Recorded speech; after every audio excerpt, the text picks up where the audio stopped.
great yellow sun is reflecting in your deep blue eyes. The day has begun. You spin around, you laugh to yourself. And I see you shine in every color, resting your head in my arms. You sing la la la la la la la.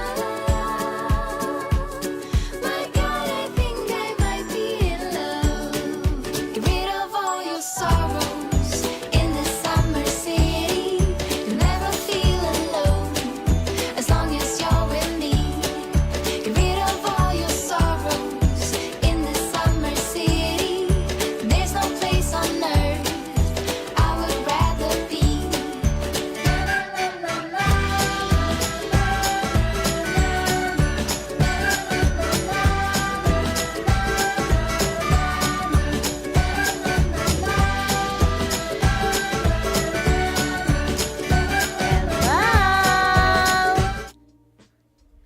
Hello! Hello, hello, hello! Hi, everybody! Oh my gosh, I miss you so much. I missed you all so much. I missed you. I just squeaked. That's how much I missed you. I squeaked. You got the bunny squeak. Hello, everybody. It's such a pleasure. It's such a pleasure to see you all. Absolutely pleasurable. Super pleasure. I was gonna say over pleasure, but like you don't get that joke. Remind me to explain that later so I could tell you that joke. So you could get it. Okay, hello Sigfrido! Hello Eric Munchkin! Hello Vogon Poetry! Woo! Ooh! Isaac Gonzo, cookie emoji, Yeah. package emoji. Yeah. Tiber Enjoy number 15 cookie box Yeah. fan has become a YouTube member. Yeah! Welcome back. Yeah! I forget what days were while you were gone. Also, free green thing. Yeah! Thank you so much for your continued support, Isaac Gonzo. 15 months! What? Wow, you could almost drive a car. That's so cool. Thank you, Isaac Gonzo. Thank you so much. Thank you so much. Also, hello to Myth and Cole. I hope you're back and got your tea. And while I'm here, I'm gonna read the shill before it disappears. Mama Cookie is back from Otakuthon. That means we can all enjoy some fight ramen together now. Use code XOXOMAMA for that sweet 10% off your order.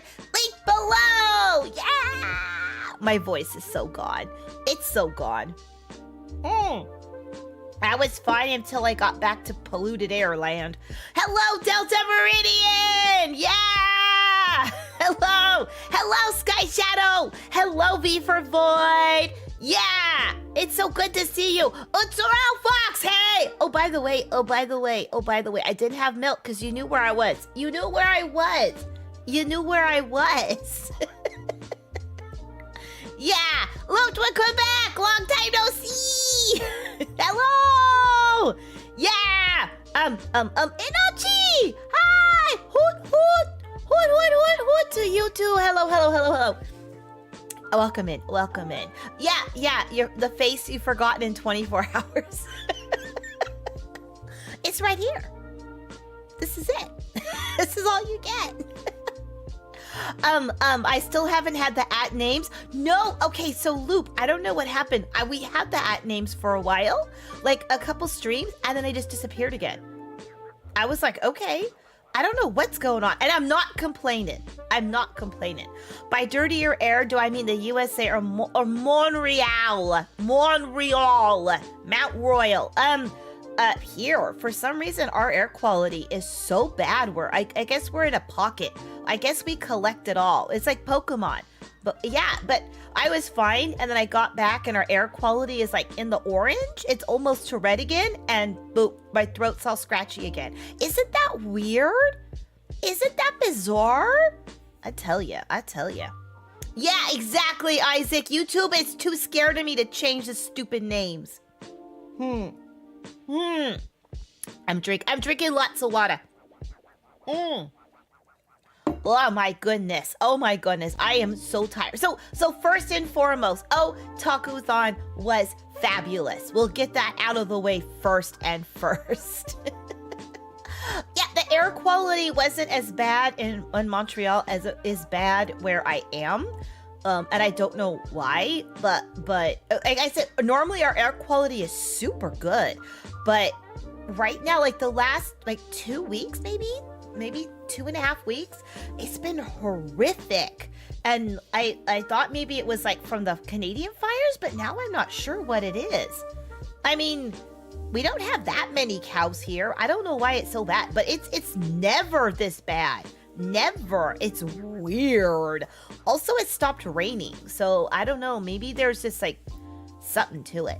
But like the moon is like almost red. It's like so dark. It's crazy. I'm like, what is going on? It's like a horror game. Like it's orange still, but it's like that red orange. I'm like, dang. Hello, Dewey. Hello. Dewey! Oh, I can't do it. My voice is shot. I can't do it. I can't. It's all scratchy. Maybe also I wasn't talking much today. So maybe that was it. I gotta exercise the pipes, lubricate the throat, voice box. I don't know. I'm gonna drink so much water, I'm gonna have to pee. But yeah, I'm so glad you are here. I missed you all so much. And I want to make sure I say hello to my lurkers. Hello, lurkers. Hello, lurkers. Nice to have you lurking. Yep. Also, hello to anybody who is a VODer who will be watching this VOD in the future. Yeah, hello. I hope you enjoy the stream. We're gonna just hang out tonight. Hey, Myth! Yeah, your tea is ready. I should have gotten tea. That probably made my throat feel better. And yeah. And thank you to my 24 gold carrot bunny members, Jinxie, Jack the Mad God, Joe Cool, Sir Simplelot, Mythinar Cool, Dino, Munsuka, and Isaac Gonzo. Thank you so much. Thank you. Did I try Tim Hortons? No. But you know what, Dewey? I forgot. I was in Canada before, and we ate at Tim Hortons before. So I pushed it low on my list. Instead, I was determined to eat those, what are those jelly donuts called again? I want to call them beignets, but that's like the like Louisiana version. Baines, Beguines. Those I sought out a bakery that sold them, like Berliners, not Timbits. They had like it was the B, and they were round, and they either had Nutella in it or they had jam, raspberry jam. I got the jam ones. I'm not a big fan of Nutella, really. I'm not. Yeah. But they're like little donuts, and they were cute. They were like tiny. Oh, you did miss the shoe! I said it when I saw your name on the list, so I wouldn't forget it. I was so proud of myself. Boston cream filled? No, I only found raspberry and Nutella ones. Oh man! Wait, I have to sneeze. Hold on.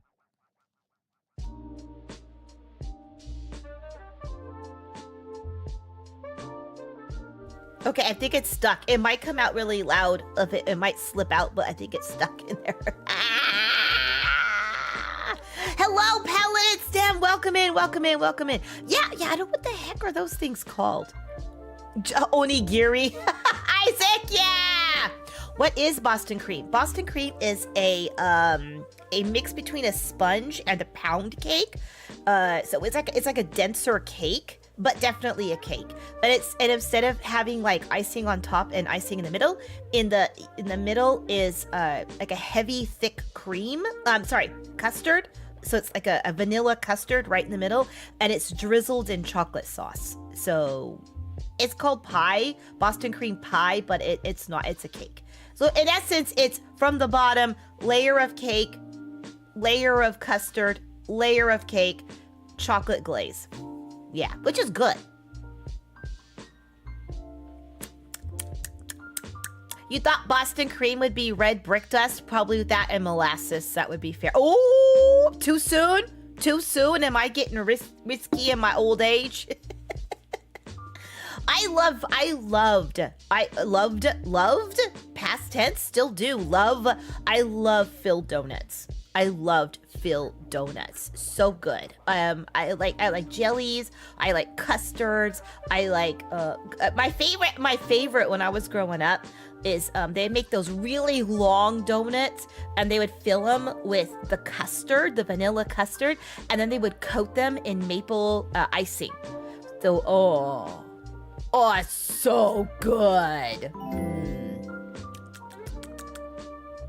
Myth and Nicole has become Heck YouTube yeah. member. Heck yeah. Member for 15 months. Right? Yippee.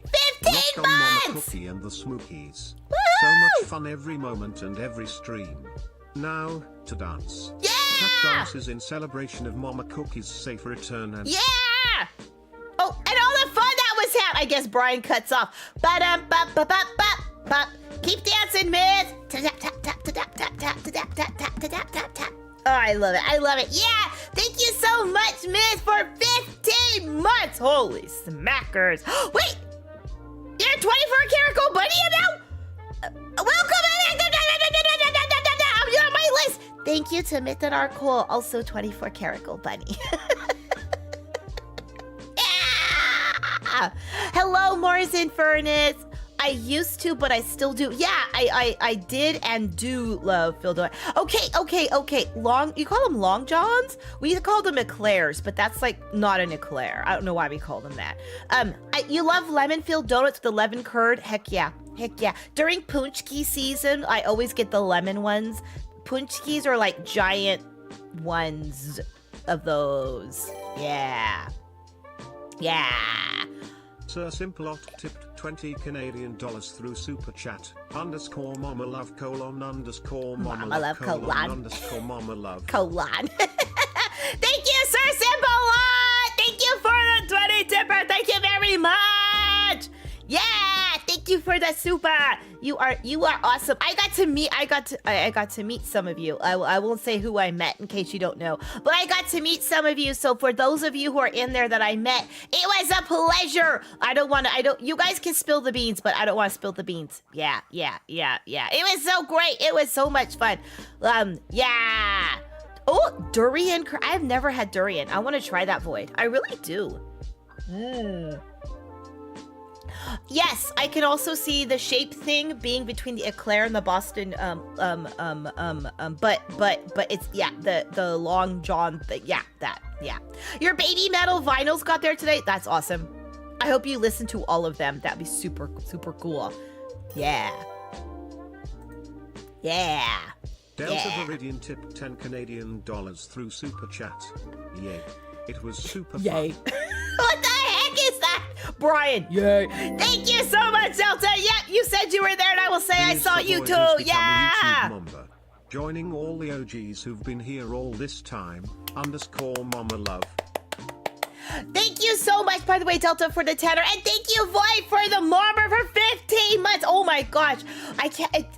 It's so surreal, but like in a good way. You know what I mean? Like in a good way. And I see 15 months, I'm like... That's been that long. That's amazing. You guys are awesome. Thank you so much. Thank you. Yeah, I did see Delta. Delta and with the cat out of the bag, so I'll say I saw Delta. Delta's tall. Very tall. I'm very small. Yeah, don't feel peer pressure. Some people like to keep that private, and that's cool. I respect that. Yeah! What am I doing? You don't have a record player? Uh-oh. You know what? You got the vinyls and all that matter. It's all one thing at a time. Lychee Freezy! You're not feeling hot today? Oh, I hope you feel better. I did have fun at Otakuthon. Thank you so much. My throat sounds terrible today. It sounds terrible today, but really, it doesn't hurt. Isn't that, I don't have a sore throat. It just sounds gross. Yeah, but that's it. I had a great time. I'm sorry I'm like, oh, rah, rah, rah. Oh my gosh, I should make like one of those rock bands. Like I could do that.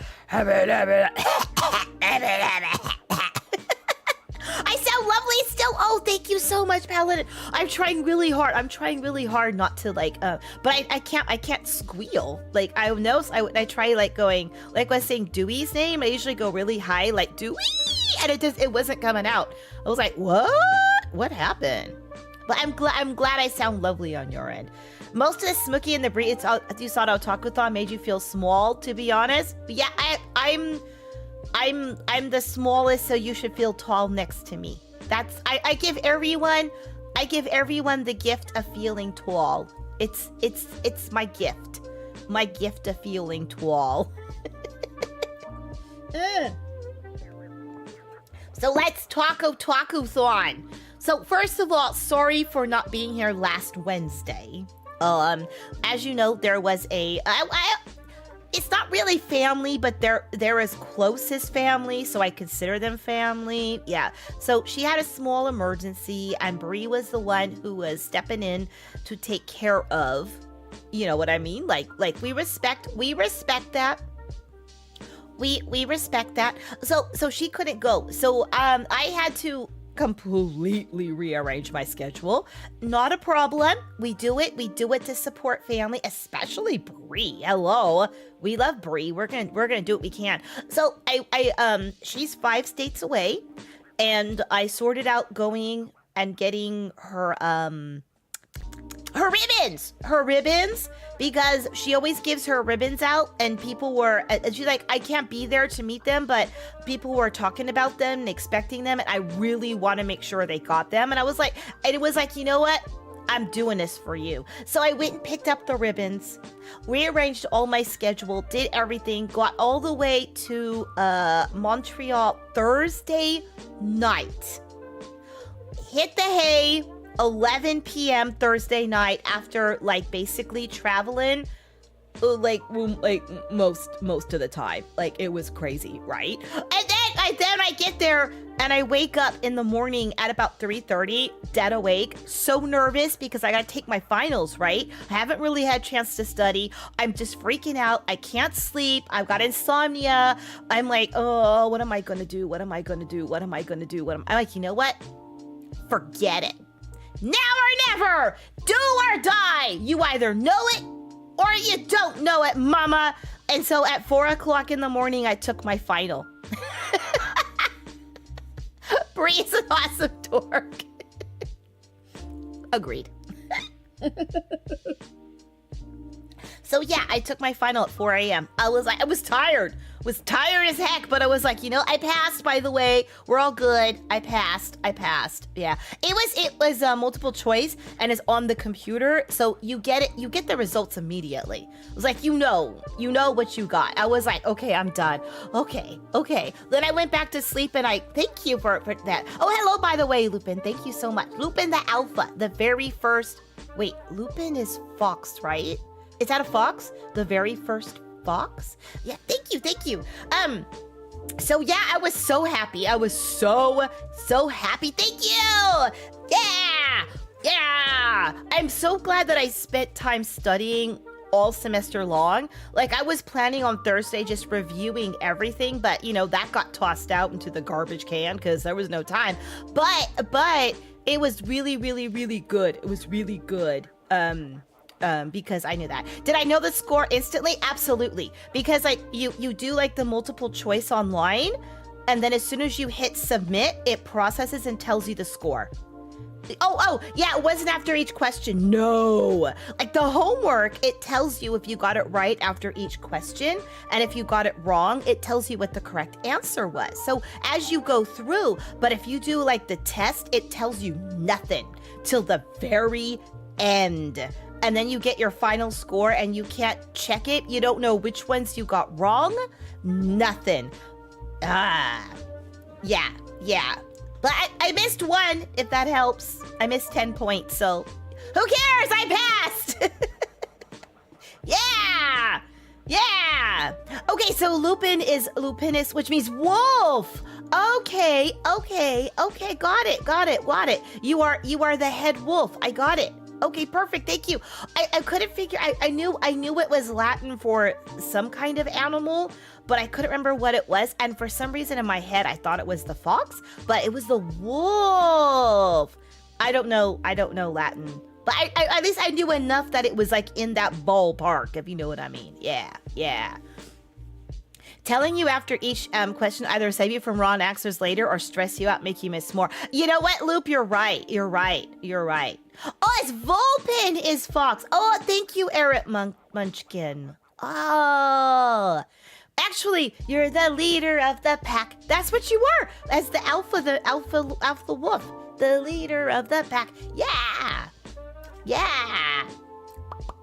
Vulpin is cool too. Maybe that's why I thought because it was like it was similar letters. Yeah. Wolf.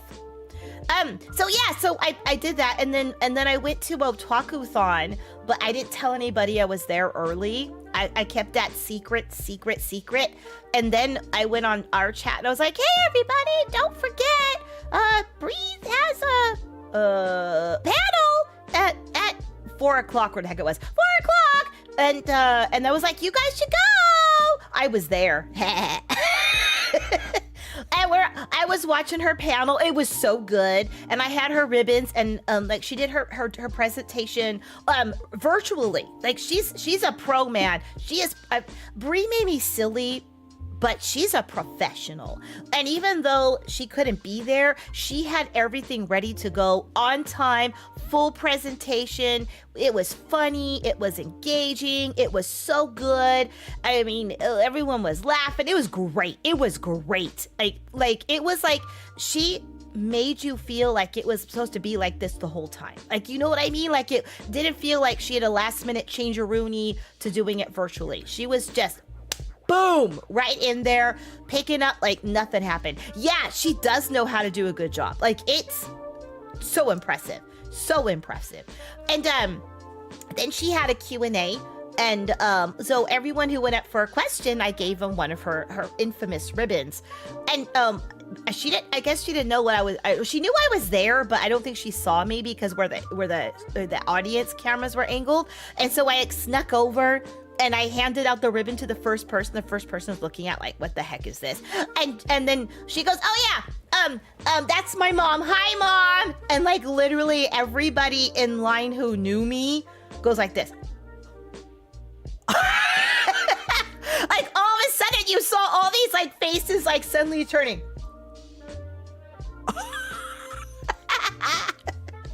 I was like, hi, surprise. It was so fun. So I got to surprise any Smokies. It was like all the heads. Yeah, it was all the Smokies. It was so, yeah.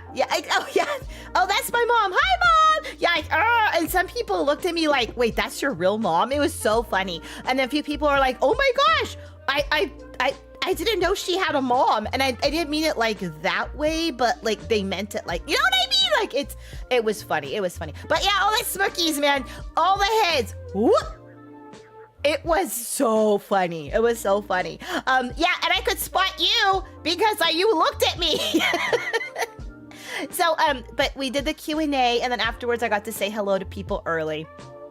Yeah. Because I wasn't supposed to be there, but I was. And then Saturday I got to cosplay as myself, and that was fun because I wore my Mama 1.0 apron that says my kid's a VTuber really big. And I was walking around, and some people like knew who I was because they were looking for me, and it was easy to spot because I'm bright orange, apron, brown ears, glasses. Can't miss me.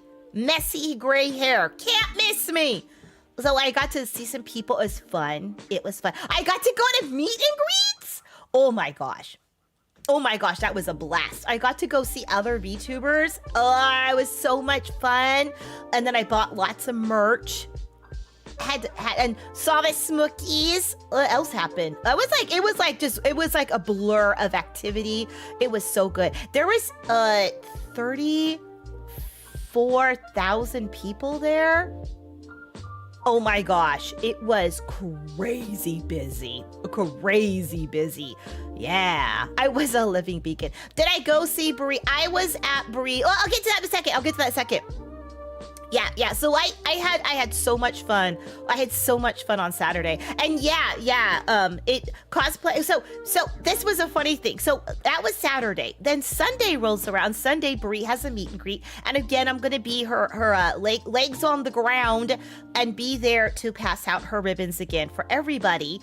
And so I go up onto the I go in line. I'm talking to people like, here's the ribbon and stuff like that. And it was funny because people had on Sunday started walking up to me and saying, I didn't know you were Brie's mom. I thought you were just someone cosplaying as Brie's mom. I thought that was so funny. I was like, that's adorable. Could you imagine someone cosplaying as somebody's mom at random? I just thought that was so cute. That was so cute. And there was a couple VTuber booths like in the artist alley. And every time I walked by, I could hear people saying, oh, she must be with the booth. Oh, is she with the booth? Oh, look, she's with the booth. And I was like, yeah, I'm not with the booth. It was funny because I'm in cosplay as a bunny person with a VTuber on my apron, so it was so I didn't care if you mistook me. It was fun. And then I went to one of the artists, and they were really good friends with Mocha Magica and did the model for Poki. And I was there and I was like, oh, I'm here because Mocha asked me to come here and say hello to you. I'm Mom at Cookiebox, so that way she would know who I was. And she was like, oh yeah, nice to see you, blah, blah, blah, blah. Like, it's like good conversation, like not rude, blah, blah, blah, but good conversation, blah, blah, blah. And then, but she thought at the end that I was Mocha's mom. It was so cute. I was like, no, wrong VTuber. It was so cute. The interactions were so funny. It was so cute though. It was so cute. Off-Kai people knew because it was there for VTubers, but here a lot of people did not know the VTuber scene. So it was a lot less, but it was funny when it happened. I liked it. I got to sign autographs. I got to take selfies with people. That was cool. I got at least one wedding proposal. Yeah. It was awesome. It was great. It was so much fun. I got to adopt several people. I have more children now. So yeah. I got that cosplay Riz. I do. If anyone ever cosplay at me, I would probably drop dead on the spot. I'd be like, nope. That's it. I've reached the pinnacle of amazing, like life is amazingness, whatever that word is, the epicness of life, and I'd be like, blah, my soul would leave my body. Can you be adopted by telepresence? Absolutely. Yeah, any of you who need a mom, you got one now. I'm yours. I'm your mom now. I know, Dewey, I'm so sorry. I feel so bad. I should have asked, but I forget. I'll have to see you again. I'm getting over one with children. Time to send some to the factory. I'll be like, I just gotta buy a shoe. Like, I'll be the old woman who lives in a shoe. Yes, Sky Shield, I got proposed to. It was the best. Brie had the most amazing proposal. Let me tell you, it was awesome. The proposal was, first of all, they dressed so smart. So super smart. It was amazing. And they proposed with a king-size can of Dr. Pepper and a box of Uncrustables. Like, how perfect was that? I don't know what Bree said because all of us in the crowd were shouting, yes! I didn't hear her answer because we were too busy yelling, say yes. Yes, Simbalon, I talked to you too. You were amazing. Yeah. You didn't ask because you were too scared to. I'm so sorry. I hope I'm not that scary. He-Man El Maestro del Universo, kiss mark emoji, nice emoji, has become the YouTube member. Yay! Thank you, Martin, He-Man, El Maestro del Universo, right? Yeah, I think I could say it better than Bri. Thank you so much. Welcome. Thank you so much for the membership. Yeah. Welcome in. Yeah. Oh, she said maybe? Excellent. Oh, you're not scared of me making requests. Oh, I get that, Dewey. I totally get that. Yeah, so what happened was the person, I don't want to give out names because I don't want to, some people want to keep that privacy, so I respect that. But this person went on one knee as though to propose to Brie, and then like went whoop, turned 90 degrees, looked right at me, and said, "Mother Cookie, will you marry me?" It was the best! She freaked out! Oh my gosh, it was so funny. Like, the amount of pranking people did on her was so good. It was the best. Oh, it was so perfect. I loved every minute of it. Because you know how she always pranks everybody else. It was great to see that pranking back and to know all the pranks were done with like love. You know what I mean? Like, oh, it was so good. You're gonna get her a real ring next year. Rose gold, size 6, princess cut diamond with pink diamonds on the crown. She doesn't deserve you. What did Papa Cookie think? Oh, of course he knew. He thought it was hysterical. He thought Papa Cookie is great for a laugh. He thinks that stuff is funny. So funny.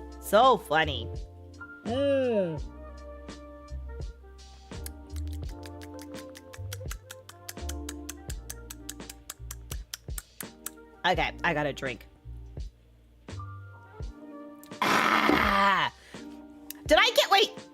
Did you give me a ring earlier? Loop, did you give me a ring to give to her?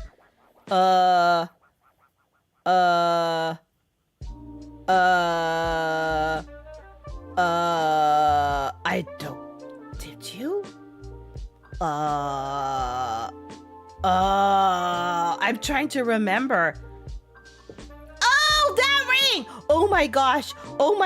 Yes, the candy ring. Holy smackers. It came right after the whole rose gold diamond ring, and I'm sitting here panicking, trying to remember when, like, jewelry.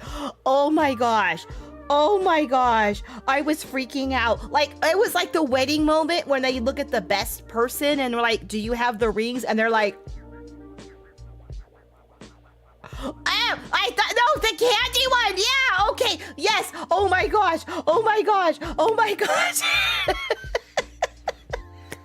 Yes, that was good. That one was good. Okay, got that one. Yes. Holy smackers. Oh, did you guys see like my sudden panic? I was like, oh my gosh. And I'm sitting there, I just like zoned out. I'm going through my head trying to figure out where because like if I would have been handed like a ring, I'm thinking, where would I have put it? Because I didn't give it to her at the end. Like I didn't give her a ring. And I was like, and I didn't give her the candy one. No, I told her it was from you and it was for me, not her. I bought it for beer money. Yeah, true story. No, just kidding. It was like that. I'm at the wedding moment. Mama at processing box. Right? Oh, wait. I got something for that one. Yeah. Okay. There we go. There we go. That was what I was about to do. But yeah, so her meet and greet went well. It was so neat because I got to have her VIP pass, which was amazing because I was just a regular person, but since I was her eyes and ears and feet on the ground, I was screaming and falling to my doom 100%. That was what I was doing. I'm not even joking. That's where I was. But what was it? Oh yeah. So I got to be a VIP. So I got to go so to her panel. I was there like half an hour before it started. I got to meet the people who are setting things up and see how they arrange stuff and got it was all the behind the tech, like the tech stuff behind the scenes was so cool for me to see that stuff. I was like, this is what happens at for big people at cons. This is cool. This is so cool. And I got to meet like the stage managers, and I got to meet like the tech managers and like all the tech runners and like the sound people. Like it was amazing. And then like you know those Roombas where they put like the VTubers on the Roombas? I was like in the backstage area and I got to see how they set those up. I mean, it was so amazing. So I'm like, I want to do one now. I want to do one now. It was so cool. They were so cool. I was like, yeah, totally. It was like all the stuff that goes into it backstage. And then the people who actually worked at Otakuthon, holy smackers, they were so nice. They were every single one was, Isaac, VTuber battle Roombas. That is the next future. We got to do that. Did the other VTubers wonder who I was? You know, it's so funny because I went to the meet and greets and quite a few of them were like, oh, hi, nice to meet you, blah, blah, blah. We're just talking. I'm like, yeah, I'm so glad to be here. So good to see you. And like a couple of them I follow. So I was like, oh, I love this. I love that. You just like chatting with them.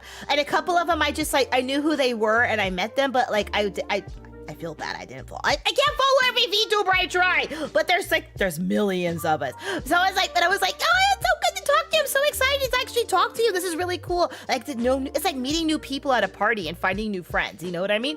So it was so funny though, because a lot of them were like, because I'm in cosplay, and they're like,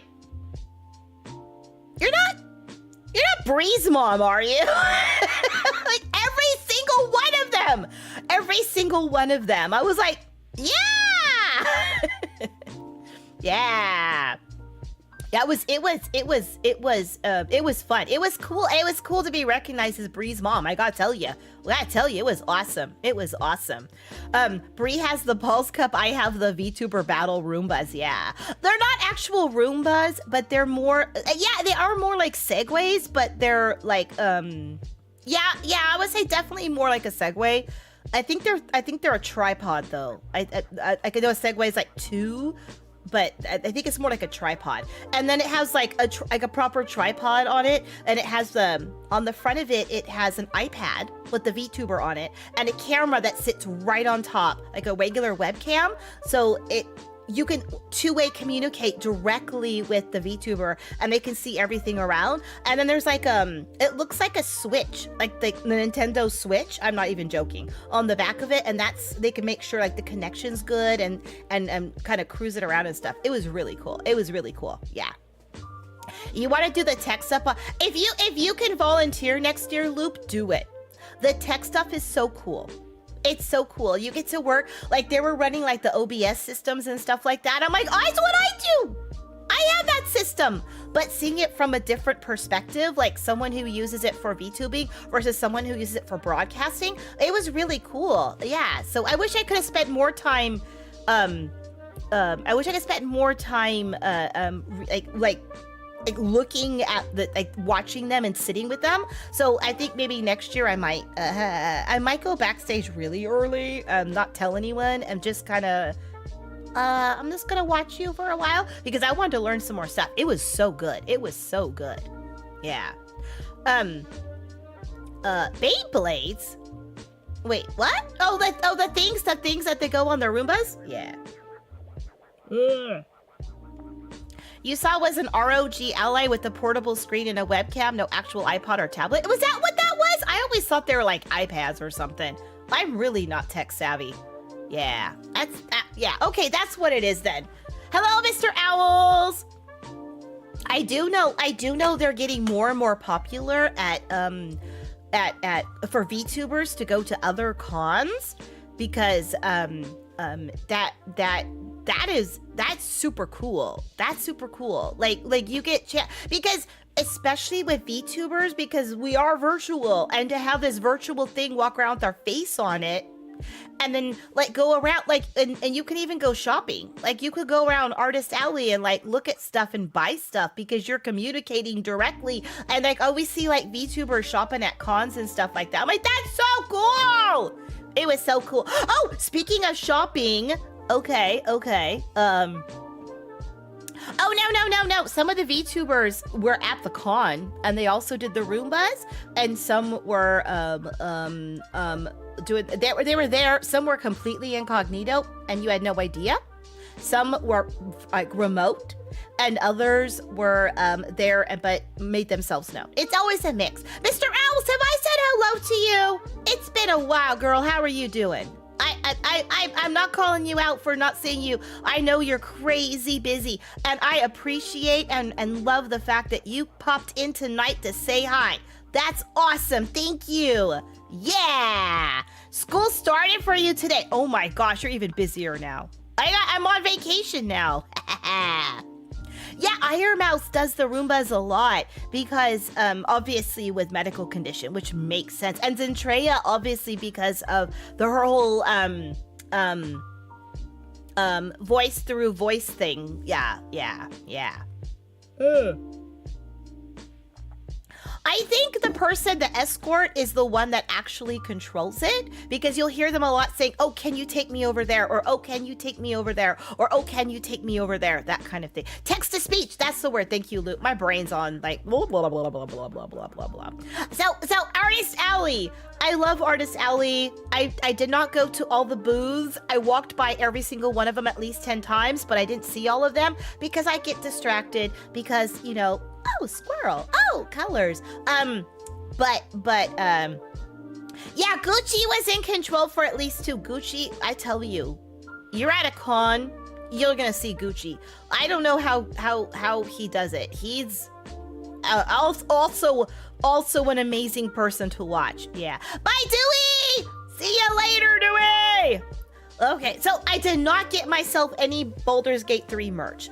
2 reasons. One, not a lot of people like Gale.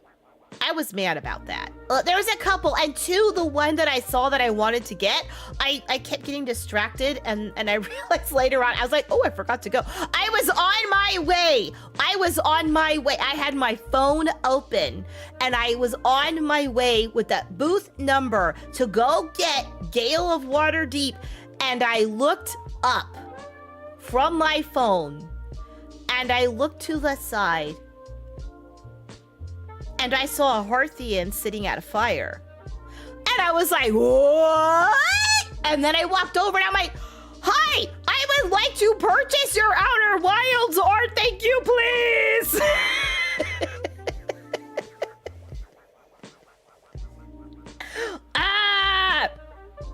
Gale's literally the worst. I know no one likes Gale but me. Really. He's literally from Water. RJ, you are so right, RJ. But I still love him. He's still my favorite.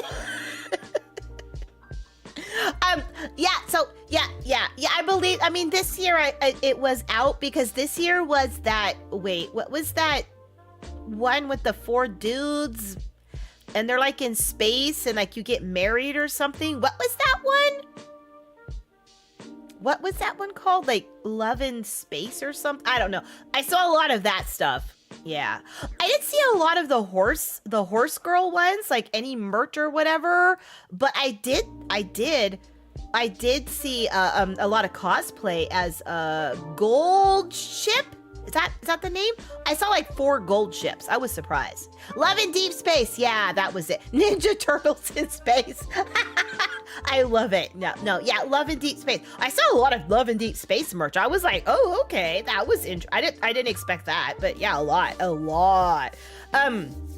So I was headed to get my Gale of Waterdeep merch when I got distracted by Outer Wilds, and I was talking to the artist for a while, and that was so cool. I was like, that's the best. Oh, I love this so much. So I got the 2 prints that they had made, and I'm gonna frame them. I love them so much. Yeah.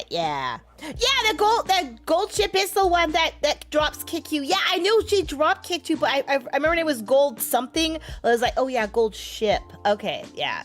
I kept calling her gold something. Yeah. Gold shit. Gold sheep.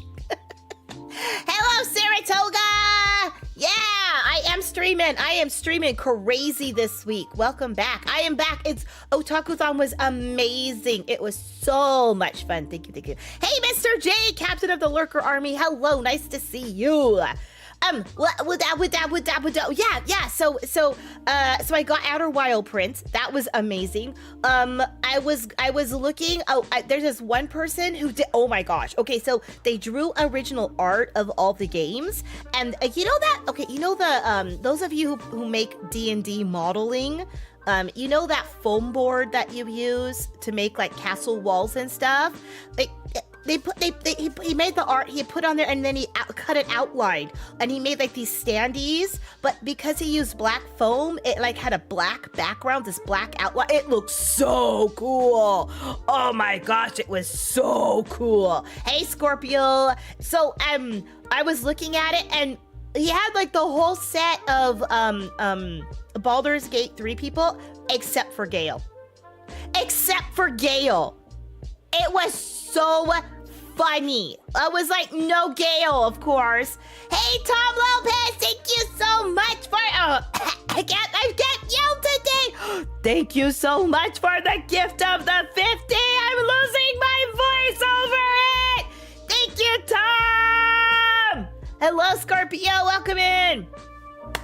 Thank you, Tom Lopez. Woo! Yeah! I swear everyone's gonna be a momber thanks to Tom. Yeah!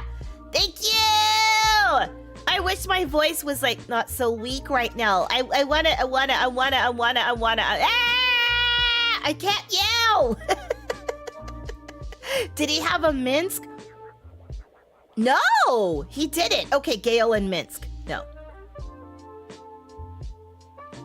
Hey, Kelly Nerfer! Yeah! Oh my gosh! Thank you, Tom! Woo! Yeah, holy crap. I'll second that. My throat's gone. Yeah, we laughed and shout and everything this weekend. Yeah, it was good. It was a good weekend. So I was there. Ah, Tom! Another one! Thank you for another 50. Oh, wait, a third one? Is that what? What? Wait, one more time. What? Oh my gosh! I'm losing my voice! Tom! You're crazy! Thank you so much! Yeah! Oh, I see some. Soro came in. Hello, Soro. Hello, Davy Jones who came in. Hello, Brandon Z who came in. Hello. I'm yelling. Soro snipe. Tom, you're crazy in a good way. We appreciate you, but you're crazy.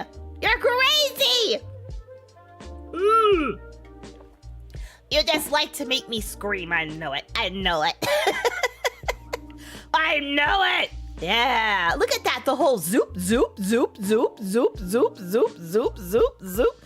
Tom, I swear, Tom, we call you the goat, by the way. I don't know if I know you lurk, and that's cool. You don't have to say anything. That's cool. But it's so cute because like all of a sudden you come in and it's like boom, boom, boom, boom, boom, boom, boom, boom, boom, boom, boom. And then later on people will come in and be like, someone gifted me a sub, or like Tom Lopez. Like, yeah. If your ears are ringing because we're talking about you, it's good stuff. It's always good stuff. Yeah. There you smoke! Yeah, it's always good to hear me. Thank you. Yeah. Hey, Flame Dynamo. Thank you. Yeah, okay. Yeah, my voice is like breaking. I was pretty good all weekend, and then I was fine like this morning, but then I went outside to take care of my chickens and stuff, and the air was really like gross, and that was it. I was done. This community is so wholesome. Agreed.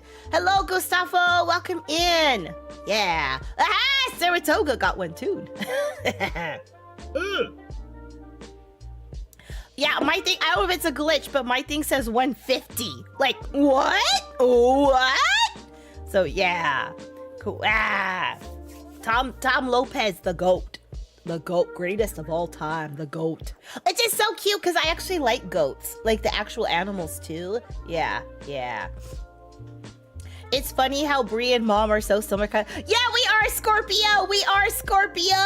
Oh, yes. Good job, Myth. Hearts in chat for Tom. I could do a heart in chat, too.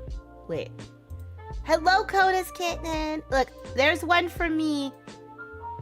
I have to concentrate really hard.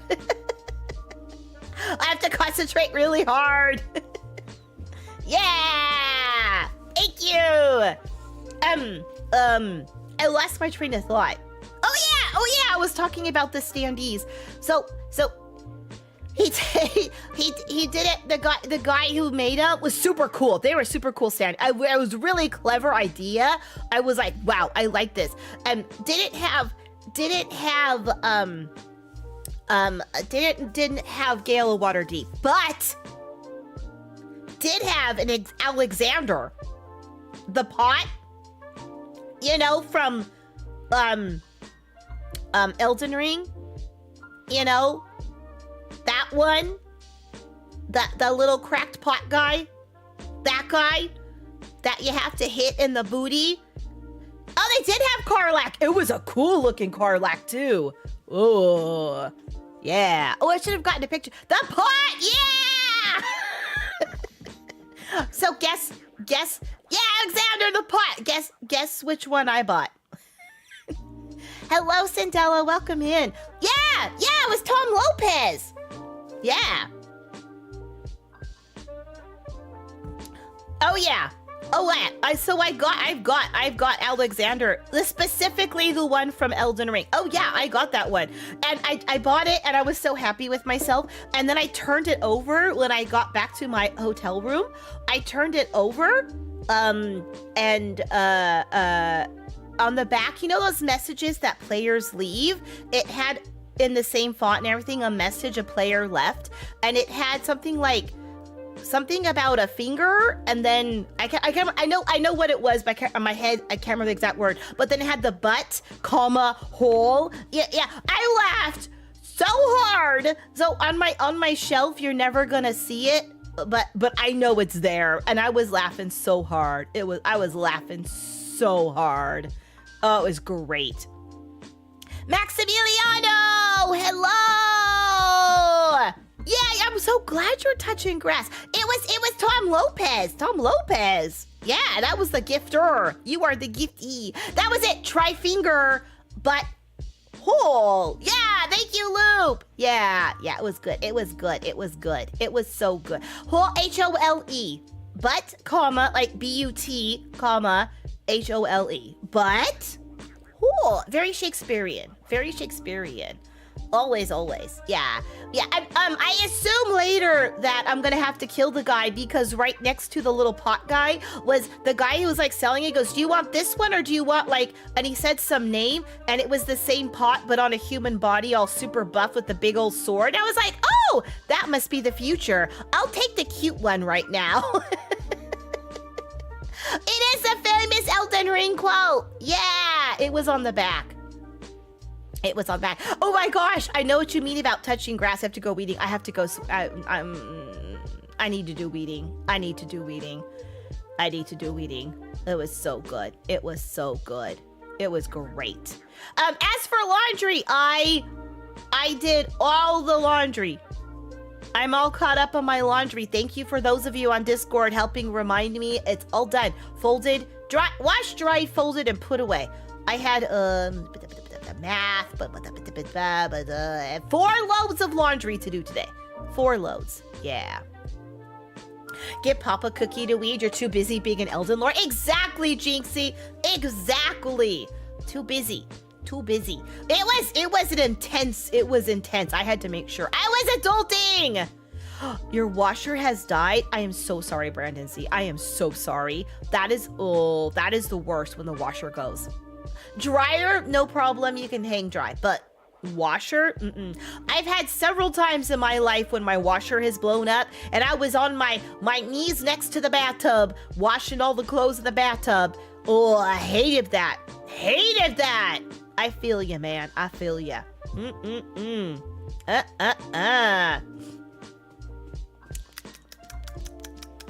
Wait, what's what's LMS? Oh, that shows up in Tori's streams. Yeah, I got you now. And wouldn't be surprised. Maybe they're, but also if they're that disruptive, they might. I mean, here, that's not our vibe. So that would not fly here. That would not work. Oh, thank you, Isaac. Thank you. Yeah. Did I have the scrubber like they used in the olden days? No. I had a modified version of one and a brush and a bar of that laundry soap, like the olden day laundry soap. Yeah. It was and I had to wring it out, but I did have an agitator. So you can use that washboard or you can use an agitator, which is kind of like a letter T made out of wood upside down, sort of, and you twist it, like you kind of like go back and forth with it, like you're making it shimmy, going boop boop boop boop boop boop boop boop. It just I don't know. Okay. Let's try again. Imagine a stick, and on the bottom of the stick is like either a letter T or a cross or something nailed perpendicular to the stick. So it kind of it's got like little legs that are straight out to the side, and the stick goes perpendicular to that. You put that in where your wash is, and then you turn it from, say, 12 o'clock to 6 o'clock, and then from 6 to 12 and counterclockwise. So you're going like 12 to 6 clockwise, like 180 clockwise, 180 counterclockwise, 180 clockwise.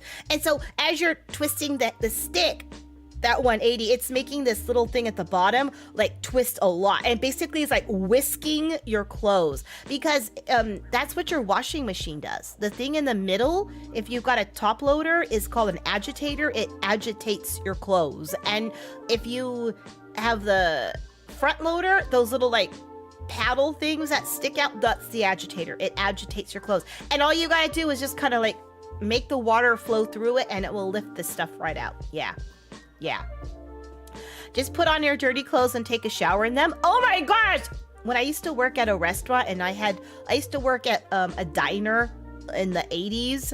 Yeah, and there was 100% polyester uniforms. I would go home every night and take a shower in my uniform, and I would scrub it with the soap, like just my regular bar soap, and I would just wash it, rinse it off, hang it up, and it would be dry by morning, because, you know, it was just polyester, 100% plastic stuff, man.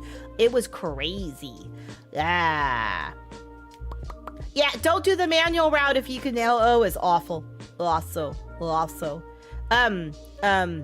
The guy is the exact opposite disrupted. Okay, that's good.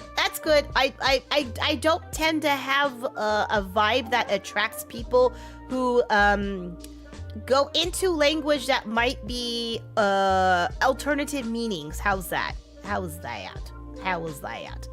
not negative to anybody. Okay. But here, yeah, I if certain things were said, I'm assuming there's a lot more like innuendo. There's the word I was looking for. Yeah. I'm the ideal housewife. Games washes clothes at the river. Oh yeah, in the old days at the river, they would just literally beat the clothes against the rock. If you didn't have soap and an agitator, all you got to do is hit them on a rock enough, and eventually you literally beat the dirt out of it. Isn't that crazy? No, you're a dork. Yeah. My only flaw is the inability to tolerate the basement more than... Yeah, exactly. That's why I don't have my washer and dryer in the basement. Never gonna happen. Ain't gonna go down there. Nope. The spin and twist. Is that why it's called, because it agitates? Yeah. It's the same root word. Very much. It's sad we don't do asbestos clothes anymore. Oh yeah, it might be saved by cleaning by throwing the fire. Right. Yeah. Yeah. Beat it with a rock or against a rock. Yeah. It's that you beat the dirt out of it. That's why there's a lot of singing songs, because like, you know, like you row, or like you're a sailor and you like haul up the sails to songs, like you do things to songs, and then you could beat your clothing with a song. Yeah. It's pretty cool. Hello, Chow Tickfee. Welcome in. I hope I didn't miss anybody who's come in. Hello to you. Hello, Richard. Oh, thank you. You like my thumbnail? Oh, wait till you see the Elden Ring ones this week. I get pretty epic in them, I must say. Yeah, and honestly, in the old days, a lot of people would okay, so your outer clothes, your coats, if you're female, your dresses, you never wash those. Those never got cleaned. If you spill something, you would just clean the spot, because you wore linen literally right against your skin, like your underwears. The reason why you had long underwears is because it would do two things. It would exfoliate your skin as the day went on. It would collect all the sweat and anything else that you're, dirt or whatever, and it would like clean you as the day would go on. And that's what you would wash. And you would like have 1 or 2 linens every day. You were super clean. Crazy clean, yeah. Yeah, sea shanties were used for hauling up anchors. Yeah, there's a lot of jobs, rhythmic jobs will have songs. Yeah. So like, what'd you do on Mama Cookie Stream? Oh, we talked about laundry. But yeah, so when you would wash your linens, because they would touch your skin, and that's where all the, the sweat and body oil and dead skin would go, they would boil that stuff. That's why they were usually white or very close to white, because you would just boil eventually all the dye out of it. A lot of oils. And you guys know how they bleached it to make it white? Do you know that? Do you know it? You would use old pea. You would collect, especially from the animals in the farm, you would collect the pee. Like when you had like the barns with like the stone floors, it was to collect the pee. So you could save the pee and let it rot and then use that. I know, disgusting, right? But boy, does it clean! Laundry, linens, and sea shanties. Yeah. How do I know? Because I am autistic and I love domestic science, and I like looking at how everyday people lived everyday life for the last several thousand or 2,000 years in Western European culture. I find it fascinating. I deep dive that stuff like you have no idea. Yeah, they call it ammonia. Exactly. It is ammonia. Yep. Science. People in olden times were gross. Yeah. It might smell awful. Yeah, that's true. Yeah.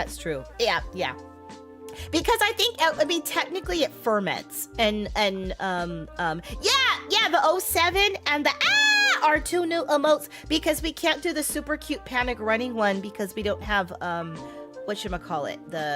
animated emotes on YouTube. Boo. But yeah. So we would bleach those stuff. So you would boil your linens, which would kill any bacteria and, stuff. And then you would like put your stale pee in there to like bleach it. And then you would scrub it, but you only put soap on the parts that were dirty. So like armpits, that kind of thing. But your regular clothes, you would just brush. You would brush them, all the dust off. And if there's a tiny spot somewhere, you would spot clean. And you would spot clean with like chemicals. Like, I mean, for a while there, like later time, they were using gasoline to like clean their clothes. Like, can you imagine? Oh, hello. Yeah. Oh, hello. We have a visitor. We have a visitor. I don't know if you can hear said visitor, but visitor is very, very happy to see me after not seeing me for a long time. Right?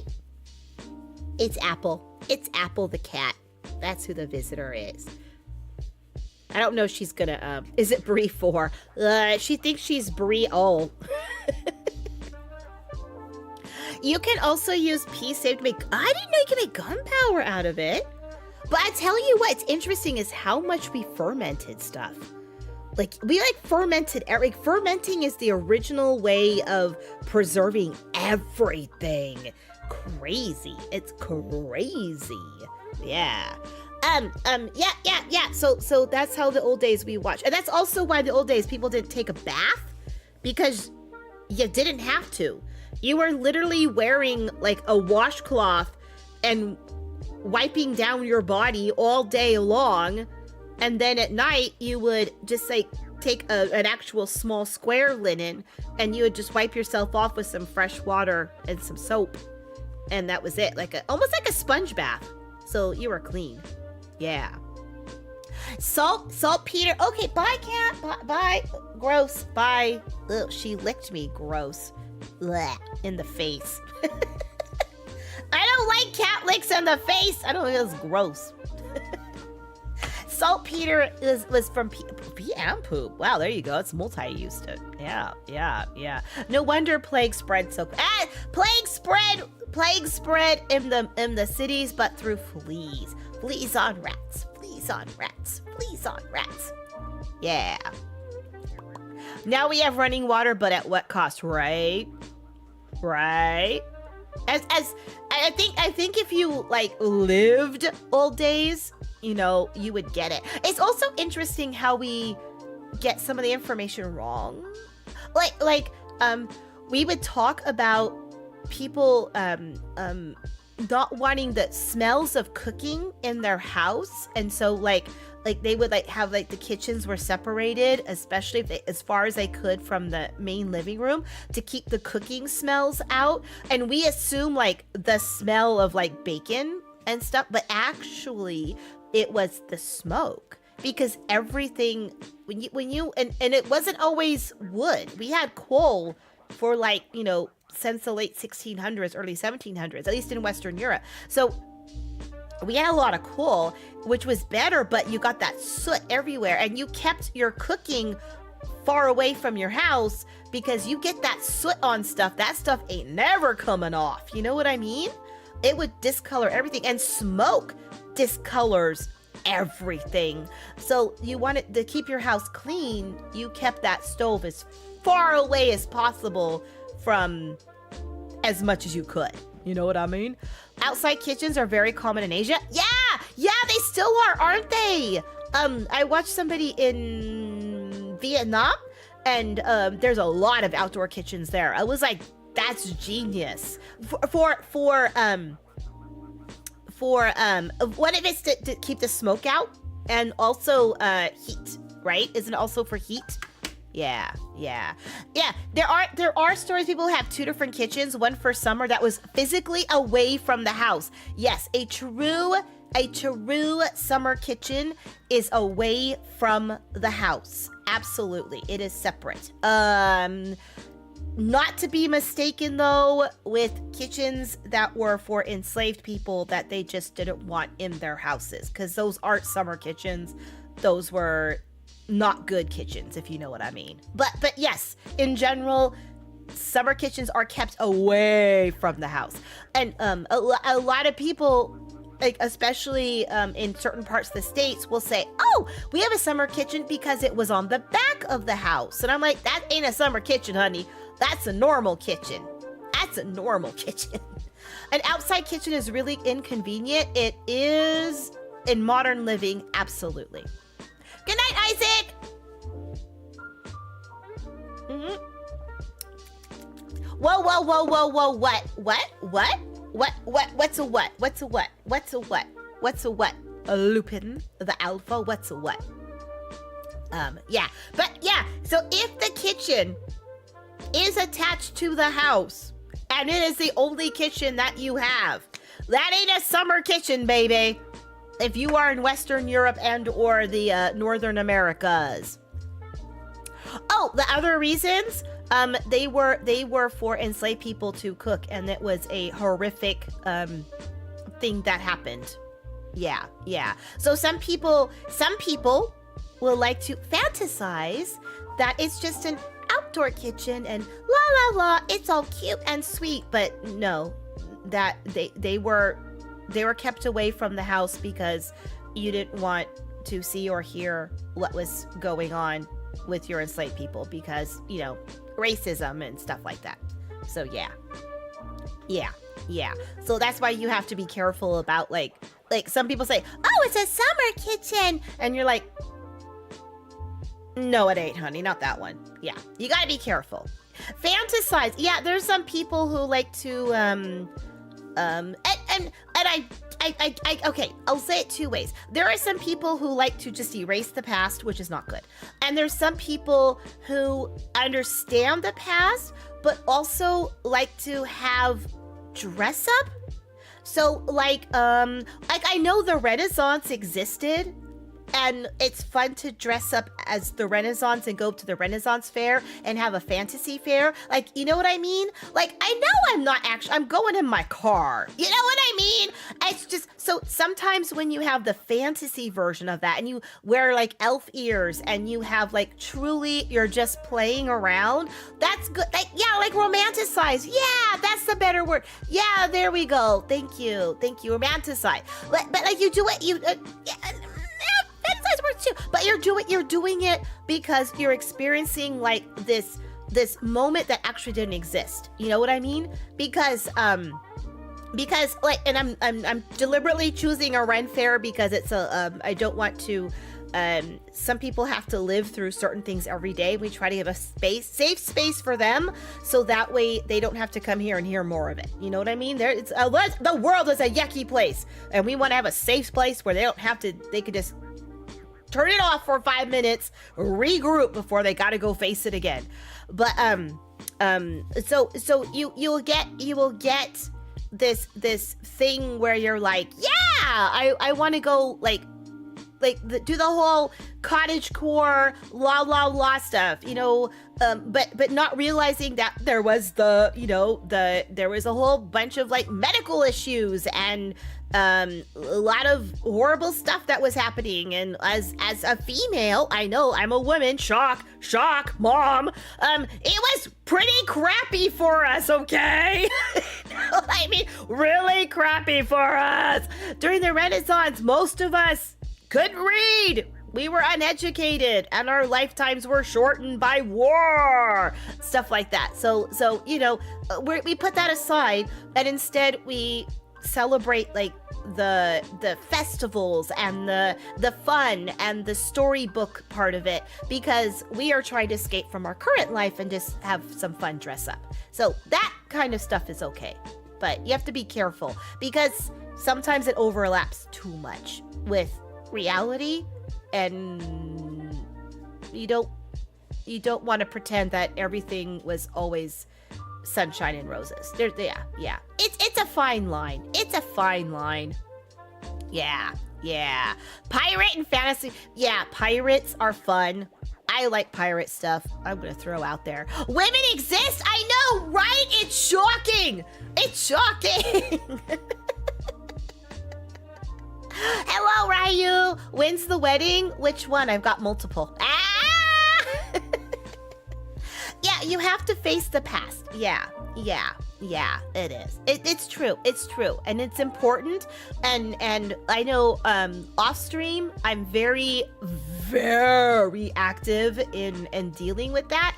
But on stream, deliberately, we don't cross that bridge because everybody's here going through it right now. Yeah, everybody in here is going through it. And this is a spot where you could leave it at the door. Don't talk about work in the break room. It's that kind of thing. Yeah. That's why I like cosplay. I love cosplay. Oh my gosh! Speaking of cosplay, some of the most amazing cosplays. I saw some of the most amazing cosplays, and it wasn't like, you know, okay, there were some that were so true to what they were. I get that, but like I'm talking about the creative ones that I never saw, right? Okay, do you know those? Yeah, exactly, Delta, exactly. I'm so sorry, I didn't mean to scream cosplay. I've been trying to remember to tell you guys about this one cosplay. It was so cool. Okay. Now that we're on cosplays, I can talk about it. Okay. You know the worm on a string? You know those cheap little toys that you get like 1,000 for $1? The worm on a string. It's just like a little piece of fur, and it has googly eyes, and it has the nose attached to a little piece of fishing line, and you put it on the ground, and you put your finger like you're petting, and it goes like, whoop, whoop. You know those worms on a string? Love them. Somebody cosplayed a worm on the string. No joke.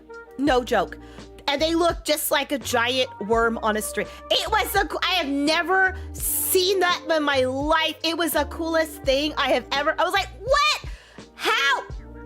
What's the idea? Where? Yeah, I am dead serious. Like they had a little, like a cutout, like where their face was, like for like a real face. But then I was like, oh my gosh, are you one of those worms? And they're like, yeah.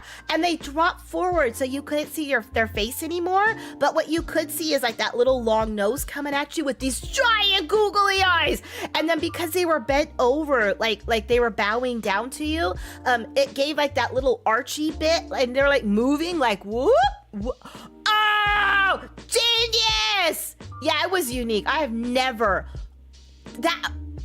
respect the cosplayers who make and admire, because I sew and I know how hard it is to sew and create and foam sculpt. Oh yeah, they're like over here on this side. They on this opposite side, totally different, apples to oranges, no comparison, but like equally amazing are like the creative ones that come up with this stuff. Oh, and I have one regret.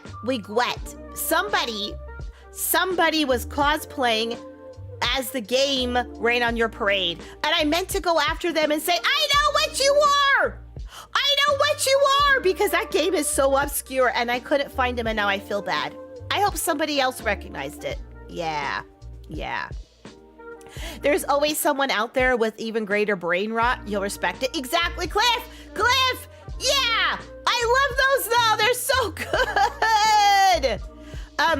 I could have used the VIP pass to be at the front row at the masquerade. I could have. But at that point, I missed the masquerade because I, at that point, was dealing with what's the word? Neurodivergent stuff. Let's just say that. I wasn't traveling alone. We had other people in my party, and not everybody was on the same playing field. And honestly, by the time 8 o'clock rolled around, I was exhausted. My feet were killing me. Yeah, Raid on My Parade. Have you heard of that game? Raid on Your Parade. Is it Raid on My Parade or Raid on Your Parade? Wait, hold on. Oh, it was overstimulation. Yeah. All right, let me look it up. Rain on Your Parade. Rain on Your Parade. I wonder if they could tell you how many copies have sold. From 2021, Unbound Creations. Currently on sale. Oh, no, it's not. Ignore that. Not on sale. I don't know. It has 577 all reviews. Overwhelmingly positive. No, 677. Not that unknown. Yeah. There we go. We'll get rid of that. Move that out of the way. Get rid of that. Yeah. Oh, guys. Those guys. Yeah. Raid on Your Parade. It was good. I was so happy. I'm lost my train of thought now. I was like, there was some really creative. I saw so many Mau Maus, like it got to the point where I was like, I'm going to play Count the Mau Maus because from Apothecary Diaries. I was like, yeah, and Freerins. Did it launch during COVID? I believe it did. They're the ones, the same company makes Just Crow Things that we've been playing recently. Yeah. That one. Did I finish? Yes, I did. In fact, I started a second time. So I'm what? I didn't see any of the Dragon Maid at all represented anywhere in cosplay or otherwise. I did see a Leon S. Kennedy. That was cool. Good night, Lupin, the Alpha, Head Wolf. Good night. Oh yeah, thank you so much for all the congrats. My past my final. Thank you. Yeah, Leon S. Kennedy. That was awesome. You saw Spirit. Oh, that's cool. And then there was a pack of Pokemon reenactors, cosplayers, and there was a Team Rocket, and they were like snaking their way through the crowd over to the Poke. I was so funny. You saw a Questacoltl outside in the garden. Really? I can't say that word, but yeah, edit the picture. Thank you. What else? What else did I see? Oh my gosh, there were so many. Mau Mau and Freerin, because obviously I like those two, so I was looking for those. Found a ton of them. I was so happy. And then tons of Mikus. So many Mikus. My favorite so far, Costco Miku. Miko in a Costco outfit. And there was actually, Costco had a booth there. And I was like, I really hope that Costco Miku was at the Costco booth. That would have been the best. So yeah. It's no worries, Delta. You're gaming now. We should be gaming now. I love Miku's. I love Miku because Miku is like the potato head of the cosplay world. Because yeah, there's 1,000 variations. Yeah, you could like change the hair out. You could change like the outfit out. But everybody knows you're a Miku. You know what I mean? Oh yeah. I heard that when the Miku cosplayers got the prize. Yeah.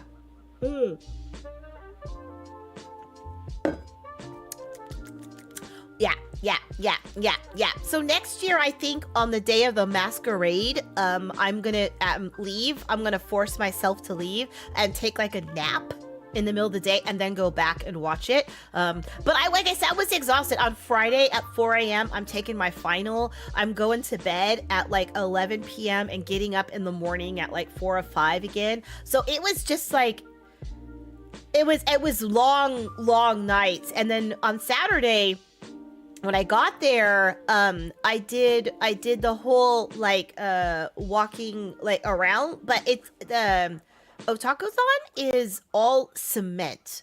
It's all cement, and I was wearing shoes without any support, without any padding, so it was like slapping your feet against the hard cement all day long, which was not wise.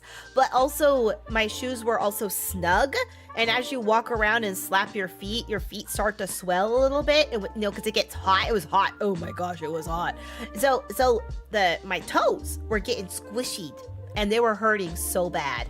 And then I got back to my room and I had 6 blisters and 2 bruises on my toes from my shoes. I was like, yeah, I'm done. I mean, I expected it to be hard surfaces, but I didn't expect it to be that hard. I don't know what, because at Off-Kai, I was fine. I was wearing the same shoes at Off-Kai, and I had no problems. So I don't know what happened here. Like, what was different about it? Maybe it was just because it was hotter? Because the time of year it was hotter or something? I don't know. Yeah, I gotta wear comfy shoes. So next year I gotta remember. You have not failed me. I'm an adult. I should have known better. Yeah. It was so funny though, but I was talking with some other people like backstage. We were chatting. I was like, I swear, if I ever get a new outfit, a new Mama Cookie outfit, it's gonna have super messy hair, an oversized hoodie. Yeah, big oversized hoodie. It's gonna have pajama pants and tennis shoes, super like supportive tennis shoes. That way anyone who cosplays me will always be the most comfiest ever. Hey, Doubtful Tunic, howdy! Yeah, it was Tom Lopez. Tom Lopez was gifted memberships like crazy. Yeah, that's who gifted you. Yeah. Yeah, so that's it. So that way everyone can cosplay me, because they'll be the most comfiest ever. And everyone will have good shoes to wear at cons. It'll be popular. Oh, but that's gonna be summer! The cons are always in summer when it's hot. I have to figure that out. Okay, oversized t-shirt. Yeah. There we go. And pajama bottoms. And with an elastic waist. So you can eat what you want and it won't be a problem. And then tennis shoes. Comfy tennis shoes. Really plain ones that are easy to find. Yeah! That's gonna be my next outfit. You're welcome! All of you are welcome! Future cosplayers, welcome. What else? Yeah, it was good. The cosplays were amazing. What is interesting is a lot of the booths featured anime. Like, I would say more than half the art, it was anime based, like based on animes. And then the next most was based on games, right? And every once in a while you saw VTuber merch, but what I found really interesting is it wasn't like only one booth truly had nothing but VTuber merch. It was like, even Brie, they had Brie stickers there. Like, it was awesome. I bought a Brie sticker and someone gifted me a Brie sticker too. It was great. I love the Brie stickers. But it was so funny because like you could, oh no, I take that back. There were three booths. I'll talk about one in a second. So it was really cool. It was really cool. But I walked over, I'd see VTuber stuff everywhere, and I walk over and I would realize it would be like 3 specific VTubers, but it wouldn't be like HoloLive Advent. You know, it wouldn't be like a group. It wouldn't be like the monster people from like formerly V Shoujo. It wasn't like a group of people, like the whole party, whatever they're called, generation. It wasn't like that. It was like kind of random. And you'd see like you see like a mint, and then you see like two people from HoloLive, and then you'd see like, I don't know, somebody like kind of obscure. It was totally the booth owners' Oshis. Yeah, Void. I started asking people, and I was like, are they your Oshis? Every single one of them I asked was like, yeah, they're my Oshis. It was so cute. Like you could see like that's all they wanted. They just drew their Oshis. And I thought that was so different, because like obviously with Offkai it's only VTubers, and it was always full generations, and it was always full like it was, you know what I mean? And it was always like the most popular ones, and occasionally you got a lot more indies because of the situation, but it was like popular and occasionally the indies. And then here it was like whoever the Oshi was. And it was interesting how the numbers related. So like the VTubers with like million followers, they were most represented, and then every once in a while you'll get like someone who was like a large VTuber but like not in that top tier group, and they'll be like, yeah, it's my Yoshi too. That's my Yoshi too. It was so cute. You really have to see the artists that randomly have merch that doesn't quite fit but is clearly loved. Yeah. Oh yeah! I did not have a spicy Gale picture. I had a spicy Astarion picture. There was an artist who also does tattoos in Toronto. I think it was Toronto. And they did some really gorgeous line art. And there was one of an Astarion wearing nothing but blood. Okay. I mean, it was the leg was positioned in a way so it was discreet, but there was clearly. And guess who I bought it for, right? Okay, because obviously not me. So I bought it and I got distracted. Wait, hold on. Oh no. Okay, good. Okay, good. My nose is wetting. It's just running. Woo! Yeah, for Papa Cookie. But I had it. It was very spicy, and I bought it, and I was so happy. And I was holding it, but I was walking, and I was gonna go to the end of the aisle and find a bench so I could slide it into my bag without like smushing a corner, like to damage it. And so I was holding it, and I didn't realize I was holding it facing out. So I'm walking through this con with like thousands of people, like holding this completely spicy picture. I'm just like, la, la, la, la, like looking around. And then all of a sudden, like I got all the way outside. Everyone's like kind of looking at me like, okay, she's very proud. And then I got outside and I looked down and I realized I didn't have it turned facing me. So the backside was facing out. Oh, I was so embarrassed. I was so embarrassed. I was like, ooh. Yeah. I didn't mean to. There were children there. Ah! You won't tell Bri. I think I've already told her. I was like, ah! So that was embarrassing. Oops. But the artwork was gorgeous. You got Astarion for Bree's birthday. Need to get him to autograph Mama C's poster. Yeah. Why did I think of the children? I was oblivious. I was oblivious to the children. What else? Yeah, but I got outer aisles. Oh, there was an artist there. And I went by his booth, right? And I was like, oh, are you the artist? And he was like, no, I'm just his friend. He's over there somewhere. And I was like, oh, these are beautiful art, you know? Because I like talking to the people at the booth too. I like talking to them. And so, especially if it's crowded, I don't. Because if there's other people there, I don't want to like tie them up so they can't get business. You know what I mean? But there's like no one at their booth at that moment. I will chat to them. I love to hear what they've got to say. So it's like, and I was like, these are really gorgeous and stuff. And I was like, we're just chatting, and I was pointing to one specifically, and I was like, this one is so well done. This one's so beautiful. It was a Samako Saba one. It was beautiful. I was like, I love this one. I love this one. And then I said, thank you, and I walked on. And then later on, I came back, and I was walking. It was like the next day, and I was walking around, and I was like, it was Sunday. And I was like, oh, hey, I talked to you yesterday. How's it going? How's business? How's it selling?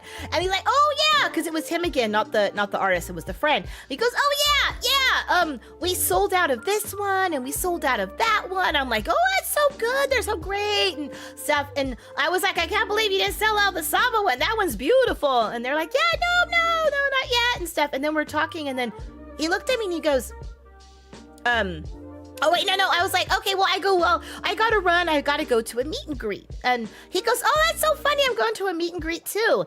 I was like, oh yeah. I was like, are you going to briatcookiebox? He was like, yeah. Wait a minute. Are you Mama Cookie? And I was like, yeah, I am. Oh my gosh. So then, like, literally, we are both screaming. We're standing there in the middle of con going, ah! Like, screaming our heads off. It was so funny.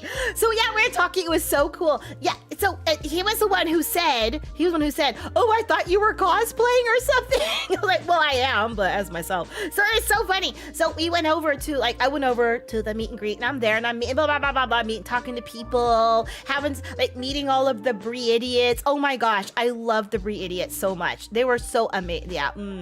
That was the second scream you heard. Yeah.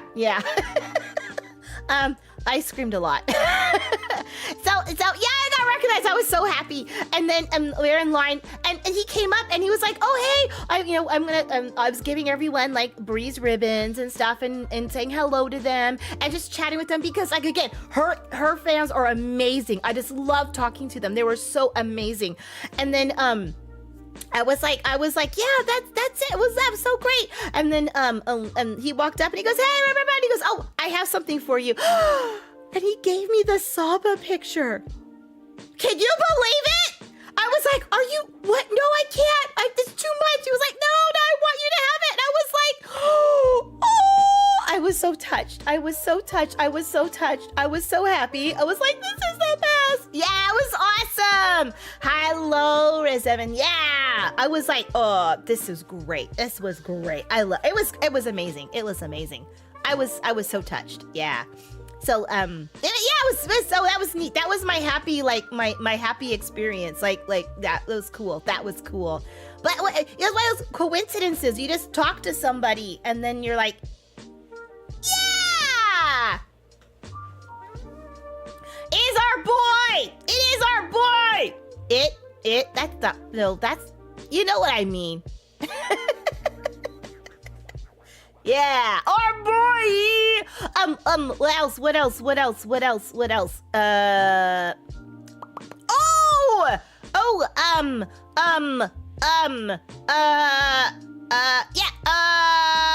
You're not lurking anymore? Good! I'm glad you're here. I am. I am! It's so good! I mean, lurkers are awesome too, don't get me wrong. Yay, for the subscription! Thank you so much! Thank you!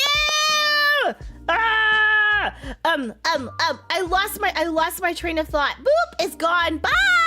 See you later. Bye! I don't remember. It was amazing. It was amazing. I'm definitely gonna go next year. Next year I'm definitely going back to Offkai. I'm definitely going back to Otakuthon. They were both so much fun. And then I do want to go to V Expo, but I will tell you this: if someone from V Expo called me up today and said, "Mama Cookie, you wanna be a guest?" I would be like, yeah, I would, because then I'd get a hotel room close to the con. But I can't go this year. There's no place to stay and blah blah blah. And yeah. If anyone works for V Expo and they want to invite me last minute, I'll be there. But other than that, but in 2026, I'll definitely go. I'll be going to those 3. I love going to cons. They were so much fun. Because before this, the only cons I went to were like industry cons, like industry, like machining, production, warehouse, heavy industry, business to business ones. Do you know what I mean? Like, yeah. This is like the first time I went to a con that was like a for fun. Second con I went to for a fun con.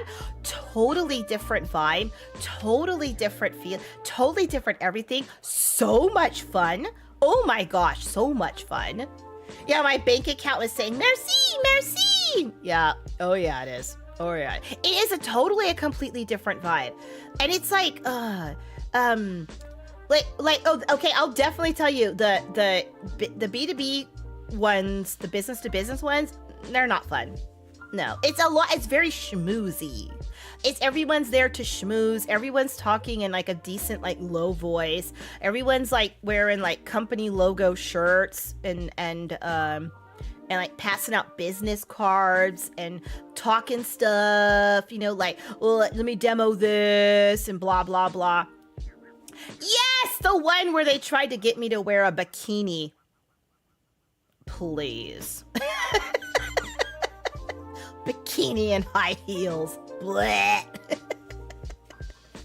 Please consider my company. Yeah, well, okay. Now, ChemCon was especially bad, okay? Because, trust. I've had the con experience. I know. It was in my 20s when I was a young bun. Not now. But it was, ChemCon. Okay, ChemCon was nothing but chemicals. Okay, now we were a high purification facility, so you get like things that are like 99% pure, right? We did 5 nines, so we were 99.99999% pure. So you like count the 9s after the decimal, and that's what we would get our stuff to. We had like clean room staff. We had like everything was like so we would buy from a company, purify the chemical, and then we would sell it back to the company. So our customer was also our client. That makes sense? Like, you know what I mean? Like that's so when you go to ChemCon, literally everybody there you already had some kind of business with. They were either a supplier or they were a buyer or both. It was weird. Like, what was the point? What was the point of going to this con? Like, we all knew each other, but they were always small and they were always in places like where people wanted to go have fun. Like just outsourcing. Yeah. Well, I mean, considering what we had to have like equipment wise in order to purify the chemicals, that wasn't something that was common. Like we would have things that there was only one place in the entire world that made this particular part or this particular like vessel or this particular thing. So I get when you get to that level of purity, it's really like we're like one of the few in the world, you know what I mean? So I get it, but it was weird. The booth babe incident. Oh my, yeah. I'm so glad booth babes are going out the door because it's really demeaning and also uncomfortable. I'm sorry. Some people are fine wearing like bikinis all day. That's great. Knock yourself out. No hostility that way. It's the shoes. It's the standing around in the high heels and having to wear the bikini to like attract a certain clientele. No, not a good thing. Not a good thing. Yeah, you outsource. It makes sense for outsourcing. Yeah. But so I was working for a company that worked with builders. Okay, mostly industrial builders, right? So oh my gosh, I would technically count as a booth babe for the meeting. No, I was officially there to poach all of her chat. I was there to poach and steal her clout, which I did a great job. Thank you very much. Yeah. I refuse to be a booth babe. But I was working for his company and we did software for architects and professional grade builders, not for like home users, but like professional ends of things.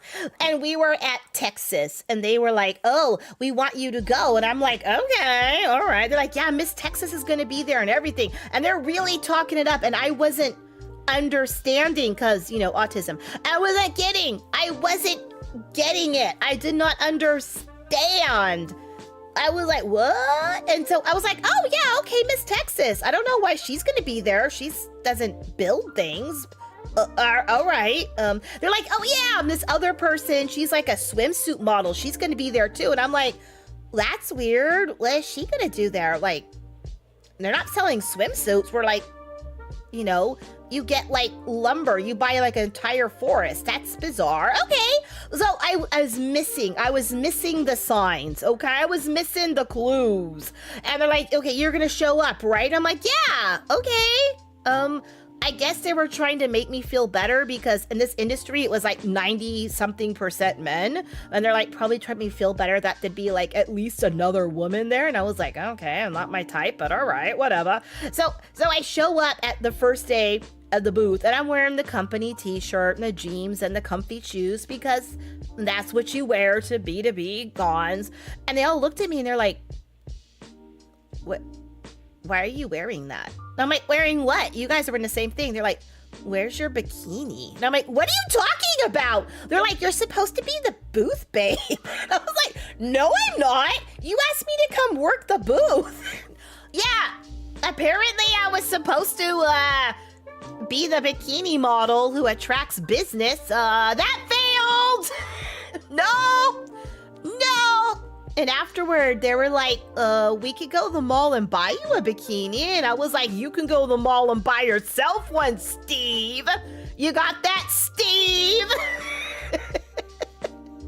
So, yeah.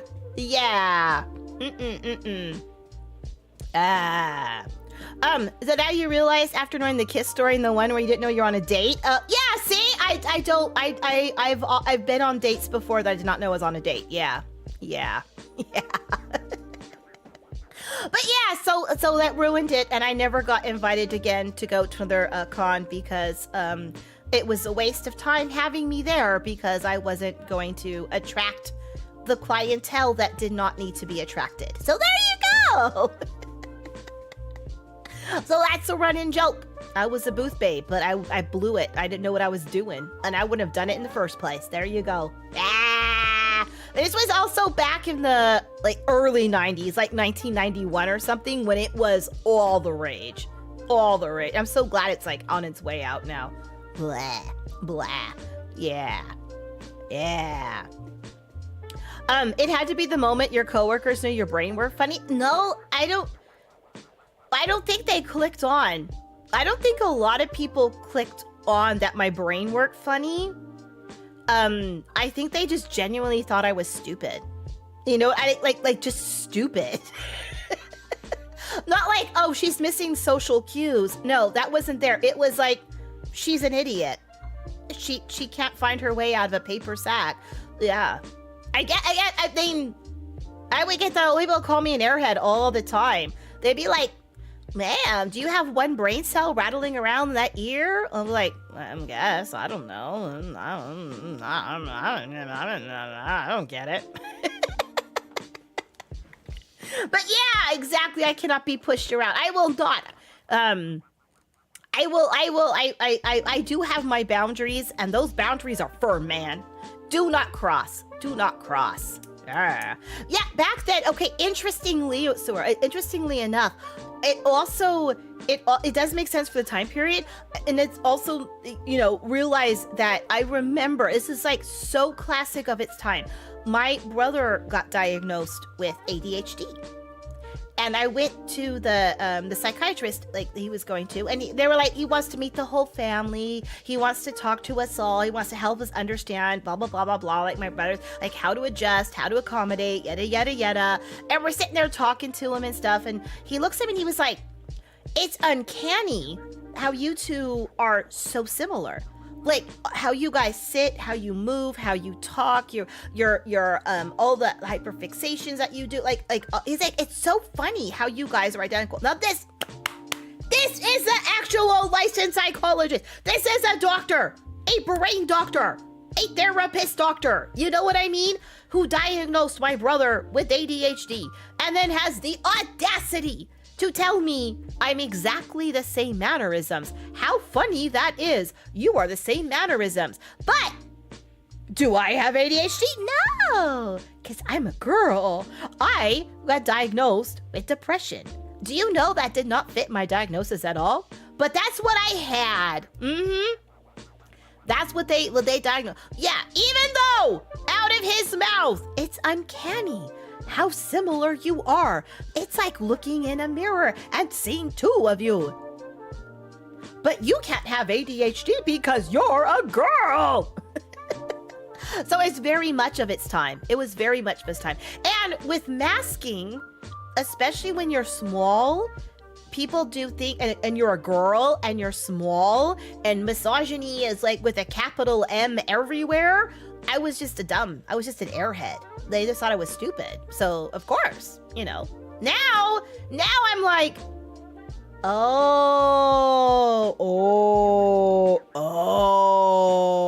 yeah. All the things that I thought I was just dumb over. I'm like, apparently I'm not stupid. Who knew? The cooties prevent ADHD. Who knew?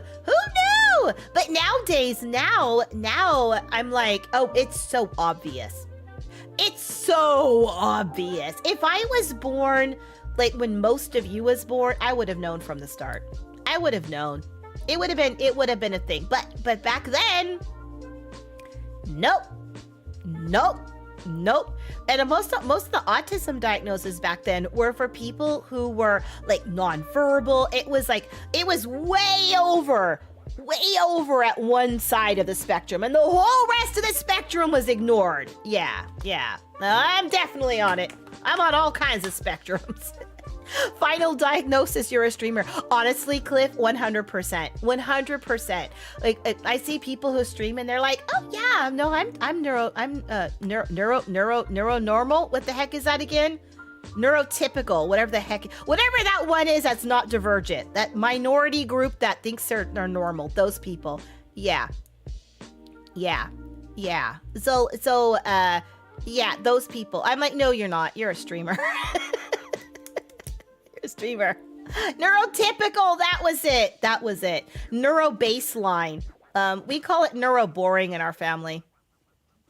You're neuro boring. You don't have anything unique about you. Sorry. I hate to say it. So sorry. And those of you who are here going, hey, Mama Cookie, that's rude. I'm neurotypical. No, you're not. If you follow VTubers, you are not. Because like attracts like, baby. Go get yourself tested. Like attracts like. You're one of us. You one of us. You feel like your daughter is a good example that I wouldn't have known much earlier. Do you know what's funny is her whole life thought everything she did was normal, and because either I did them myself or they didn't seem weird. Like I remember that when she had a dollhouse. We had this amazing dollhouse for her, right? Amazing dollhouse. But she put it all together like you would a puzzle. Like she put the bedroom stuff in the bedroom and the kitchen stuff in the kitchen and posed the family, and she never touched it again. Never. She had that dollhouse for years and she never touched it. It was always because she finished playing with it, because she did it. Like it was a puzzle. Like she put it together and it was done. She never actually played with it. It was so weird. And I thought, okay, that's weird. Like, why would a kid do that? But I didn't think it was weird, like something should be tested in my kid weird. I thought it was like, oh, okay, I guess that's just how she is. But it's weird, but not weird. I don't know. It didn't trigger that it was weird. She didn't talk until she was almost 3 years old because she just did it. And I was like, is something wrong with my kid? They're like, oh, her ears are fine. I go, I guess she just doesn't want to talk to me then. Didn't think anything of it. Didn't think maybe I should have my kid tested. Nope. Because I did not know that was not correct. Yeah. Every story from Brie is her assuming that what she did was normal. Yeah. Probably because I told her it was normal because I thought it was normal. Hey, Cammy Bun. Welcome in. Yeah. Sky Shield! Yeah. Anyway. Yeah, it was crazy. I agree with you, Delta, that I believe that neurodivergent people are more numerous than neurotypical. But I think it's because there is a spectrum and we don't clump up into one massive group that does X or does Y or does Z but neurotypical people do, that they appear to be the biggest group, if that makes sense. Yeah. You learn from the people around you. Exactly. And I would sit there and I would tell her all the time, okay, we do this and we do this and we do this. And these are the rules of going in the car. These are the rules of going to the grocery store. These are the rules of saying hello to somebody. These are the rules of talking to your teacher. These are rules of talking to the doctor. These are the rules. Like, these are all the rules that you have to learn and how to do the different things in life. Like, you need to learn the rules. And this is how you organize the things. And like her favorite toy was buttons. She played with buttons. She would organize them like with like subsets, you know, and I was like, this is normal. You teach, because I say you have to teach your children how to be grown-ups. So I'm teaching them things like, this is how you talk to this person. This is what this facial expression means. This is what that face expression means. This is how you respond with it. Go practice that face expression a little bit more. It looks the wrong one. I thought that was normal.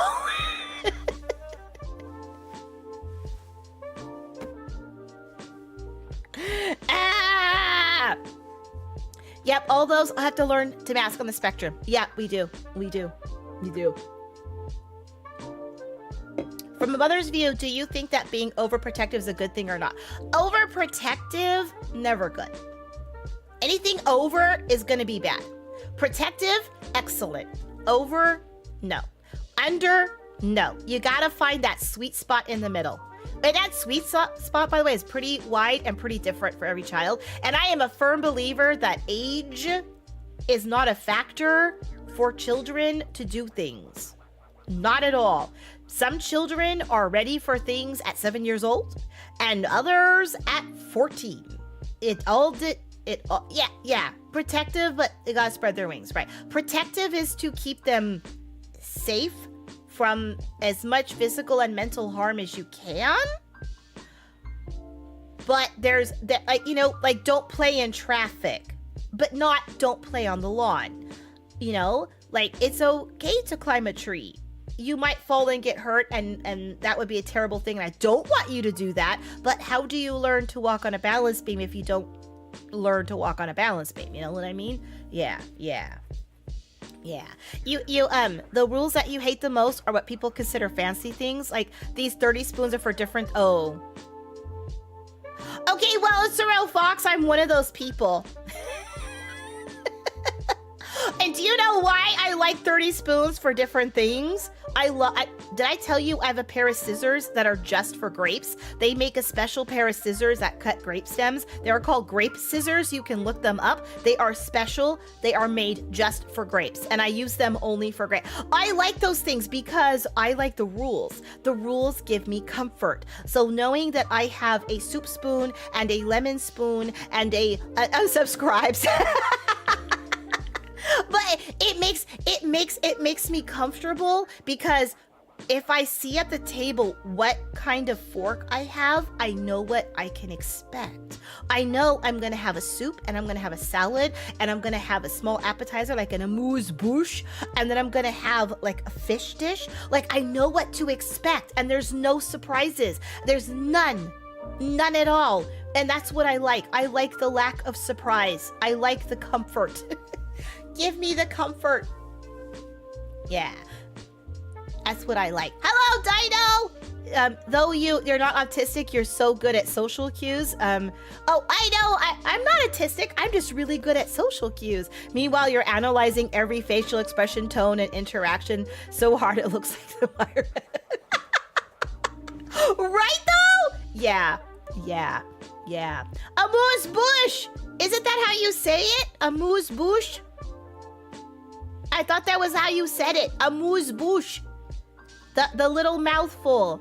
Yeah. Give me finger food. 100% love finger food. But I like to know what I'm eating. And then so we have a ridiculous amount of silverware sets in our family, and we will put all the forks and spoons and knives out because that's it. I like that. And I get. And for me, like people like to put them in size order. No, forget that. You put them in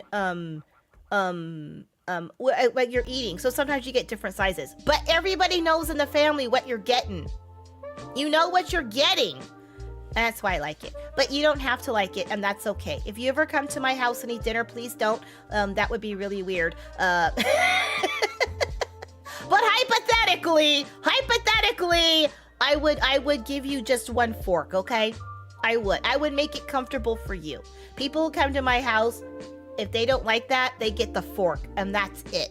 In fact, they can choose which fork. In fact, during my D&D, they get to choose what set of silverware they eat because one likes a particular fork from one set and one likes a fork from a different set, and I make sure to get those forks for those people. They get to pick.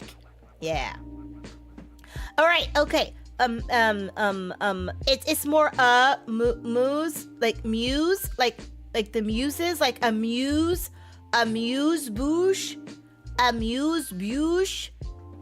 Is that? Did you think I could speak French or something? I don't speak French. You should hear what I do to the language. It's horrific. It's amuse-bouche. Amuse-bouche. Amuse-bouche. Yeah, and it's a crepe, not a crap, or whatever the heck it is. I don't like that pronunciation either. What else? What else was the other one that, there's another French word that I'm always, accoutrement. I say one a lot. Yeah, get the accoutrement. Get the accoutrement. What else? What else? These are things I swear, if somebody from like the French Border Patrol ever sees this video, they're gonna like permanently like mark my file, and I will never be allowed to enter the country again. What else do I say? There's one foyer. I don't say foyer. I hate that. Foyer. I wish I was special, but I'm a crap. But I'm a creep. I'm a crap. I'm a creep. Wait, there's another one. Ugh. I hear it all the time, and I didn't realize I was saying it the French way, but badly, until I said, I'll think of it. Like, I'll stop streaming, and I'll wake up in the morning at 2 a.m. be like, I knew what word it was, and then I'll forget to tell you again later. Yeah, but there you go. There's another one I do all the time. It's like don't say it. Oh, a niche. It's not a niche. I do not like the word niche. That's stupid. It's niche. I have a niche subject. I'm gonna put my phone in the phone niche. Niche. Yeah. And it's salad niçoise. Niçoise. I tell you, when I was ordering food, I swear every one of them was cringing. I would like a pan au chocolat and a salad niçoise, please.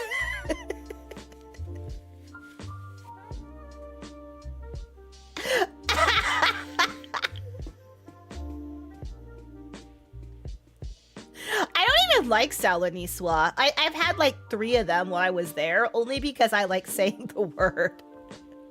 It's chocolatine? Oh, I kept calling it a pan au chocolat. I would like a pan au chocolat and a salad niçoise.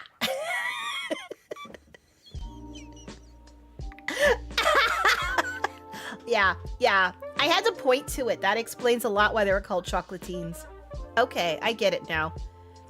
Yeah. Niçoise. Salad niçoise. I went to Nice once. It was terrible. Never do it again. And I got a salad niçoise in Nice. I did. The salad was okay, but I did not like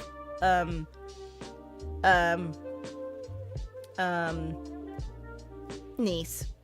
Oh yeah, the chocolatine versus pan au chocolat. Oh my gosh, it is a local fight. I forgot all about that, Loop. I called it pan au chocolat everywhere, but because I speak American English, especially American English, they just considered the fact that I was an idiot and let me say whatever I wanted to say. I was all over France, north and south, and I called it pan au chocolat everywhere. I just defaulted. It's that whole thing with like jam and clotted cream. Oh, and like, is it a scone or a scone? Yeah. That's what it's a scone, by the way. Don't say scone, you're wrong.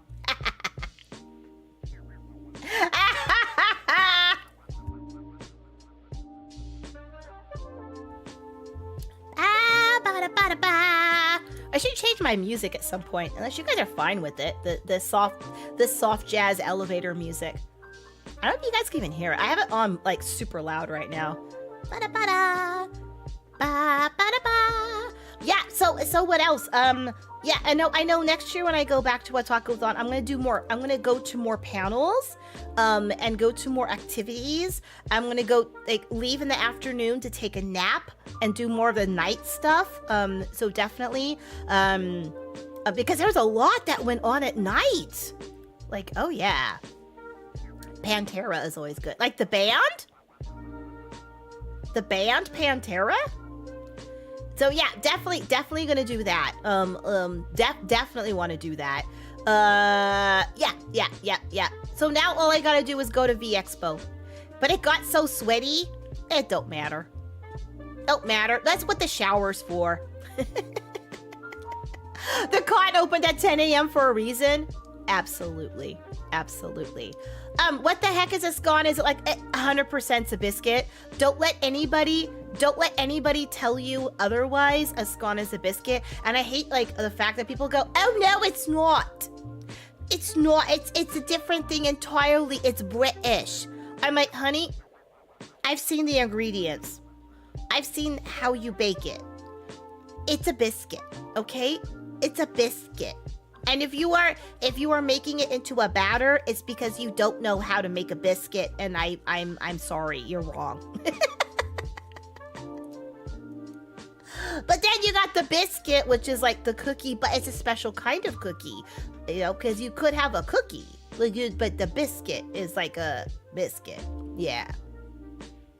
If y'all want to stay for a few more days at Montreal next year, we got multiple other places to check out that I'm sure I'd love to. Yeah, actually I was thinking about it, and I was like, I really want to do that train. There's a train that runs from the East Coast to the West Coast and the West Coast to the East Coast. I really want to do that train, and I thought about doing that because the train has Wi-Fi. I could still stream. Could you imagine me streaming on a train? On a train? Like, I would love to do that. I would love to do that. Will you go to Trouble Britain and order biscuits and gravy? No, but they would know you're American.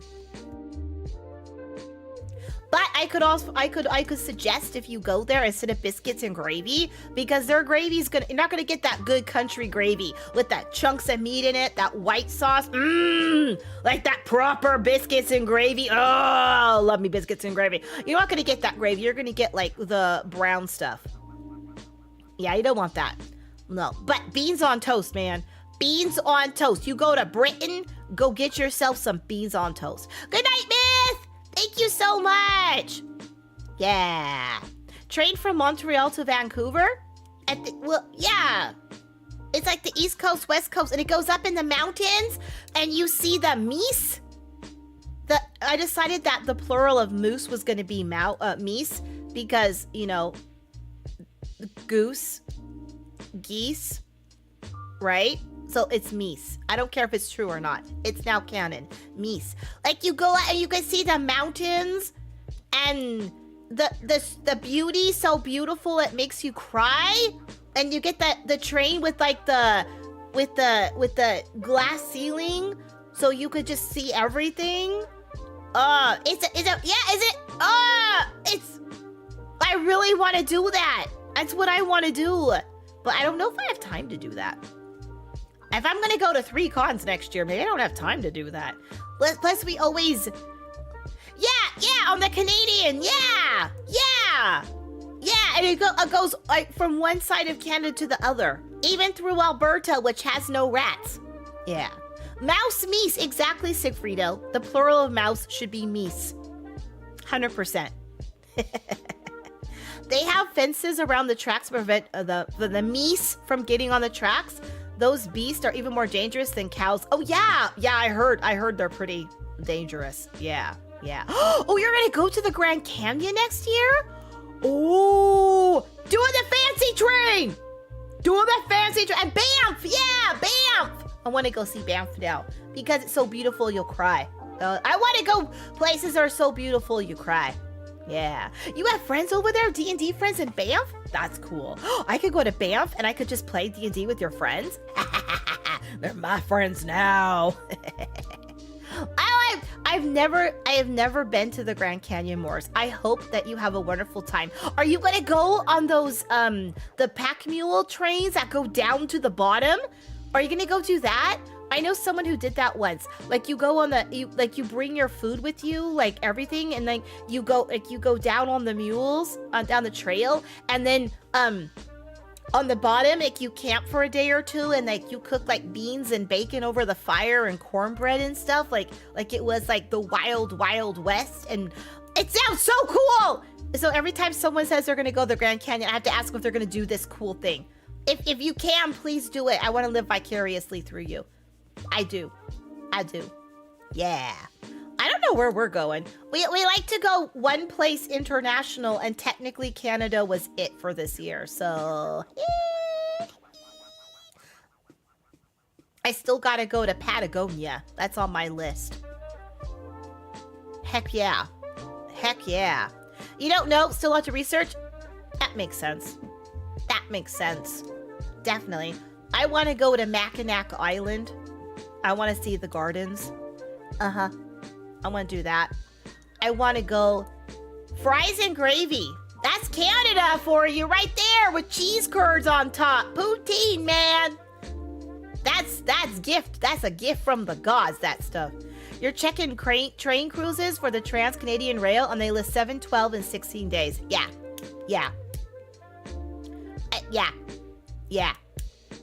I may or may not have mapped out some beautiful train routes. There's one that actually runs through Utah.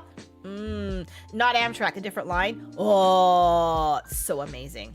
I love trains. I love trains.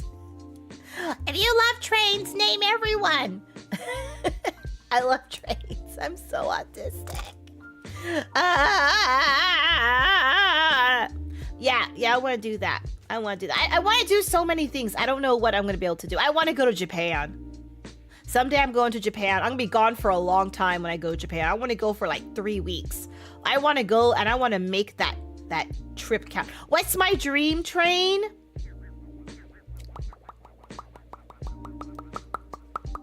I think I've never been on one, but they have those sleeper bullet trains that run through Japan. Those look not the super rich deluxe ones, but the lower grade ones that they have like the little pods that you sleep in, like in the train, and they have the whole like car that's filled with like vending machines. Yeah, that train. It's just a regular train. I don't know what it is. It's like a commuter train that goes from one place to another place, and that would be my dream train. I've never been on it, but I want to. Someone listing every single engine ever produced. You know, people. Do you know I've been on one of the old, like a replica of one of the oldest trains ever. It's called Elephant, and it's at Beamish Open Air Museum in Beamish, England. And I've been on it. I've been on it so many times. Like, it was awesome. Like, it's so slow. When it's going up the hill, you could get out and walk faster, but they won't let you. I love it so much. They have partial train cruises that are just the giant mountains of the West. Oh, yeah. Trains cannot be boring? What? What's wrong with you? What's wrong with you? Sleeper trains aren't common anymore. No. That's why it's a dream train. That's why it's a dream train.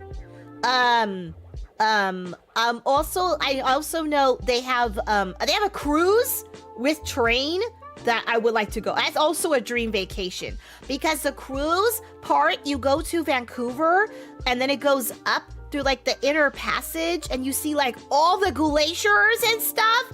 Like, oh, right. It goes up into the glacier area and then it stops, and then you get on a train and you go on a train through Denali. Like, hello, I get to see glaciers by boat and then go see Denali by train? How is that not the perfect vacation?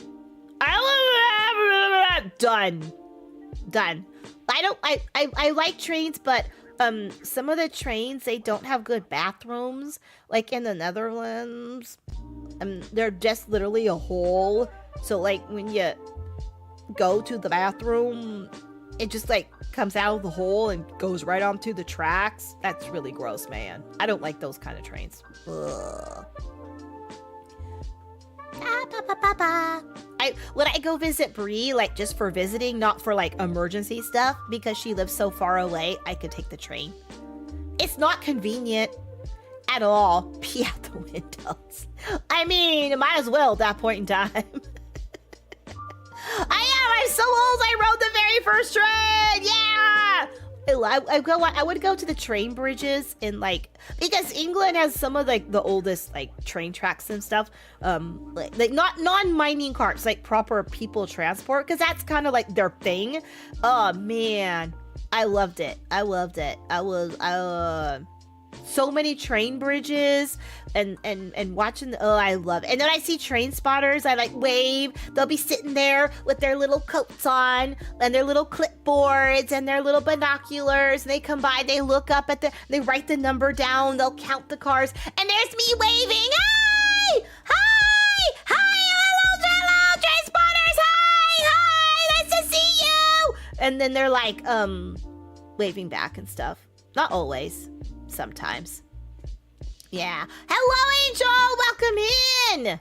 Yeah. I like those. I like trains. I do. I'm not like the autistic person who like knows the engine names and stuff. But I do like them, and I always go to train museums, and I always go toot toot. I'm like 5-year-old train lover. These are so cool. They're so fun. Love them. Like when you go like to like amusement parks and they have the train, then yeah. I will take a full circuit loop and do some more if I could. It's like, no, I don't want to walk. I want to take the train, despite the fact it's nowhere near the rides that we're going to go on and be very inconvenient, because I want to take the train. How are we doing tonight? We are doing fabulous. We are doing fabulous. It is a fabulous night. Absolutely. Absolutely. Oh, yeah. What else is going on? Oh, my, I finished my water. My glass is empty. Boo! Oh yeah, speaking of what's going on, tomorrow, Tuesday, or as we say in Britain, Tuesday. Oh gosh, that was the worst accent. Okay, so I'm being banned from Quebec, France, and Britain now. Yeah, they're gonna hear this, they're gonna hear how I say my words, and they're banning me. Hey, Tony! Yeah. Tuesday, I'm gonna play, what am I playing? Elden Ring, I think. I'm going back to my Elden Ring kick. I do apologize. I am playing Elden Ring 3 days next week. This week. Yep, this week. 3 days. 3 streams. If you do not like Elden Ring, I apologize. I apologize. Yeah, but I'm doing 3 Elden Ring streams this week. Between Twitch and YouTube. Between them both. Yeah. You got an ADHD moment. You just found out the ruins at one of the museums you want to recommend in Montreal is the first underground sewer in North America. No! No! Really? Okay, okay, this sounds stupid, but I like infrastructure. So when you like have like even a sewage museum, I love stuff like that. Infrastructure is so, but probably like trains. It's so cool. Like bridges and tunnels and how roads are constructed and like the old days with the sewer pipes, like where they used hollowed out logs and stuff. Stuff like that is so cool to me. I'm already bound from Britain before I even step in. Joke's on them! I live there, ha ha! So I'm just gonna go back and torment them. They restored a bit over 100 meters that you can walk. That's so cool. I also like it like when like they have the old Victorian like the gas, and they would have like the gas lamp, and they have a really pretty frilly top, and that the frilly top would be like at a certain height, and that would be like open vented to the sewer lines, so like all the methane gas would vent up through the electric pipe out the top and go off. Oh, that was so cool, like how they use it as chimneys to vent. So clever. So Angel, you got out of work early. That's good. You mentally exhausted makes sense. I'm sorry that you're very like close to the edge there. Make sure you take deep cleansing breaths and find a good safe spot to sit in. Okay? Take care of yourself. Yeah. And I'm glad you don't feel sick because you were hydrated and eating today. That's so, you're getting better. You're getting better. It's baby steps, my man. Baby steps. Gotta take one little bit at a time. What's that saying about the elephant? Oh yeah, you in order to eat an elephant, you gotta take one bite at a time. You can't just eat the whole thing. Ain't gonna fit in the mouth. Even my big gob. Nope. One bite at a time. You got the food and drink so you're not physically sick. That's a great start. You're doing it. You loved Dirty Jobs as a kid? Oh, like that show? Yeah. Yeah, I could see that. Yeah. It's cool stuff, man. It's cool stuff. Love it. Venting explosive gas in the pipes that carry electricity. Yeah. How many houses? None. Because it was like really well made. Speaking of elephant, there's a white one in Montreal called the Olympic Stadium. Oh! I get it. That was a joke because it's like a white elephant. It's like the big thing, like the thing you don't want. I get you. Yeah. And ciao, Tickfy! I don't think they watch me. I don't think the border control people watch me. I think I'm safe. I hope so. I really hope so. By the way, I hate passport control. Hate it. It is. I mean, those of you, maybe you can identify with this, but when they ask you those questions, like they'll ask you, like where are you going? And I'll say, oh, I'm going home. And they go, where's that? And then I just stare at them dead in the eye because I don't know what to say. I don't know. Do you want me to say, like Cookie Town? Do you want me to say Oklahoma? Do you want me to say 1, 2, 3, 4 Box Street? Like, do you know what I mean? Like, what do you want? What is your idea? Wait, how much detail do you want? I just start to freak out. I do. It's like, and then I'm like, okay, I'm freaking out. And so, like, are they going to think I'm a liar and I stole someone's passport? Am I going to go to jail because I don't know how to answer the question because I'm socially awkward? I try to practice in my head what I'm going to say. And then I get up there and it's gone. I freak out. It's a very generic question. Yeah. But like, what do you want to know? Because I've been in situations when I lived in California and they're like, oh, where are you going? And I go, I'm going home. And they're like, oh, where's that? And I'd give the city name and they'd look at you and they'd be like, where's that? And you're like explaining to them and they're like, that don't exist. I had one of them actually call a supervisor because I thought I was lying. They had no idea. They're like, I'm from California. I've never heard of that. And I was like, you dumb. It was Reading, by the way. I've never heard of that. I'm like, well, you're dumb. But now I panic every time. Thank you, Underseer, and welcome in. Yeah. Where are you going? I didn't study this question. If you're a citizen, they can't deny you from entering. Right, you would think so, right? You would think so. But in my world, in my head, they can. And they're gonna put me in a closet somewhere, and I'm gonna have to wait 3 days for someone to come and for them to figure out they could call somebody and they can come and claim me or something. Like, I don't know.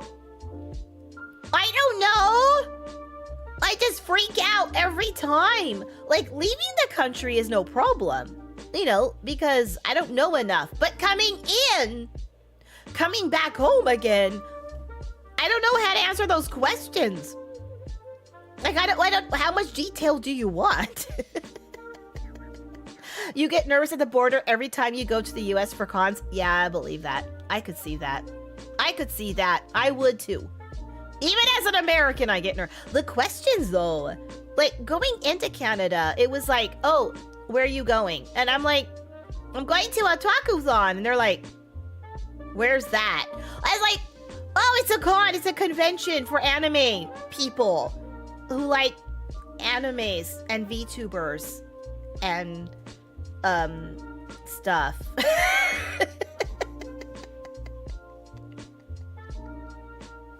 Going back, where are you going? Home. Where's home? How much detail do you want? I live in an oatmeal box. Is that how much detail? When you come back to Canada on the road, it was like asking if there was anything to declare, like fees or such, or have. Oh, that's cool. This way back in like 1986 or something like that. We went through a border with my family and they asked my brother, who is just as bad as me, Obviously the same as me. We're identical. And they asked him, do you have anything to declare? And I don't know why he did this, but he stomped his foot and he pounded his fist against his chest, like over his heart. Like he was like proclaiming something. You know what I mean? Like this stomp and hit at the same time. He looked up into the distance and said, I declare this land for Spain. And I thought it was hysterical. I thought it was really funny. Now every single time I go through and they ask if I have anything to declare, I will guarantee you I will draw a blank and panic. And the only thing that will bounce in my head is I declare this land for Spain. Because that's the only thing I can think of. Since like 1986, that is the only thing I think of. I'm terrified of that question. It scares me so much. No.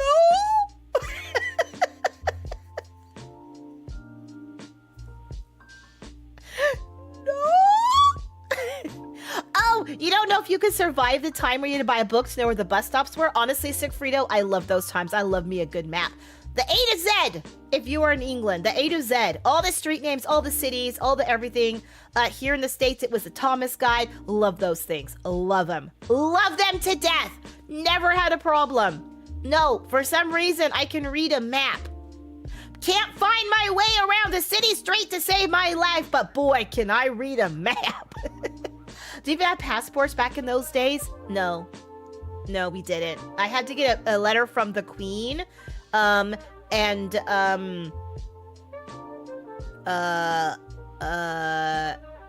find something funny to say, but I can't think of something, so just pretend I said something funny right here, okay? Do that. You're gonna use that one the next time you travel a country. Good luck not getting arrested.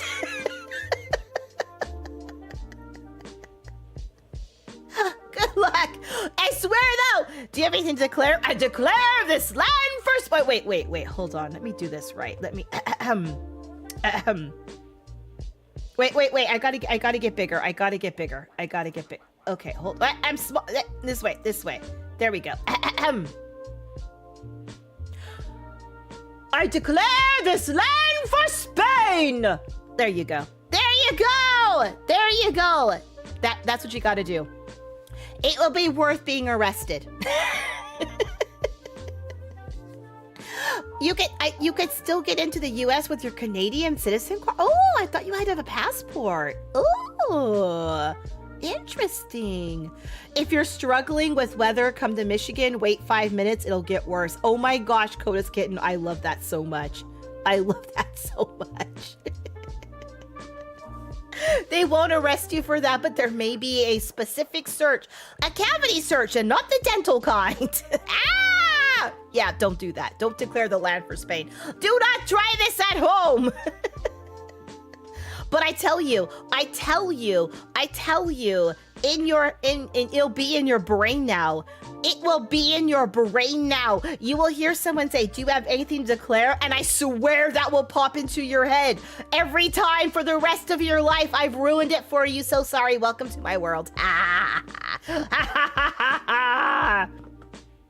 Remember your grandparents telling stories of going between the USA and Canada without needing any papers and certificates at all? But I don't know how legal that was, especially when you're doing... Oh, I don't know. It might have been depending how long ago it was. Stop programming you! I'm sorry. I can't help it. That's one of the ones you're going to get from me. I'm so sorry. You know, also when you get... Thank you! You'll get the 3 thank yous. All the cookie box does that one. You'll find yourself doing that. Someone will hand you something that you really like, and you will say thank you 3 times. You'll be like, oh, thank you, and you'll be like, I've been brainwashed. Welcome to the cult, the cookie cult. We're nice here. You can be independent. You can do what you want to do. You can marry who you want. You can live where you want. You can eat what you want. You can do whatever you want to do for hobbies. The only thing that we require you to do is when someone asks if you have anything to declare, you will always think in your head but not say out loud and get in trouble. I declare it's under Spain, and then you will and you will always say thank you 3 times. That's part of the cookie cult. You're a member now. Sorry. during or after World War II. That would make sense. That would make sense. It makes sense. It makes sense. I remember as a little girl, we had the medfly issues and stuff. And I remember going up to Oregon because where my grandparents lived was so close to the Oregon border. It was easier to go into Oregon to go grocery shopping, like the big shops, than it was to go further south to the stores, because it was like, an hour or two south versus like 20 minutes. You know what I mean? So we would go north and we would have to cross the border, and sometimes they would check your car and stuff like that. And I always thought we were going into Canada because we were crossing a border. I didn't realize it was just like certain types of agricultural checks. I was a kid. I had no idea. So I used to think we would go to Canada all the time. I'd be like, oh yeah, I didn't need a passport to go to Canada. I didn't need any papers to go to Canada. I wasn't going to Canada. Nope. Some states do have interstate borders, and there is an interstate border between California and Oregon, especially on I-5, because we do have agricultural issues, and when we have certain insects that for protection of agriculture, they do search cars and they stop people. You get like a little resident bumper sticker if you're a resident, but if you're traveling up, especially trucks or stuff like that, yeah. What? briatcookiebox is here? What? Hey, hello, Womb Fruit. Welcome in, Raiders. Hello, welcome in. Nice to have you all. I will stop telling all your secrets now. Stop telling everything about you. Hello, Raiders. Come on in. Welcome, Bridiots. Welcome. Bri, are you still here? Are you raiding and running? We're just chatting. Have I out-yapped you? Fruit of the womb. Yes, that's right. My fruit of the womb. My womb fruit. It's so wonderful to see you all. The apple didn't fall far from the tree. Nope, did not. Come on in. We're talking about the border crossing between California and Oregon. Yeah. Thank you, Demon Wolf. Thank you for the follow over on the purple spot. Come on in. Welcome, everybody. Those of you who don't know me, what's wrong with you? I'm Bree's mom. Hi. I'm cute. I have sprinkles in my hair. I'm adorable. You love me. Really. Oh, any of the Raiders that are new from finding Bree? Oh, yeah. Are any of you new Raiders from Otakuthon? New Bree idiots? Well, welcome in. You can be new with me, too. Yeah. Oh, Mole Clash. It was Tom Lopez. Tom Lopez is the GOAT tonight. Gifting like crazy. Yeah, we are the say-so side of the cookie box. Yeah. I think the biggest swear I say is, oh, poopy pants.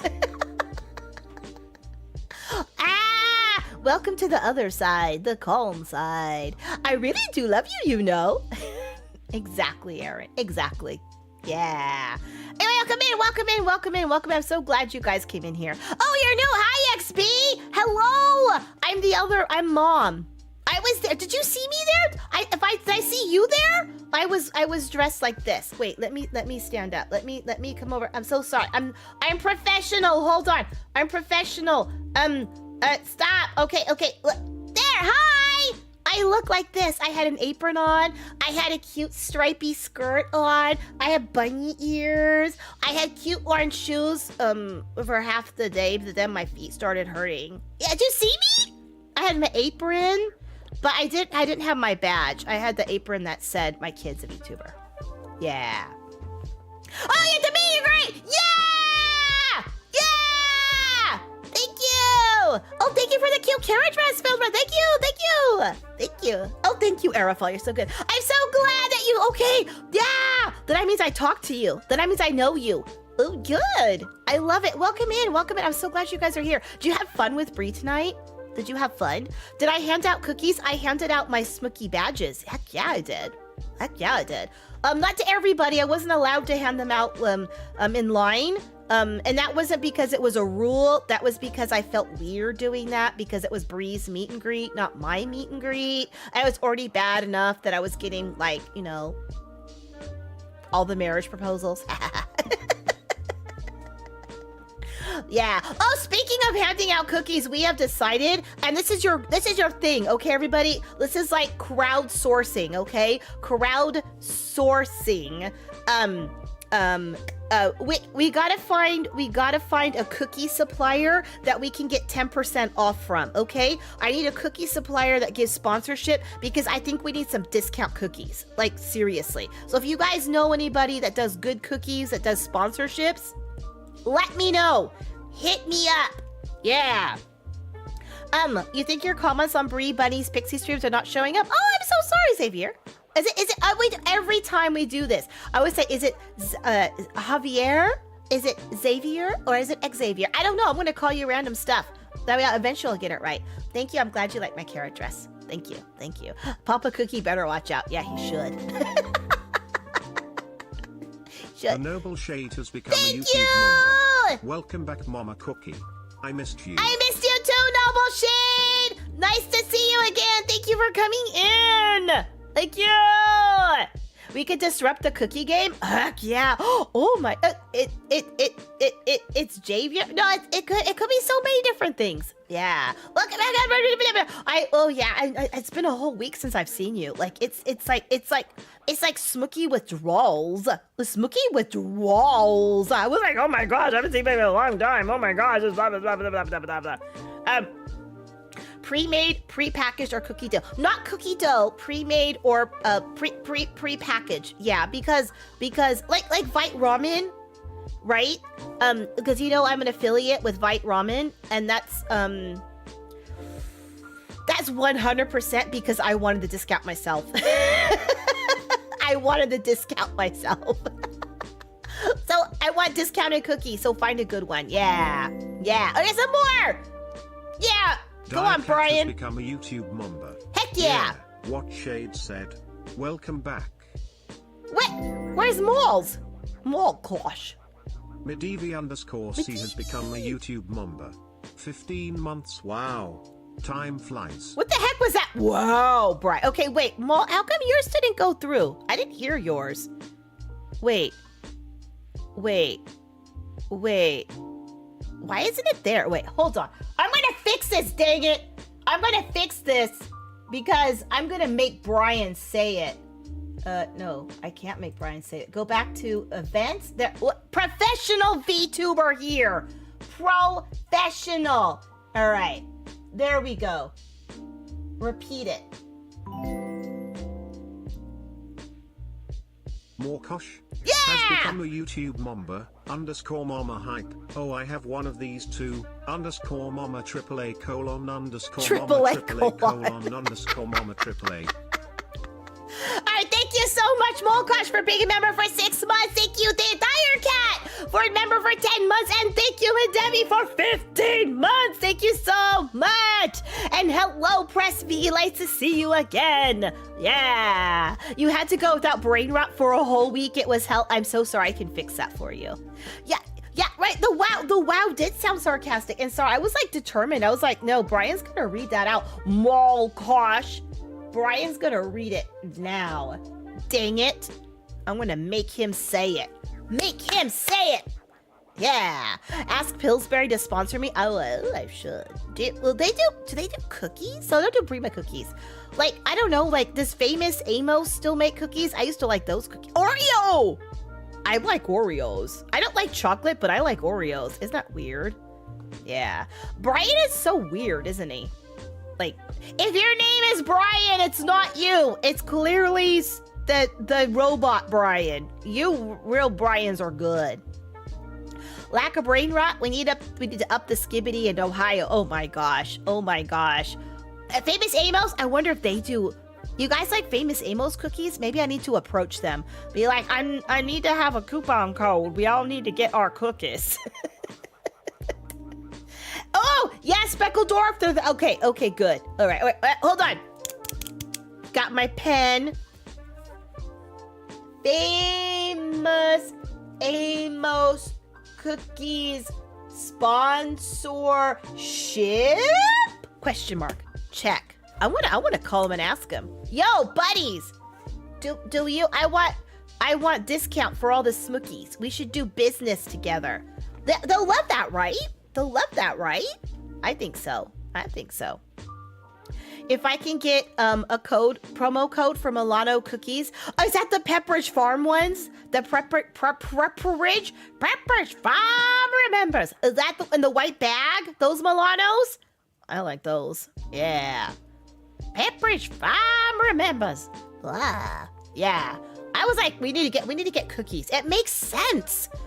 So if you are out and about and you're like, man, I want to order cookies from this cookie place, I can place orders here. I order cookies from here, and they do affiliate stuff. Let me know. briatcookiebox, gmail.com. Yeah, send me the link. The lemon Milanos? They have lemon Milanos? Underseer, I need to go to the store tomorrow. I need to go to the store tomorrow. I did not know. I did not know they had lemon ones.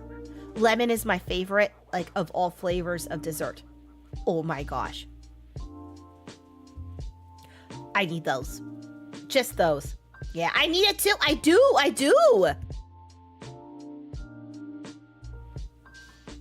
We need 10% off. We need XOXO Mama for 10% off.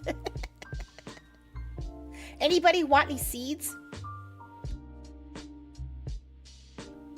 High mowing, not high rolling. High mowing, well, wrong kind of seeds. High mowing seeds does affiliates, and I was like, ooh, I wonder if I could get you guys a coupon code with them. That would be good. Do you guys like seeds, like for growing plants? High mowing is a good company. I like them. If you can buy seeds, buy from them. Yeah. For your gardens next year, we'll just figure out. We'll do all the affiliates that will help us out. Maybe we'll get like car insurance. Maybe we'll get like a 10% off at Geico. Do you snack on the seeds? I mean, technically you can, but no. You saw VTuber making Gamer Sup pancakes. I consider Gamer Sup, especially early on, but I don't use Gamer Sups. I feel like I'm being hostile. I'm not. But I only like to do things that I use myself. I'm one of those types because I feel guilty. I feel guilty telling you, buy this product that I never use. Yeah, and it feels weird. I go for affiliate status so we all get the coupon code. Yeah. You like to buy a car with cookies? Same. You don't do gardening, but your mom might do as a side project? Yeah. Crumble cookies as sponsorship. Oh. Wait, are those the ones that are controversial right now? I will find out. Oh, what's that one that's like up all night? What is that? 2 a.m. cookies? 3 a.m. cookies? I wonder if they do them too. I need to look into this. Yeah. Thanks, Arafal, getting me in trouble. I can't have the caffeine levels that are in there. They do not do good things to my body. Yeah. I'm an honest VTuber. Is it 2 a.m. cookies? Okay. 2 a.m. cookies. That 2 a.m. cookie place, I've always seen them near colleges and they deliver to dorms. I think that's very appropriate. I'm like, I would go back to school as a 20-year-old and to go to a dorm just to have 2 a.m. cookies delivered to me, honestly. What about cookies and cream ice cream? Also good. Heck yeah. Haven't I told my body no to caffeine issues? It's free money right there. Yeah, well, 2 a.m. 2 a.m. cookies is because I think they're up. Their cookie shop is open. Like they're big cookies and they're open till like all night. Yeah. You're changing out of your uniform and taking 5. Good job. Don't forget to stay hydrated. Yeah, and a snack too. Get a snack. Eat a snack. Yeah. No, I don't drink gamer subs, so I don't want to do a sponsorship because I feel weird. Bree does, and Bree, I know drinks gamer subs, and well, I know she can right now with the whole electrolyte thing she's got going on. I don't know. You can imagine me doing the "How do you do, fellow kids" meme. Legit, I would do that, and like so unironically. Just because I would think it was funny, and yeah. What's the little bunny in the corner? Do you like it? You like that? Yeah, he just appears every once in a while. He's like a fun little thing that just pops up, and he hops and then disappears again. A little brown bun. Yeah. He's just there for fun. Like the little white ramen should pop up there, and then you'll see the little bun pop up there. Yeah. Your favorite Scarlet Vans are what? Like your Van shoes? Aw, man. Pizza sauce is hard to get out too. I'm so sorry. You gonna go through Gatorade drink? You've been drinking Gatorade?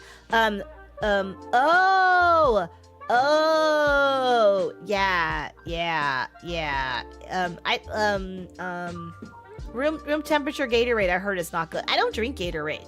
Anything that has like a lot. I mean, Vite Ramen is as close as I get as to adulterated food because it has the good vitamins I need. But a lot of the like electrolyte stuff, I don't know how that responds with my body chemistry and my medicine. So I have to be very careful. Like I can't have too many superfoods. Like the superfoods negate my medicine, and that's not a good thing. Not a good thing at all. So bye Angel, see you when we can. Okay, take it easy. What's quote unquote what's the quote unquote what? Hydrogen peroxide is good for stains. Well, yeah, but it's red. If it's red shoes with red pizza stains, that you don't want to take the dye out. Would the hydrogen peroxide be good for that? I don't know. I've never used it on the red. I know red's a hard color to take stuff out of because of the dye. Yeah. Grapefruit screws liver metabolism. Yeah. Grapefruit and pineapple also apparently have issues. Yeah, I'm on blood thinners, so getting like hypertension or high blood pressure or things like that, or taking things that promote coagulation, like clotting, all those I can't have because it messes with my blood thinners. So yeah. It's the joys of having an autoimmune disorder. So I can't have superfoods, right? And I'm sitting there one year eating a bowl of Brussels sprouts. Okay, no, I love Brussels sprouts. They're one of my favorite vegetables. And I made like a whole serving bowl of Brussels sprouts. I've eaten that baby, and I'm enjoying it. I'm watching a TV show, and it was about this guy who almost died eating Brussels sprouts. And I'm like, haha, it's funny, I'm eating Brussels sprouts. And then I was eating it, and I was watching the show, and it turns out this guy has my same autoimmune disorder. It's antiphospholipid syndrome, by the way, not lupus. It's funny because 80% of the people with APS that I have also have lupus, but I have non-lupus antiphospholipid syndrome. So yeah. So what the timing, right? So I'm listening to it, I'm watching it, and it turns out that this guy ate an entire Brussels sprouts were his favorite vegetable, and he ate an entire bowl of them, and had to go to the emergency room because he started having massive issues with his blood clotting and potentially like stroking out and stuff. Like it was really serious. And so I'm eating this bowl. I'm like, I need to call the doctor right now. I was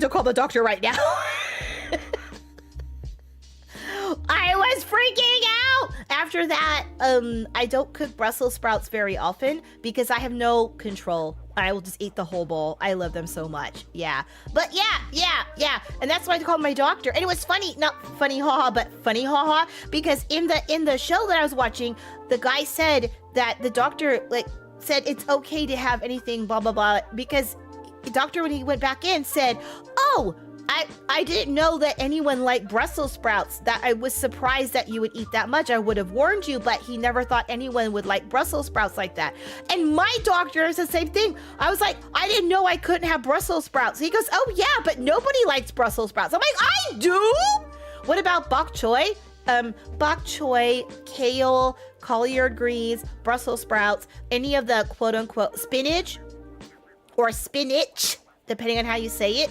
Any one of those superfoods, like the dark leafy greens, they're super high in potassium and K and stuff like that. All of those super healthy superfoods, like the super greens, I have to limit. But the thing is, I have to have them every day.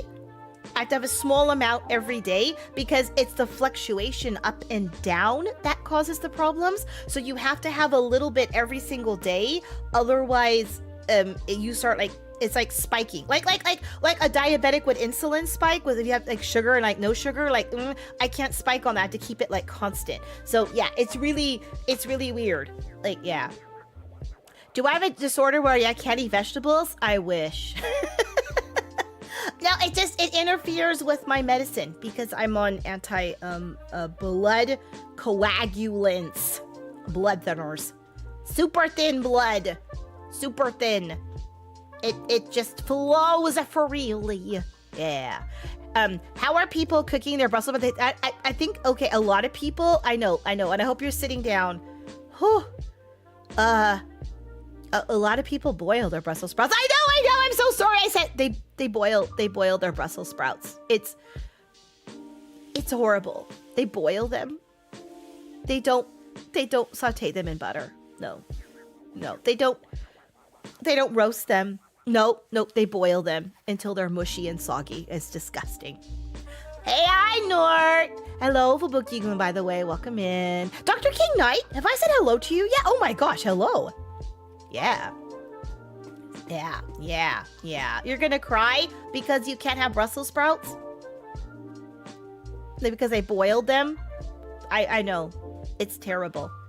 Can't do that. Also, here's my friendly tip. If you fry them in butter, if you cut them in half and then you saute them, and then right at the very end before you serve them, you splash way more Worcestershire sauce than you should ever splash on anything. Oh, that's the best. That's the best. You gotta discolor them with the Worcestershire sauce. Yeah. Love them. You parboil them briefly, then ice blanch them to keep them green and crunchy. Valid. I will say that is valid, Void. I will valid that one. The audacity of boiling till they're mushy. Yeah. No. Are you supposed to steam them a bit, then finish them in the pan with butter to have them well cooked inside without being overcooked? Yeah, you can. But I find that if they're halved, I don't have any issues with it. But maybe it's just my pan. I don't know. Brussels sprouts grilled with balsamic vinegar too. Exactly. It's the same thing as the Worcestershire sauce. It's just got it's got more of an umami flavor with the anchovies and the tamarind. I'll miss some Worcester sauce. Yeah. Cut in half, brush with olive oil and salt and pepper, and add a little rosemary and garlic. Delish. It tastes better, but you don't have time. Yeah. Roast them. I like to put like the bell pepper works too. Potatoes, carrots, onion chunks, Brussels sprout cut in half. Those kind of things. Put them in a bowl. Toss them in a little bit of oil, little bit of seasoning, little bit of whatever herbs you want to add. Just toss them. Throw them out single layer on a pan. Roast those babies. They're roasting while you're making something else off to the side. So good. Oh, you put Worcestershire sauce in your spaghetti? Oh, I'm gonna try that. Oh my gosh, that sounds good. No, that makes sense. Oh, I'm definitely trying that. Oh, thank you for that tip. I'm gonna do that this week. So good. So good. A lot of veggies can be quickly prepared while the main dish is cooking. That's true. With roasted vegetables, I usually put them in first. And then, also, if you're doing that, there's a fun tip. If you're doing the roasted vegetables in the salad, in the oil, I'm so cheap.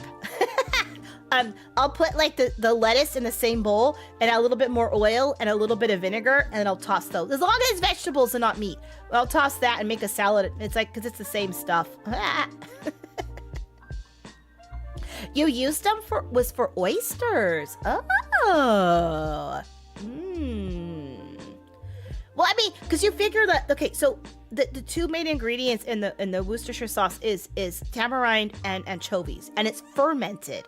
So it has that real earthy flavor that it's going to come through. And when you put it with meat in general, it rounds the meat out and it makes it that slightly sweet, but yet still like the definitely umami flavor, but also slightly salty.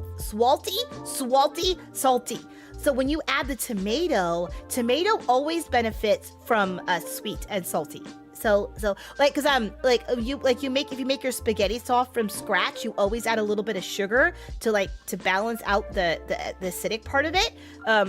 Yeah, I could see that with the sounds good.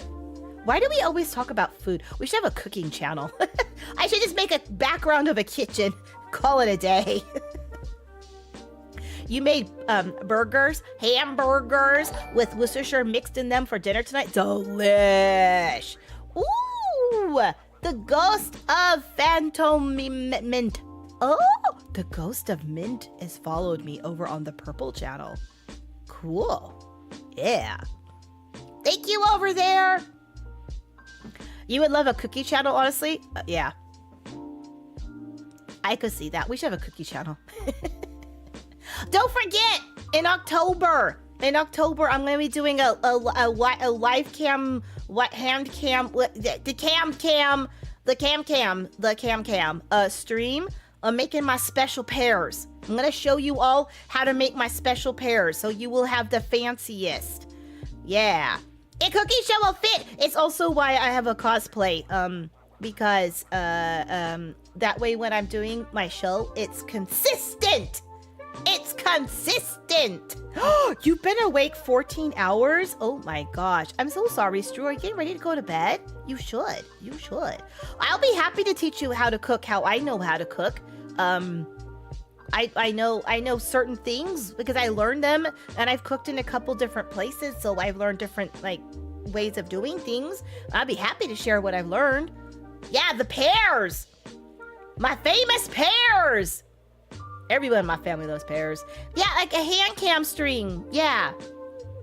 I get my little single pan burner. I got one of those portable burners. You know, it's just like the one like hob if you're British. What are those called? I've got one of those.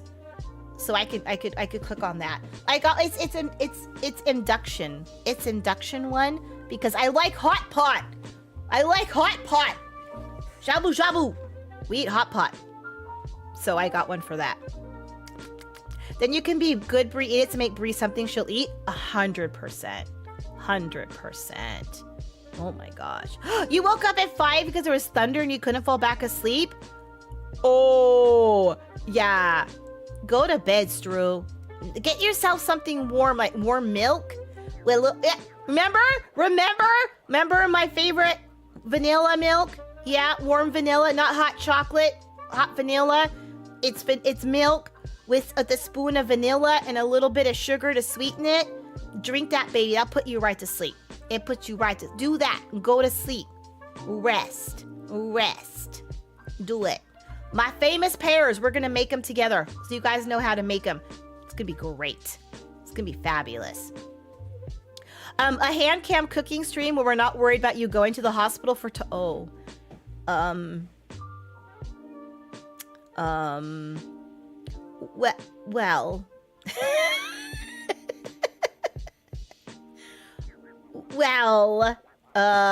Well, one day I was slicing bread, and I didn't cut my finger slicing the bread because I know how to slice bread safely. No, I was chatting with Papa Cookie, and you know how you talk with your hands and you wave your hands around a lot? Well, I was talking with my hands and I was waving my hands around a lot, and I forgot I had the bread knife in one of my hands, and I may or may not have lopped off the top of my finger. In the air, midair. Yeah, so, Apple does not fall far from Apple being very profound in this comment. Yeah, I was just talking and all of a sudden I felt, ow! And part of my finger was missing. Yeah, it was a few years ago. Got another tetanus shot. I get those babies all the time, like candy. You didn't sleep last night because you were scared of accidentally oversleeping and missing servicing. Oh my gosh, Saratoga, I feel that so much. When you're afraid you're gonna miss something, so you, even if you try to go to sleep, you keep waking up like every half hour. Am I late? I'm so sorry. Go to sleep. If you can't go to sleep, warm vanilla. I swear by it. Warm some milk, teaspoon of vanilla. You know, not a full teaspoon on a small cup of milk, a little bit. You know what I mean? Like a small little bit of vanilla, like extract, and then a little bit of sugar. Nice. It's like hot cocoa, but not chocolate. It's the vanilla. Magic will put you right to sleep. So good. So good. Apple fell straight down. The apple is still attached to the tree. You don't recall me missing a finger? Oh, yeah. Okay, no, it was just the top. It was the top. The tip. I should have showed you. I forgot all about that. The tippy top, like where your fingernail is. There's a definite dent, and part of like the back of my fingernail, like it's not even because that section is missing a little bit. Like Mau Mau, the tips grow back. Exactly. I am like Mau Mau. I do the same thing. I do the same thing where I'm like, I'm gonna just stay awake and push and regulate, but 48 hours can mess your brain up. So please sleep longer. Yeah, it was a dumb thing to do. And that particular knife, anyone uses that particular knife, I freak out. It's the least used knife in our house. I freak out. Like, don't put the knife down before you talk. I mean, I've done stupid stuff. I was walking across my house and I kicked a pair of blinds. Like, you know those blinds that go on your windows? I kicked them, and I was like, I kicked it and I looked over at Papa Cookie and I was like, I think I need to go to the hospital. And he goes, why? And I go, something doesn't feel right. And he looked down and I was standing in a pool of blood. And he goes, yeah, let's go.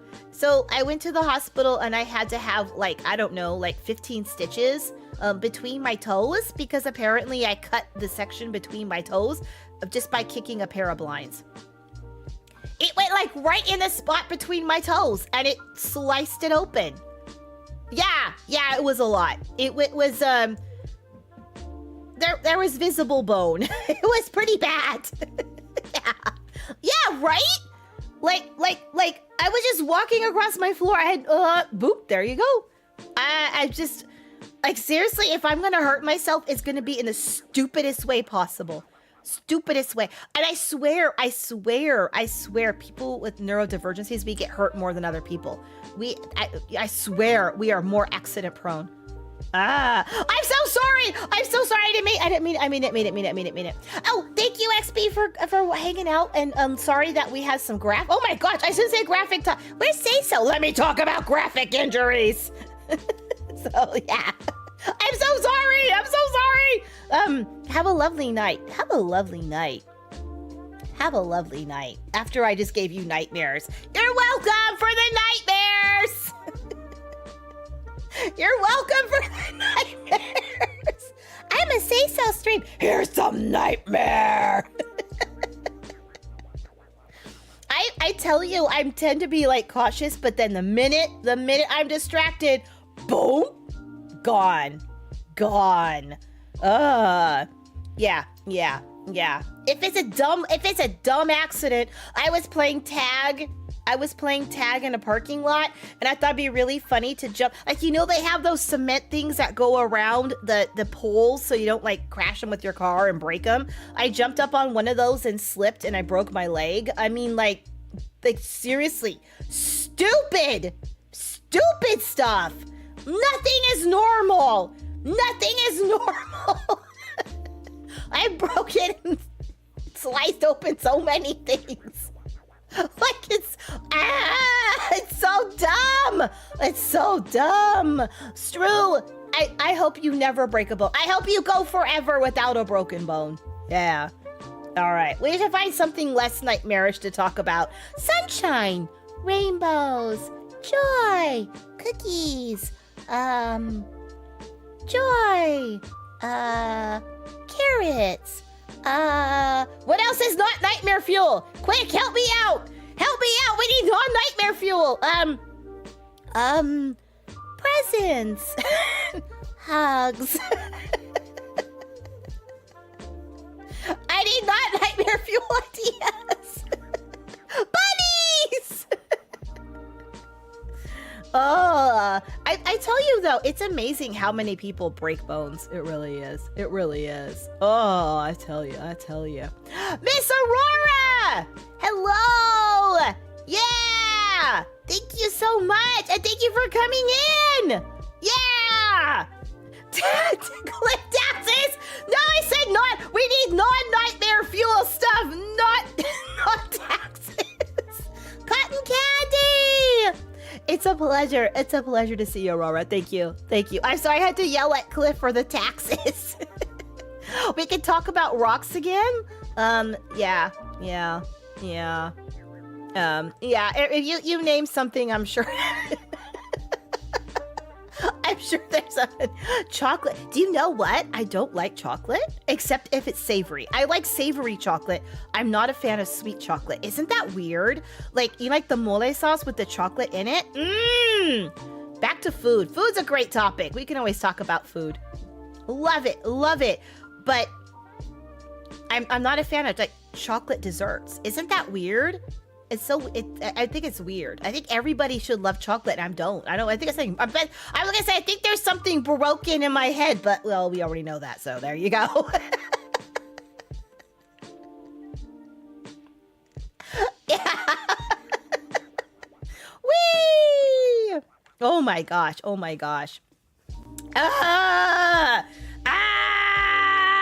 Yeah, if you ever wonder where Brie got it from, now you know. Definitely no. Snickerdoodles are, oh my gosh, snickerdoodles. That's how I weed out friends. I'm gonna be honest with you. That's how I'm like, you going to the bakery? Like, yeah, what would you like? Oh, I don't know. Do you like snickerdoodles? If they go, ew, gross, no. I'm like, well, this will be the last time we will ever speak.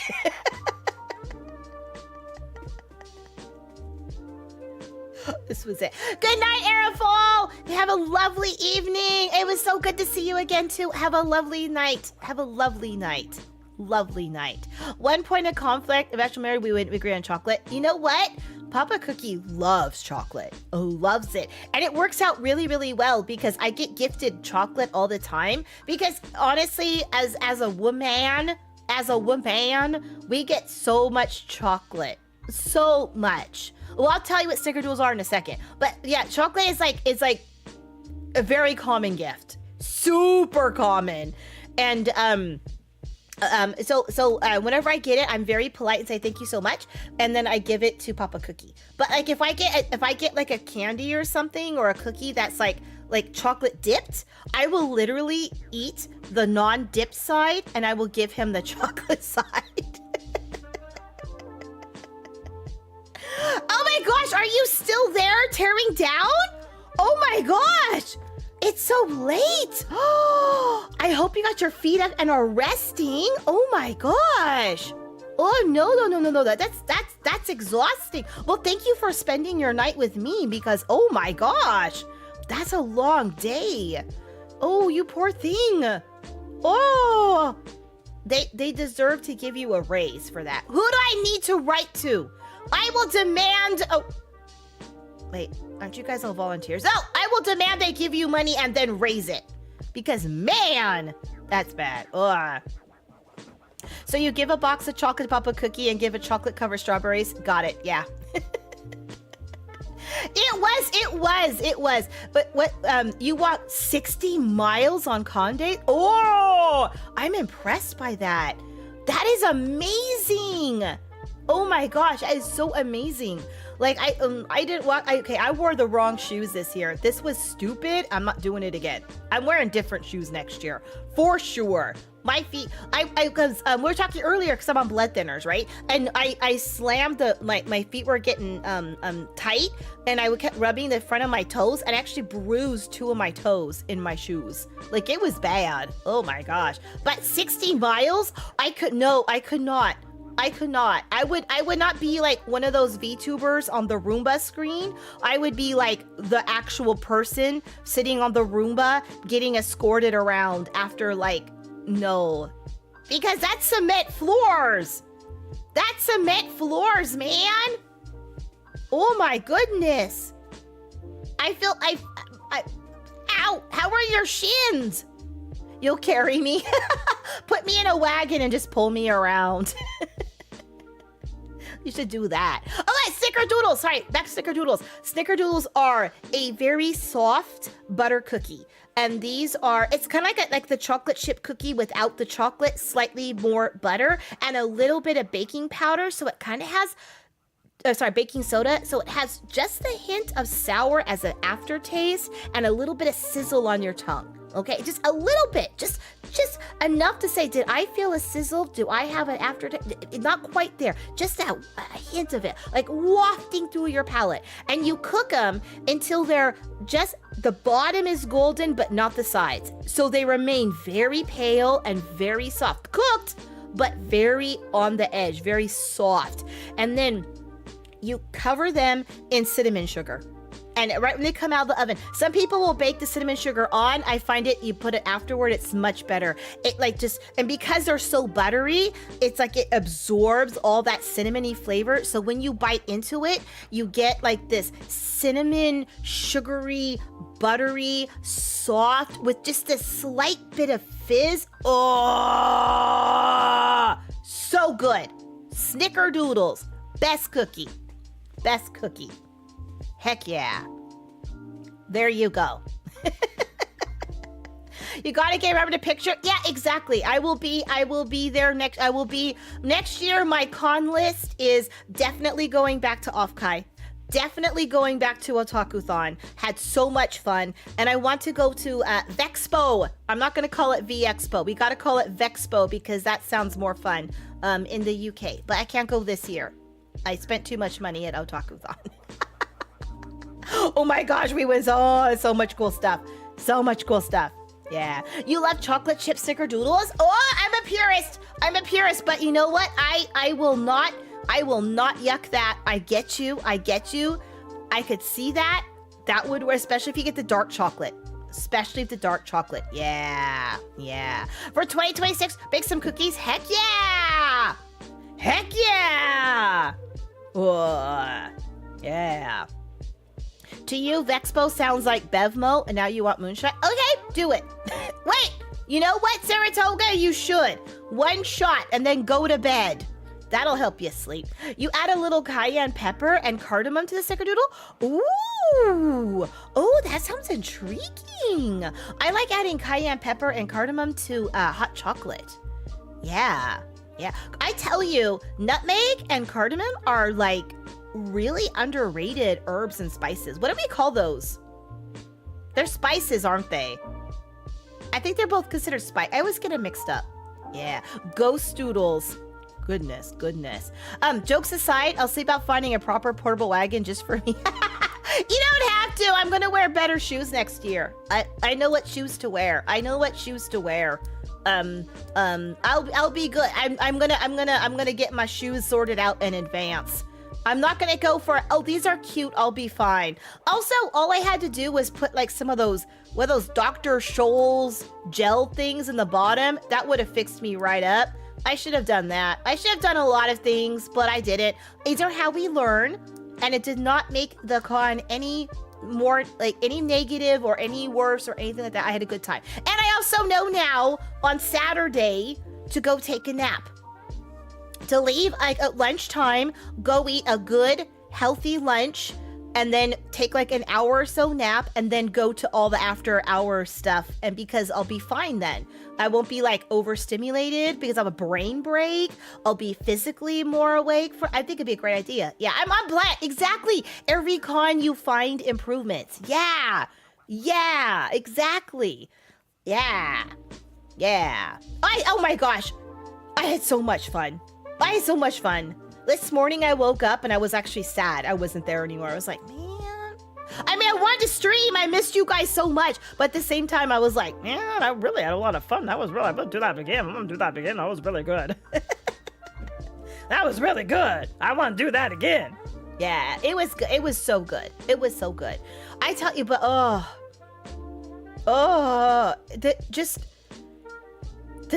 there was so much to do. Like, there was not a moment that there wasn't something going on. And all the cosplays,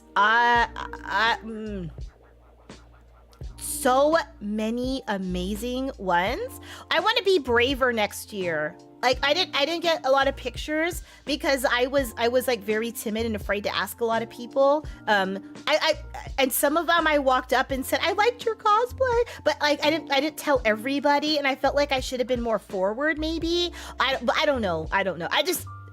I was just staring. I was talking to people too. I go, this is the one place where you could just stare at somebody and it's not rude. Because you could, I think I was doing that. It was like you could just stare at one person because they're in their costume and they know. You know what I mean? It was so good. It was so good. Yeah, exactly. One step at a time. You gotta eat the elephant one bite at a time. I'm gonna eat the next bite of elephant and do better.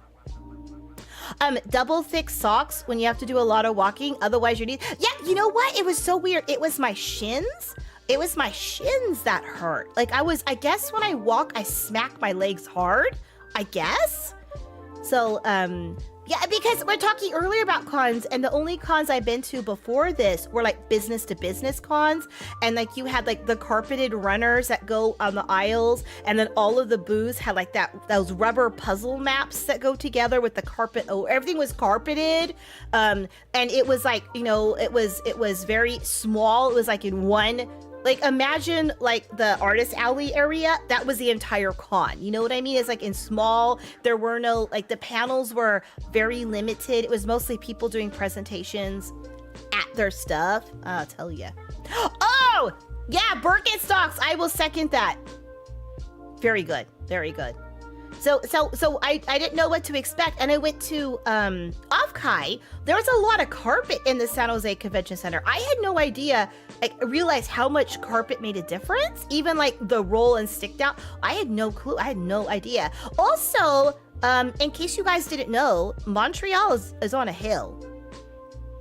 It's not flat like downtown San Jose. So going up the hill was a thing. I swear everything was uphill. So I was like, oh, that. So I think the angles that I was hitting my feet when I was going up the hills was, it's a mountain. I know, Mount Royal. I should have like put 2 and 2 together. If you ever see me at a con, you're wearing a very poor cosplay, you could honestly say, I would never tell you that because first of all, you're dressed in a cosplay and already that's epic. So fine. And I just expand from there. That's what's gonna happen. But yeah, so it wasn't, like I said, it wasn't negative. My feet were killing me and my shins were hurting. And I went back and I said, fine, you know what? I'm not gonna wear my cute shoes. I'm gonna wear my sandals where my toes can breathe and they won't get bruised. And my sandals do have arch support. And that was perfect. I was fine the rest of the time. I had the blisters. I couldn't get rid of them. But that's what Band-Aids are for. No problem. I was fine. Sunday, I was all fine walking around. I just embraced the fact that I was wearing my sandals with my ugly toes, and I didn't care. Yeah, I'm using my leg muscles differently. Very much so. Because I have, like, where I particularly live is flat. And I have lots of stairs, but stairs is different than uphill because your foot's on that angle. Because fun fact, we have 7 staircases in my house. it's a challenge. You're constantly going up one step, down one step, over one step, up a step. Like to get from where I'm sitting right now to my bedroom requires 2 sets of stairs. Yeah, because I live in a stupid old house that makes no sense because people back in the old days did not make any sense. Birkenstocks have arch support. Yeah, and they're wider. They got a wider toe box. Is that the word? So like your foot flattens out more as opposed to rounding, and your toes stay splayed as opposed to going in. Yeah. San Jose doesn't have to deal with the snow half the year, where the carpets will get dry. You know what? That's true, Loop. And it was one of those things where if I would have thought about it, it would have made more sense. You know, because snowy areas, we don't have carpet in our cons places. And it was literally Mount Royal, right? Isn't it Royal? Is it Real Royal? Like it's a mountain. Hello. Like if the clues were there, I just didn't think that far. Yeah. Wait, for large support, do I have flat foot issues? Me? I roll my heels in or my ankles in, but I practice so much walking. I can walk normally as long as I'm thinking about it. Yeah, it's Mount Royal. Yeah, Mount Royal. Yeah. But you know, mount being the operative word, mountain being the important part that I was like, oh yeah. And honestly, it wasn't that steep. It really, at least in that area, it wasn't really. I mean, San Francisco has some pretty steep roads. Like, there's like literal staircases because they're so steep. So I was like, I don't know why I just brushed off the fact it was going to be flat. I have no clue why I thought that. It was pretty dumb. The only shoes you could previously were Birkenstock because they swelled up. Exactly. Yeah. I got you there. Yep. My feet went up a whole size and they just recently went down. So all my cute shoes don't fit anymore because my feet are smaller. My feet shrank after all these years. Yep. It's very soft inclines, but they're there. Yeah. By Sunday, I was really noticing it. I was like, man, my legs are going to look good. But it was only 3 days, so unfortunately. Downhill, I tell you, I prefer to go uphill to downhill. I do not like walking downhill. Downhill is like, that's where I slap my feet, and that's where it hurts my shins. So I much prefer going uphill. It's harder work, but I just feel like it feels more comfortable. Yeah. It's funny to remember that the Canadian Shield and the mountain and all the mountains down the Appalachia are older than the multicellular life. Oh yeah, I heard about that. Like it's like those are like we're like didn't like 2 plates hit each other and it got wrinkled up or something like millions and billions of years ago? Something like that. Like I think that's what happened. I saw a little like presentation on it at Sherbrooke in their museum at Sherbrooke. It was really fascinating how they were talking about it and how it was all like work.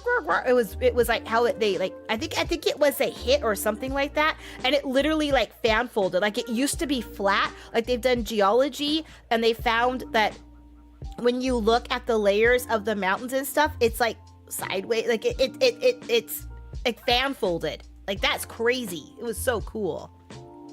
What were my top 5 foods that I tried? Okay. So, I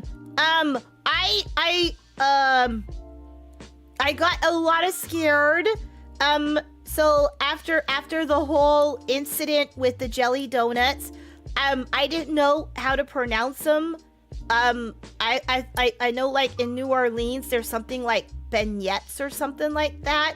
And so I said that word, and then the person was like, what? And I was like, the ben things, the bang, those.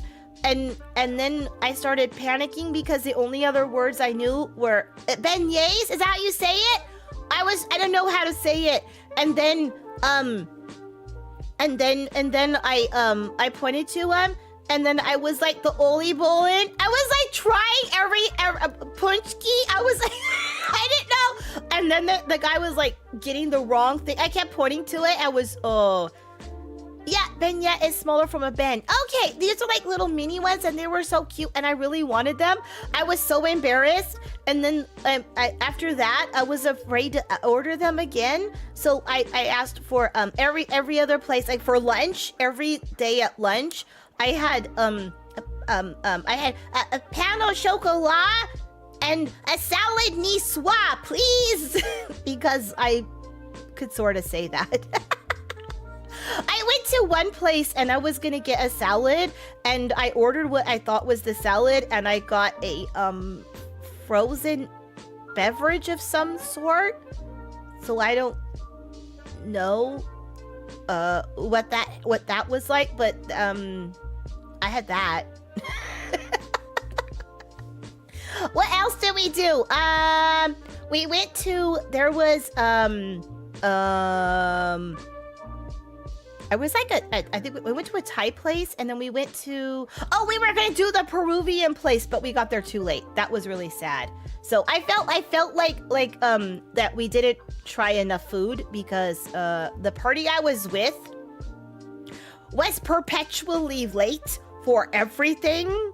Drove me insane. So 2 nights we were there. We got there after the restaurants were closing. That was good. It was not good. I was like, I'm starving. Poutine. Okay. I love poutine, by the way. So I didn't try some there because I already had it. I already knew it was good. It's always a staple when we go to Canada. So yeah. I asked for salad, not a margarita. I've never had Peruvian food. I was looking forward to it. So I remember once when we were in Scotland, of all places, we were walking around, and we were with Bree 1 at the time, the only child we had. And we were walking around, and every place we went to said, I'm sorry, we don't serve children. I'm sorry, we don't serve children. Because after a certain hour, they don't allow children to eat in the restaurants. It becomes adult only. So we had no place to eat, and we were starving. And there's this one restaurant, and there's like only one table, and we're like, okay, it can't be good because nobody's eating there. Like, everything is crowded, and there's lines and out the door everywhere. It was insane.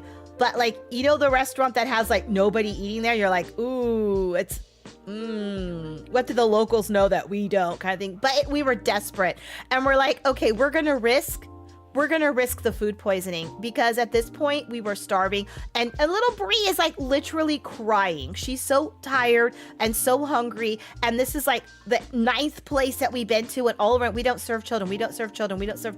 No, we don't have takeout. Oh, like, oh my gosh. So we walk in. Hello, Headhunter Productions. Hello, Captain Nate. Come on in. So we're telling us in Scotland, and they wouldn't let us eat because Bree 1 was like, I don't know, like 10 years old or 9 years old or something like that. Wouldn't let her eat because she's too young. So we walk in this restaurant, and we sit down, and the guy who works there speaks almost no English. It's Nepalese. It's from Nepal. Is it Nepalese food? And we sit down, and he's got very, very, and what he does speak in English is with a heavy Scottish accent.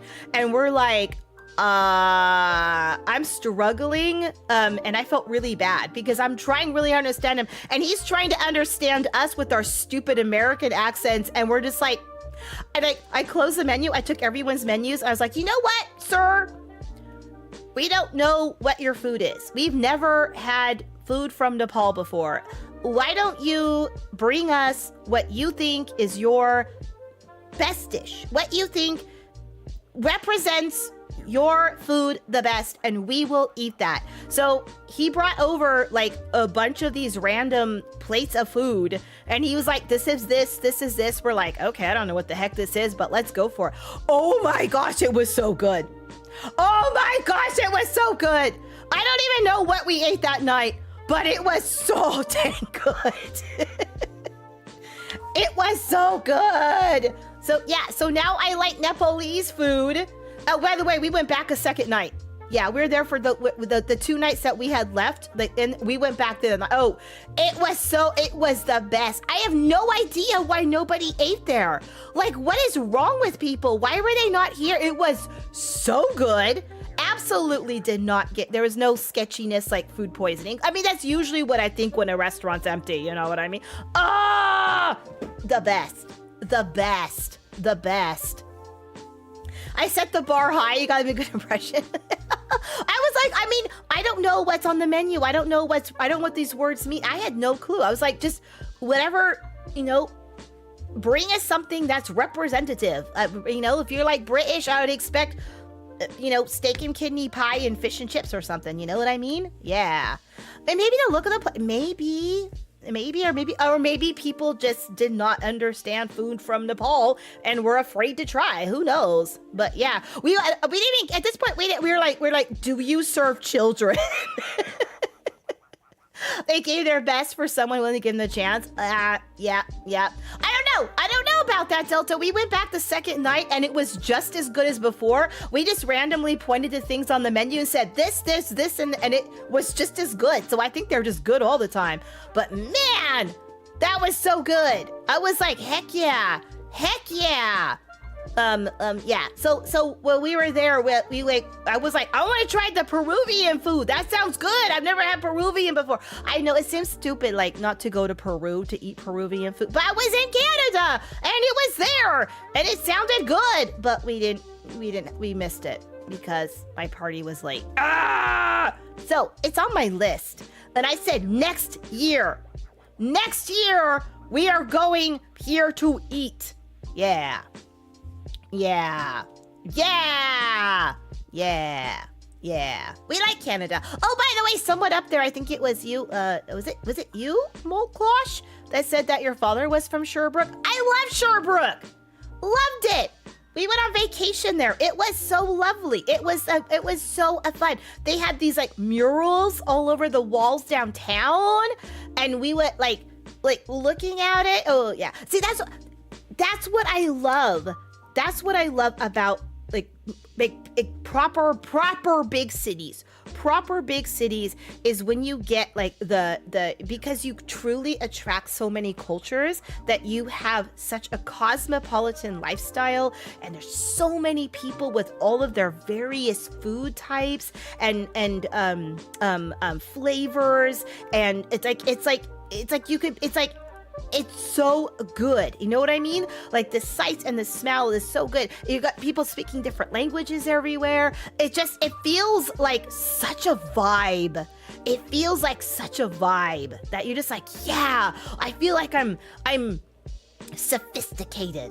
I do. I feel like I'm so sophisticated. Like I'm a world traveler. I'm here in Montreal and I'm walking around and I'm part of this community of people and I'm cultured. That's what I feel. I can literally see the waves of immigration to Montreal walking up Saint Laurent. Yeah, this is why you guys are never inviting me back, because I mess up your stuff. Saint Laurent Street. Yeah, you can. I love that so much. I love it's so cool. It's so cool. As always judge cities. I love cities that have like so many different they're not like all the same. Do you know what I mean? I'm always welcome. Good. Yeah, you'll teach me. Good. Yeah, everyone said missed opportunities because okay, so and I'm gonna blame Otakuthon for this because it says the largest bilingual convention in Canada, which 100% no lie. Everything was bilingual. No lies were told. But I, the uncultured swine that I am, thought that extended to the entire province, and I was expecting literally every sign to be in English and French, not French only. I was like, I was not prepared. I would have prepared more if I knew everything outside the convention would be in French. Really? I would have prepared more. You were too good. You spoiled me too much.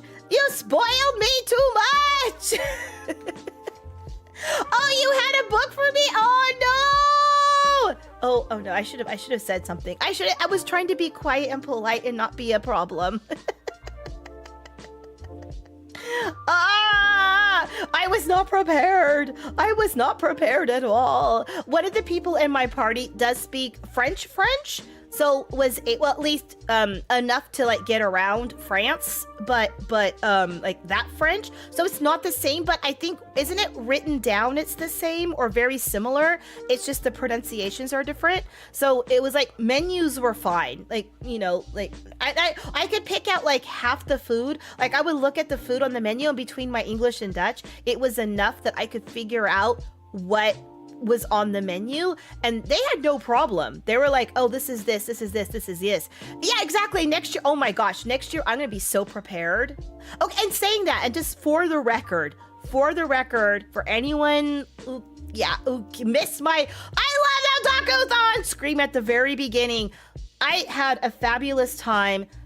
Zero issues, I'm even with blisters and whatnot. No, like seriously, it was so much fun. Would 10 out of 10 would do it again. Amazing. Oh my gosh, I gotta tell you all about the crowd control. All right, as a small person, I have the most trouble getting on escalators, okay? Somebody is always bumping me on an escalator. They're either pushing me off to the side, they're pushing me into the side. I can't get on the escalator. I get stuck. Like, it's just a bad thing. Oh yeah, they had people whose sole job was crowd control. I tell you, I had not one bump, one nudge, nothing. This was the first time in my life I was ever in a crowd that I did not have a bump. I was shocked. Shocked, I tell you. Shocked! Not only that, but there was no waiting for the escalators. Not a wait. It was, you walked up and you got on. It was so smooth. It was so organized. I was floored. I was shocked. I mean, I've been to much smaller events and had issues. I tell you, that's my new bar. That's my new bar, only in Canada. I mean, it was crazy busy. It was wall-to-wall people, and yet I wasn't. I mean, occasionally in Artist Alley when it was really crowded, I had to kind of push by somebody. But we're talking like I could count the number of times at my fingers. No matter, it was like, what, 34,000 people came, and I did not get bumped. I did not get pushed. It was, and I had a big puffy cam skirt on, and my skirt wasn't even like pushed in. People were wearing giant, huge, like cosplays.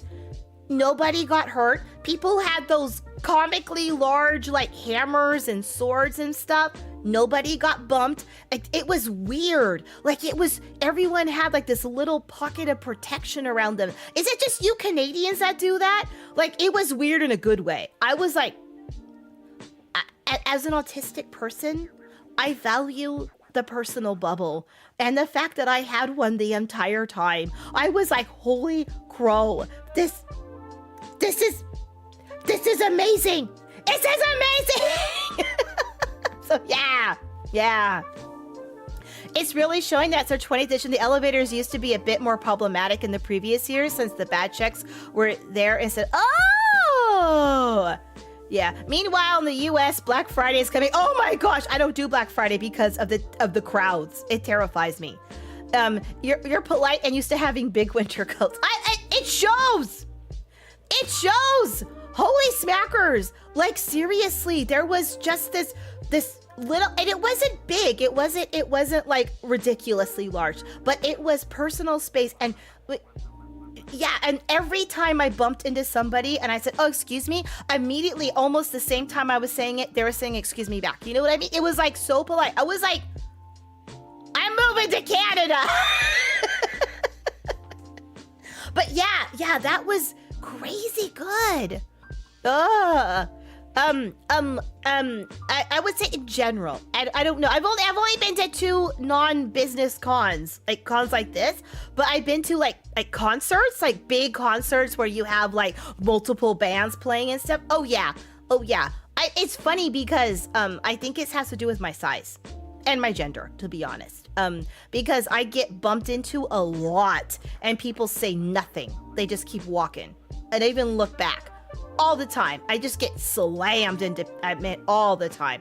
But like, no, I was prepared for it, man. I was prepared. Not a one. That was the first time in my life. It was crazy. It's normal. I'm going to Canadian cons from now on. That was crazy. You just bumped into one guy to make it to the Breeze meet and greet and you felt guilty. Ah! What? That's amazing! They want that cookie smell to rub off on them? Yeah, that's true. Yeah. Did I smell like cookies when you saw me? My deodorant was cookie scented. I was hoping you would appreciate that. Yeah. Bree's meet and greet, though, was so much fun. Oh, my gosh. It was so amazing. I was so happy that I got to be there, like, passing out her ribbons. And I got to chat to all the Bree idiots. Oh, I love that part so much. I loved it so much. It was so much fun because, like, I got to physically talk to her, like, oh, my gosh, Bree. And, like, everyone had, like, it's so cute because I know, like, you guys can't always say nice things to Bree because she yells at you. But I got to hear them. And I, as a mom, I loved hearing it. It was so amazing. It was so amazing. And then I love like all the pranks that you guys were pulling on her. Oh, the best. The only time you had to bump into people was when we having to play public safety run this high. Oh, that makes sense. Was the marriage no marriage proposals were serious. It was done it was done as a prank to Bree. Because you know, going down on one knee and she was expecting the marriage proposal, but I knew up front, and then like he turned around and looked at me and said, "Mama Cookie." Yeah, we knew what we were doing. We were doing it on purpose just to torment her. 10 out of 10 would do it again. I was so nice because I was asked up front, and I thought that was so respectful and polite. So I knew what was going on. Yep. Respectful and polite. Very sweet. Very sincerely nice. And I knew it was a prank, and that was the best part because it was so fun. It was done so nicely. Mother, don't marry my fans. Oh, she was so upset. But like in a normal Bree way upset. It was the best. It was the best. Yeah. Be careful, she might meet a nice Canadian. That would be lovely that I can go visit her in Canada land forever. That would be awesome. It was so good. It was the best. Tell us a response. I haven't had a chance to talk to her about it since I've been home. It was a long travel. I had to get stuff back to her. It was a long travel for me because I got her stuff on the way up and then I dropped everything off on my way back to my house. And don't forget, she lives 5 states away from me. So it was a journey. It was a lot of travel. I'm still unwinding and still trying to get my head in the right place. It was a lot.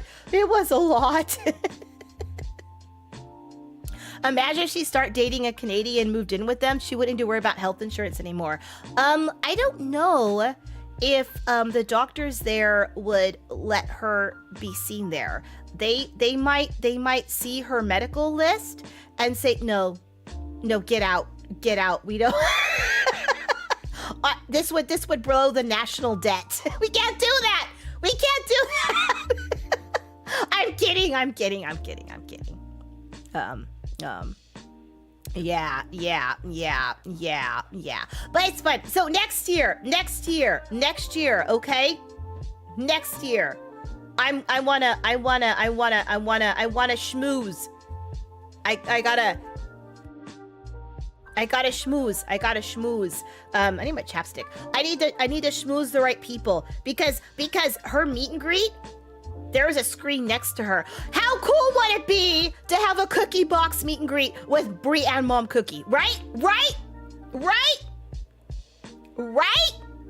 I think that'd be cool. I think that would be cool.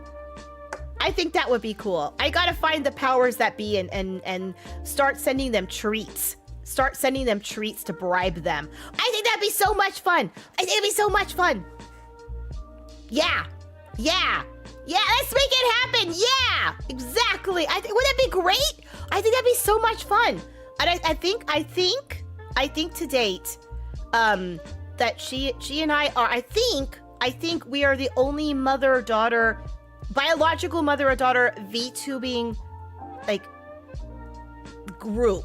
Like, we don't VTube together, but you know what I mean? Like family of that way. Because I know you get like siblings, you'll get cousins, you'll get like partners, but I don't think there's been like a parent-child. I do know there's that one parent-child VTuber. I believe is she Japanese? And her daughter's 4. So it's kind of like, you know what I mean? So it's pretty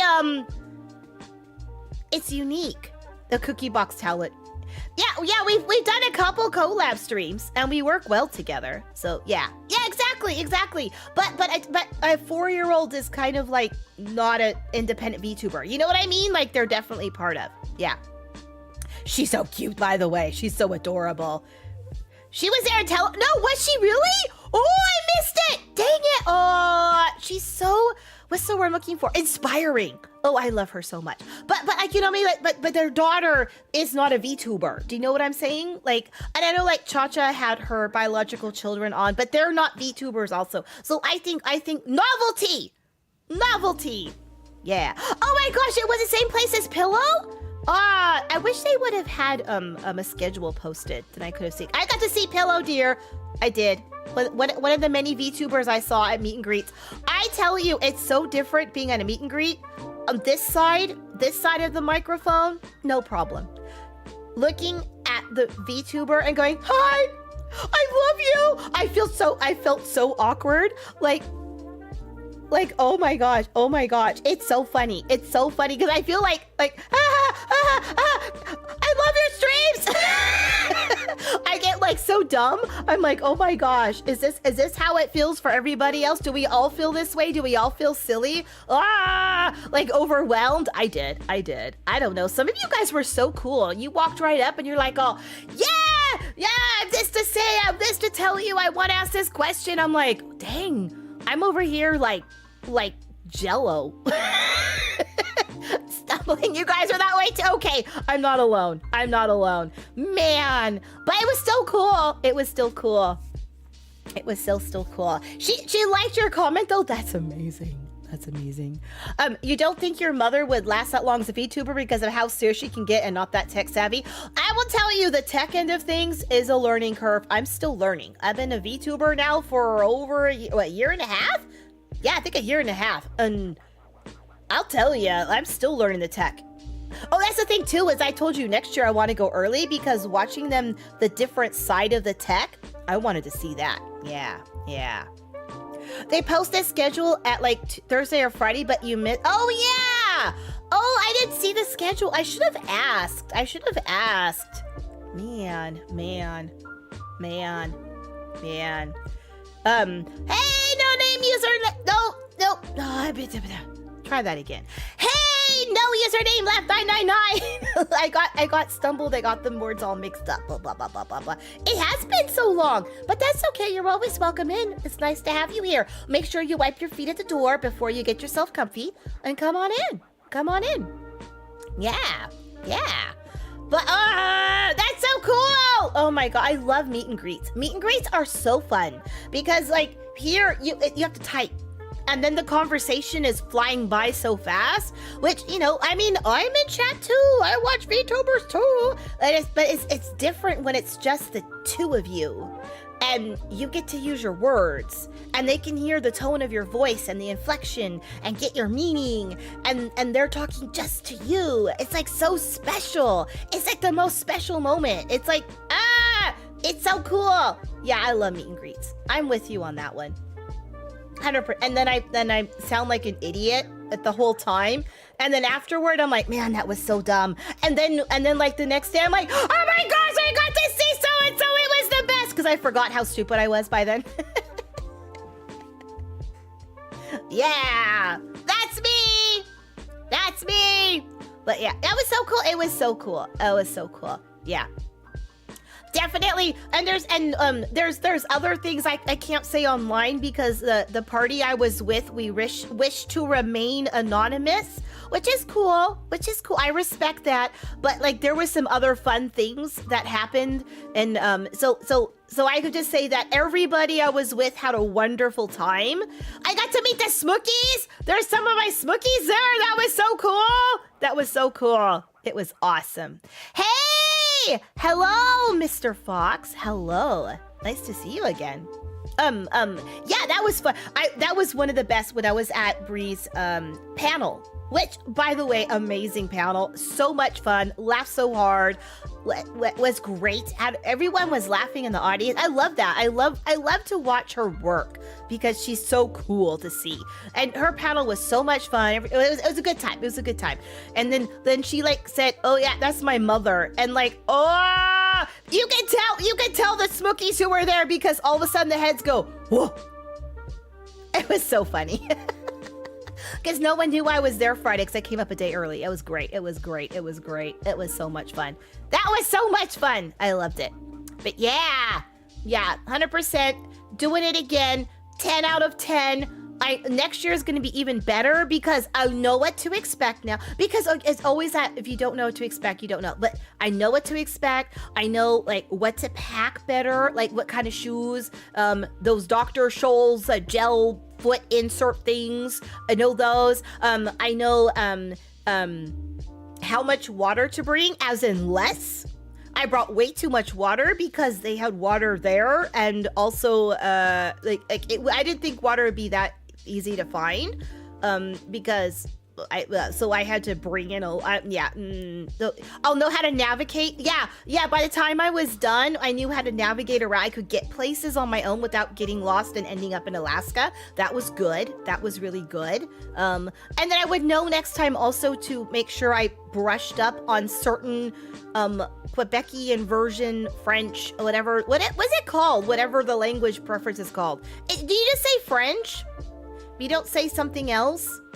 Like in Belgium, it's like Flemish. It's not Dutch. You know what I mean? It's like, you know what I mean? Like, is it different?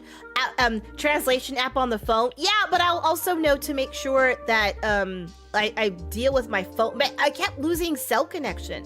That was the frustrating part too, is my cell service was not good. I need to get like some better service or something because I had to wait for Wi-Fi for most things. That was frustrating. And that was also on me. It's just French. Okay. The version of it. Yeah. Like I didn't bring like a refillable water bottle. I just brought bottled water thinking that that'll be easy to, and it was, I could twist, it was smaller so I could twist the top and put it in my purse, my bag. But I think next time I was like, no, I know what to do now. You know what I mean? I know what to do. And I know how easy it is to get food. Like there's a mall right there at the food court. Worst case scenario, literally there was a mall at the food court. I didn't have to worry about trying to map out places in it. I mean, I'm gonna go to the Peruvian place. But yeah, it was so good. Flemish is Flemish. Walloon used to be more a common dialect. Yeah, it's Quebec. Is it Quebecois? Quebecois? I don't know how to say that.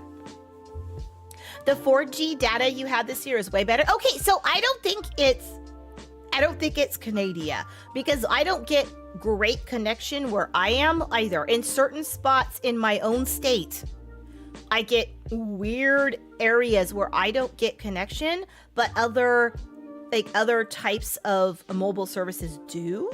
So I just think it's my crappy cell phone Lady provider. J. Obernon has become a YouTube member. 10 months with Mama Ye. Happy you had a fun time. Yeah, I did. Thank you so much, Lady J. Thank you. And thank you for the 10 months. Thank you. Yeah. The connection problem is due to the Palais being a giant brick of concrete. No, it was even outside. I got to the window. I was able to, but I couldn't get pictures uploaded until I got back to the hotel on the Wi-Fi.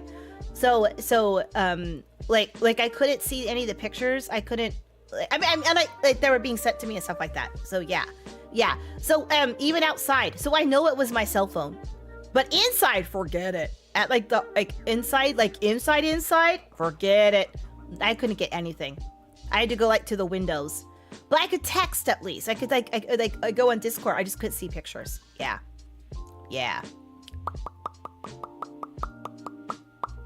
You get the pops now. And there were so many escalators everywhere. I don't like elevators. Appreciate the fact there were escalators everywhere. Yeah.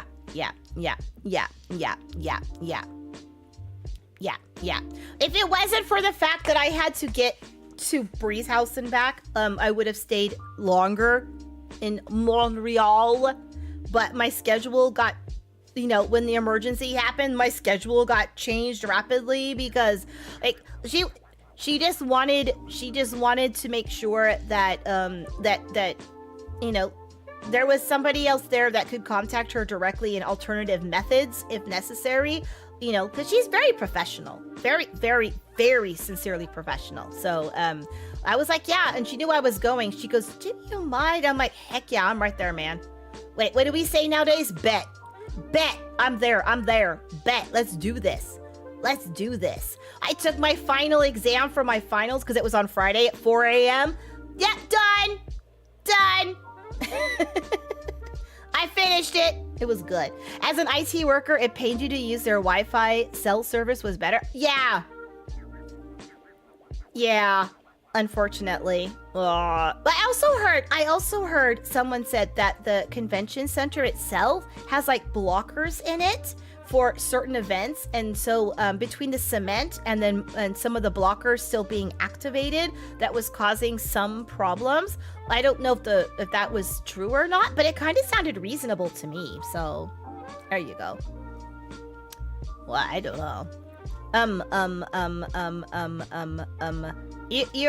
You're with Kadu and their parent company Telus had a booth in the artist alley next to the Costco one. Maybe they made sure their clients had coverage. Oh, maybe.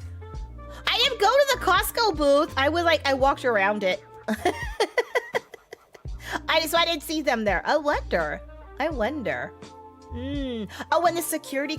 Oh my gosh! Speaking of security.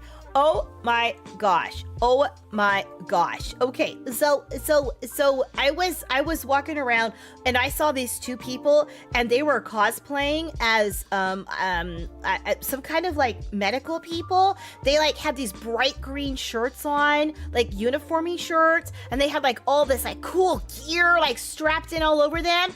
And I was walking over to ask them what video game they were from because that looked cool and I wanted to play that game kind of thing. You know what I mean? When you see a cool cosplay, you're like, I don't care if it's a show, I'm going to watch it. I don't care if it's a game, I'm going to play it. I want to know what that's from because that looks cool. I was walking over to tell them how cool they looked and how I wanted to know what they were from. And then as I'm walking over, I realized there's a table that has the same stuff on it and other people there. And that was actually the emergency, the first aid people. Oh, I felt so stupid. Good thing I saw the table. I would have asked him. Wow, great cosplay.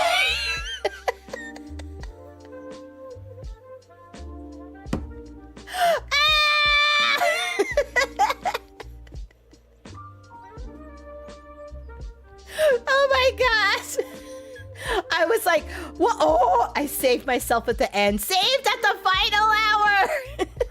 Yeah, exactly. They look cool. Yeah, your paramedics look straight out of Cyberpunk. Yeah, they were geared all up, right? It was so many, I mean, I'm used to just a t-shirt and maybe a little thing on the side and a bag. Because I'm used to seeing all the gears in a bag on the side, not strapped to them all over. They look cool. I mean, if you had told me they were from Raccoon City, I would have been like, yeah, I believe it. Yeah. That was, they looked epic, man. They fit right in. They're wearing their med kits. Yeah. It was whoosh, all over them. Yeah. So I was glad I didn't say anything because that would have been really embarrassing. Great cosplay. How long did it take you? About 8 years. Fully licensed to wear it too. Imagine the kind of gear needed to carve someone out of a Gundam cosplay. Oh my gosh. Oh my gosh. I don't know what this guy was, or if they even were a guy. It was just like person, but they looked like they were a transformer or something. And like they were like literally like 8 feet tall. Like they were in the elevator and they had to duck a little bit, right? And I was talking like, oh my gosh, great cosplay. And then I look at their chest because like when you wear mascot uniforms, like the chest is where the face is. I go, oh, I'm sorry, you're probably down here. And I start looking at their chest, like full on, like staring at their chest. And they're like, actually, no, I'm up here, and they're moving their head. And I was like, oh, I guess they're wearing stilts. It was so funny. It was so funny. I was like, I'm so sorry. I'm so dumb. And then there was a toddler there. I swear, maybe 2 years old, maybe 3, around that age, probably 3, right? Like just little walker, tiniest little thing you've ever seen. And she was dressed as the sister from Demon Slayer. I forgot her name. But like the whole little Demon Slayer outfit, my heart melted. My heart melted. I was like, oh, you are so precious. Maybe it was that one that was in the big robot mech. No, but they look like a car. They look like a transformer. I saw like a few of them. You're right, Usuro. I do have to look up at everyone. Good point. Even the little 2-year-old. You didn't see that the little girl? Oh my gosh, she was there on, I believe, Sunday. Is it Nezuko? I don't know the name. The Bree 2 and 3 absolutely love Demon Slayer. I've never watched it, so I don't know that. I just know because of that how much like the figurines and the art and stuff that they have of it. So I knew who she was, but I don't know the name. But I even know they made like cosplays that small. You know what I mean? Like my heart melted. It was the sweetest thing you have ever seen. So cute. So cute. Yeah. There was a lot of One Piece there. Anyone that looked like a pirate, I knew that was One Piece. Yeah. And they were a big group. There was a big group of them. Like, one of them came as the ship. Like, actually, 2 of them. One of them had a big ship cutout, and they were walking around, like, in the ship, like they were the character on the ship itself, which was cool. And then one came literally as the ship. Like, that was their cosplay, the boat. They had like a little crow's nest attached to their back that went up over their head, and then they had like the brown around their. It was so cute. Yeah, you saw that. It was so cute. I tell you, it was so clever. There was so much between like all the amazing art, all of the amazing cosplay, like all of the things to do. It was so good. I loved everything. I tell you guys, I saw an Outer Wilds artist. I walk over and I was like, Outer Wilds. And that was it. That's all I said. I would even say hello, or I would like to purchase. I just walked over and went, Outer Wilds. And I even said it like that. I wasn't even like, I was like, Outer Wilds. It was all I could get out. And they were like, yes, it's a great game. I go, it's my favorite game. They're like, mine too. And then we're just talking about Outer Wilds for like 10 minutes nonstop. Just like, oh my gosh. We're favorite planets. We're talking about Chesty, my very best friend. It was so funny. And they were like, yeah, there's a few people who like Outer Wilds, and they weren't sure if anyone would even know it. Or I'm like, who doesn't know Outer Wilds? It's the greatest game ever. But yeah, they had 2 pieces of art, and I bought both. And it was so sweet. They're like, but I have 1 glossy left, and I have, oh no, give me the matte finish, baby. It's gonna go in a frame. It's going in a frame. Yeah. Absolutely. That one I got in my bag. Yeah, 1 word is all I know. Outer Wilds. It was so funny though, because I was like, and we just talked about Outer Wilds for like 10 minutes. It was the best. I love that game so much. It was so good. Yeah. What else happened? My autism is showing. Absolutely. But you know what? with another Outer Wilds fan, it's okay. It's okay. It's okay. Yeah. But yeah, it was great. It was great to see the I love to see like spot the Oshis, because like, you know, they would show their Oshis. That was so much fun. That was so much fun. What else did I like to do? Oh my gosh, I've been talking for 4 hours. What the heck is wrong with me? Yeah, I think that was it. I did not eat food at the con. Like at the food court, I did not. So I don't know what the quality of food was. I can't speak to that. On Saturday afternoon, I was getting overwhelmed because it was really busy and it was noisy and I was tired by this time. This is why I know next time to take a small nap in the afternoon. I was really getting burned out and I was like, I need to go find a quiet place to sit. And then I remembered, oh yeah, I've got a VIP pass, which I didn't know where it was because I forgot to ask. So I talked to people and I swear it was so funny. It was like like you know those racers with the batons, and I was the baton. I went to the first booth and they're like, I don't know where that is. Hold on. And they're like, you over there, person with whatever, come there. And so they grab me and they like pass me to someone else and pass me. And the next thing I know, I'm in this room and it's air conditioned and it's quiet and there's couches and there's sandwiches and there are those beignet thingies, which I finally got because I didn't have to ask anybody for them. And then I had water with ice in it. I had coffee too, but I thought coffee would be a bad idea. And I was so quiet. And I got to take a picture, like going down over Artist Alley with all this. Oh my gosh, it was so crazy. It was the best. I was living my VIP dreams. I tell you.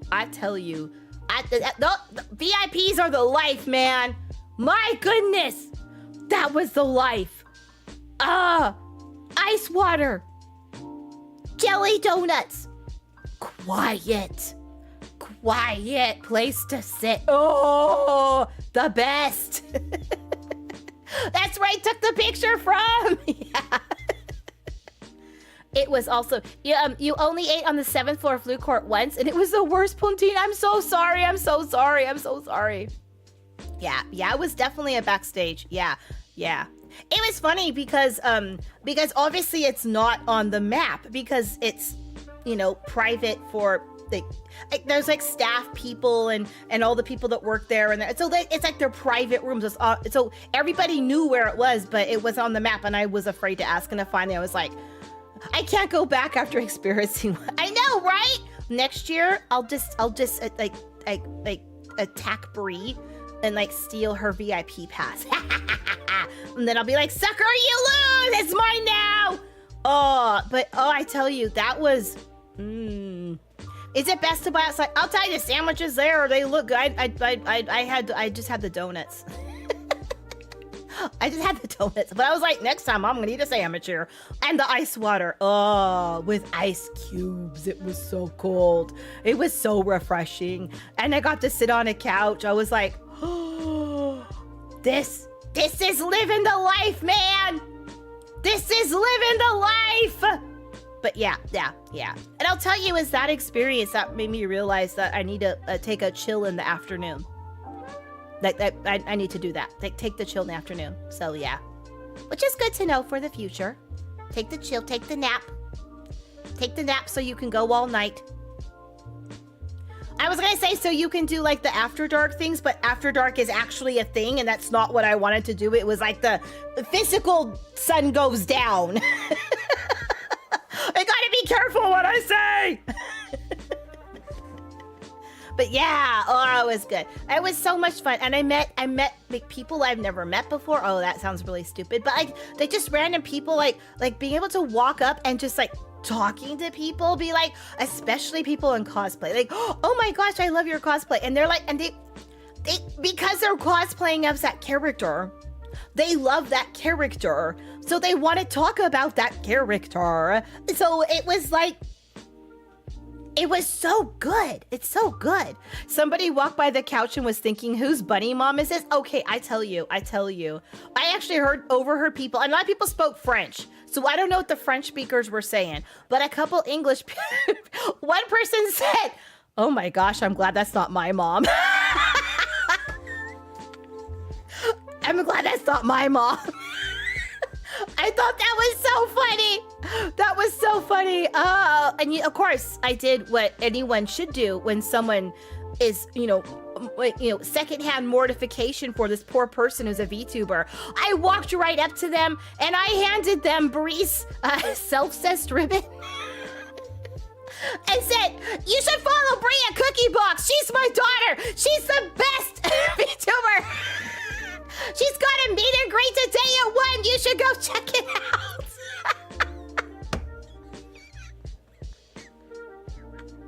It was so worth it. I did. Anyone who stared at me with a funny looking face like, eh, I walked right up to them.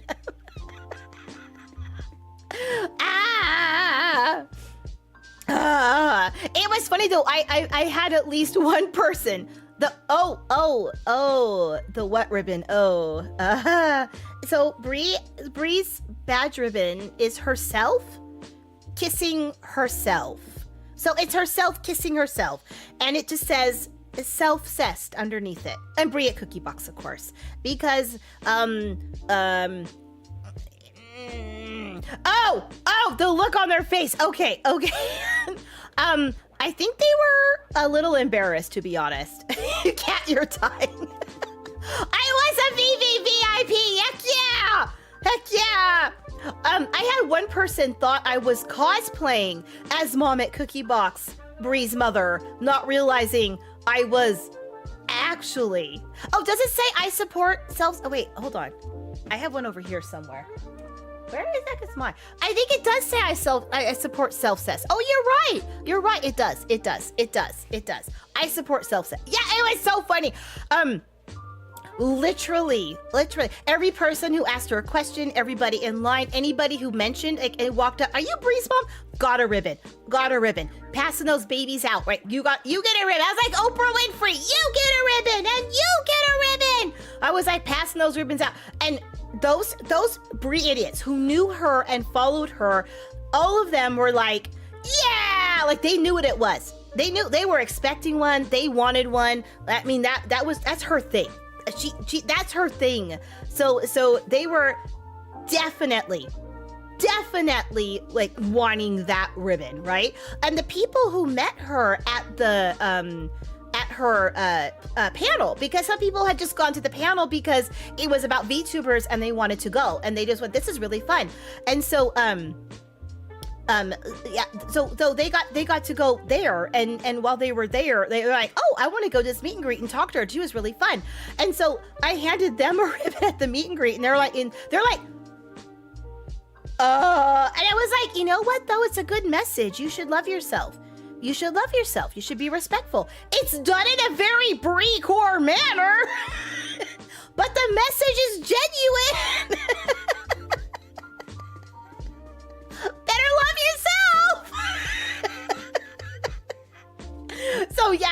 So it was funny because those they were like, and then and anyone else who stopped me or chatted with me or anything, or they wanted like a selfie, I got to take. Oh my gosh, I'll tell you. By the way, yes, I will definitely be happy to sign your stoplight. I got to sign autographs. I got selfies taken. It was so fun. I was like, oh, people like me. It was funny because on Sunday, people like saw me a second time, and they were like, because I think people heard that Bree's mom was there, like physically there. I think word got around a little bit, like I was going to be at her meet and greet, like to pass her ribbons out for her, because she wanted you guys, like, well, not you guys, but the Briatics to get stuff.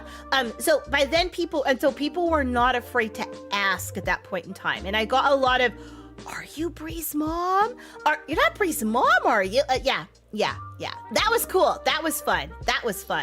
It was cool. So by then, yeah, word got around, and it was like, so Sunday I was signing autographs, and I was taking selfies, and I felt so special. I did. I felt so special. I'm like, I'm just a con goer, but I feel so special. Thank you, everybody. It was so cool. And then my Smookies were there. That was awesome. It felt so good to know that, like, well, first of all, Loop was like, you should go to Otakuthon. So thank you, Loop, for saying it. That's why I came in the first place. But then when the rest of you Canadians were like, what, you're gonna be here? I'm going. That was so cool. It was so neat. It was so neat that you guys came to see me. If you ever want to know how to make someone feel special, it's showing up. It's showing up to say, I'm gonna go to see you. That was amazing. And then the best part is that you guys hung out you guys hung out together. Like, you guys went to like panels together. You guys became like genuine friends. That was so cool. I was the best. I was like, I love this community. It's the best. Was it? Oh wait, Delta, was it you who asked for a selfie? Actually, I think you were the first for a selfie. I think Lupa's the one who told me about Otakuthon. I don't remember. It was all a blur. It was all a blur, a good kind of blur. It was all a good kind of blur. Yeah. It was great though. It was so much fun. It was so much fun because I don't know. You know, you're sitting here and you're talking into the void, and people are actually want to listen to your stories. People actually want to listen to all the crap I gotta say. It's like, what? You do? Thank you. You want to watch me play Elden Ring? Okay. What? You're gonna sit here and watch me play Outer Wilds for 3 times the normal length? Heck yeah! I love it. Thank you. Yeah. Oh my gosh. Speaking of Elden Ring, I'm playing it tomorrow over on the purple spot, 1 p.m. And if you have not seen this week's schedule, holy smackers, are you in for it? You got Mama Cookie every day, just about, like, oh my gosh, just about. You remember recommending it last year about how many people of Mama Cookie's age are going to Otakuthon, so I wouldn't be out of place with just younglings around? Yeah. It was nice to see so families there. Yeah, there were whole families there. Like definitely generational, like at least 3 generations. That was really cool. And you know what else I loved is the number of children that were there, like under 13s. Just like, especially the younger ones, like 8-year-olds, and they were in cosplay, and sometimes their parents were with them, like also dressed up, but they were like you could tell they were so into like whatever anime it was or whatever game it was, that they were just like, so good. So good. If you can find the photo, send me the 2025 ribbon collection photo. Yeah! I want to see that. Thank you. I would love to. They have a daycare. They have a daycare there? I didn't know that. Was that the Club Chibi? Was that Club Chibi? Was that the daycare? Because I saw that and I thought it was I thought it was for adults, and there was like chibi stuff there. And then someone told me, no, it was for kids.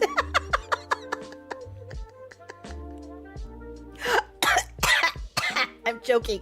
Yeah, that activity. Okay. Yeah. Oh, Delta, it was you. Yeah. I was talking about East Coast conventions. Loop was the first, and you refreshed it. Yeah. Okay. I can't remember who it was, but I remember you guys were telling me to go, and that was it. I was like, okay, I'm gonna do it. Yeah,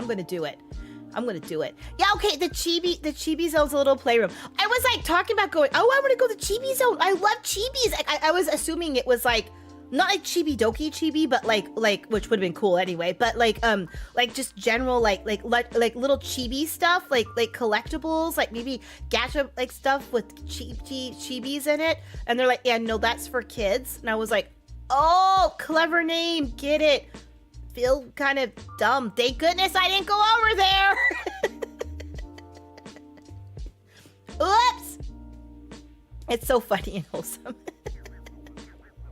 I'm telling you, I was so happy about that. It was good though, but I loved the kids. I loved seeing families, because it's like, that also tells me that like adults, like parents, are introducing their children to anime, and that children are watching anime and loving anime, and it's not like, because a lot of it, at least in my age group and a little bit younger than me, my age group is it's for your kids, not for you, and which would be like Bree's age and older, and that's not kids. And so I'm glad that it's like, it's no longer like obscure, it's more mainstream.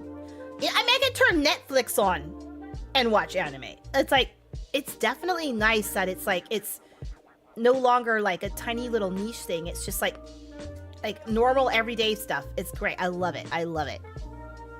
But all the fun stuff happens after dark. Yeah, that's why I'm taking a nap so I can do that next year. Because I also noticed that like all the like after dinner time, all the panels switched to either 13 or 16 plus. And I was like, "Oh, that's cool. I get it now. I get it. Yeah, family friendly." Yeah. Because I know Brie, when she was doing her panel, was before then, and she was like telling somebody, nope, this is family friendly. This is family friendly. And so I was like, oh, when did she turn say so? I'm the say so half. What is she doing? Oh, I guess that means I was infringing on her and she was infringing on mine. Yeah. Maybe if you go back to your car, drop off the stuff you got, and then come back, you could do that. Go back. I tell you. I was like, yeah, I know next year how to plan, what to bring, what to wear, what to do, where to go. Like all that part's down now. So next year will be even better. I mean, this year was great. So next year will be even greater. That's crazy how you could do that. It's going to be fun. Yeah. Love it. Super love it. All right. Oh, wait, yeah, I was giving my schedule for this week. Oh, where the heck is my schedule? I am crazy this week. Man, I didn't do any streaming last week, and so I'm making up for lost time, baby. Next week, I also will not be on Twitch next week because, as you know, I can only work during the days when Papa Cookie is not on phone call. So either if he's out of town or if he has his work blocks when he locks in, I can stream them because it's not professional to have your wife screaming in the background. That's apparently super unprofessional. Blah. Yeah. I think next year, knowing maybe we can get the Brie Idiots and the Smart Cookies, the Smookies group, like a double group going, like a cookie box group, so that everybody knows who's meeting up, and then we can get more people going in a group. I think that'd be fun. You never managed to attend the family making friendly panels since you got transport. Oh yeah. I think I weren't like technically all the panels during the day family friendly. Those colleagues of his are missing out on your excitement. Well, it was his boss who suggested it after the incident when apparently I got jump scared during a game. He was like, maybe.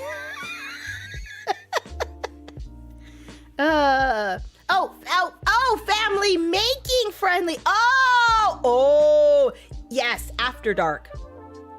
But like the literal after dark, not like the sun goes down after dark. Yeah, that was embarrassing, I'm gonna tell you. And it wasn't embarrassing because I made loud noises. It was embarrassing because it wasn't a happy noise. It wasn't like, woohoo, I beat the game. It was like a legit scream because I got jump scared by something stupid. Okay, so tomorrow I will be here 1 p.m. on the Purple Spot, Elden Ring. Thursday and Friday, 1 p.m. Purple Spot, 8 p.m. YouTube.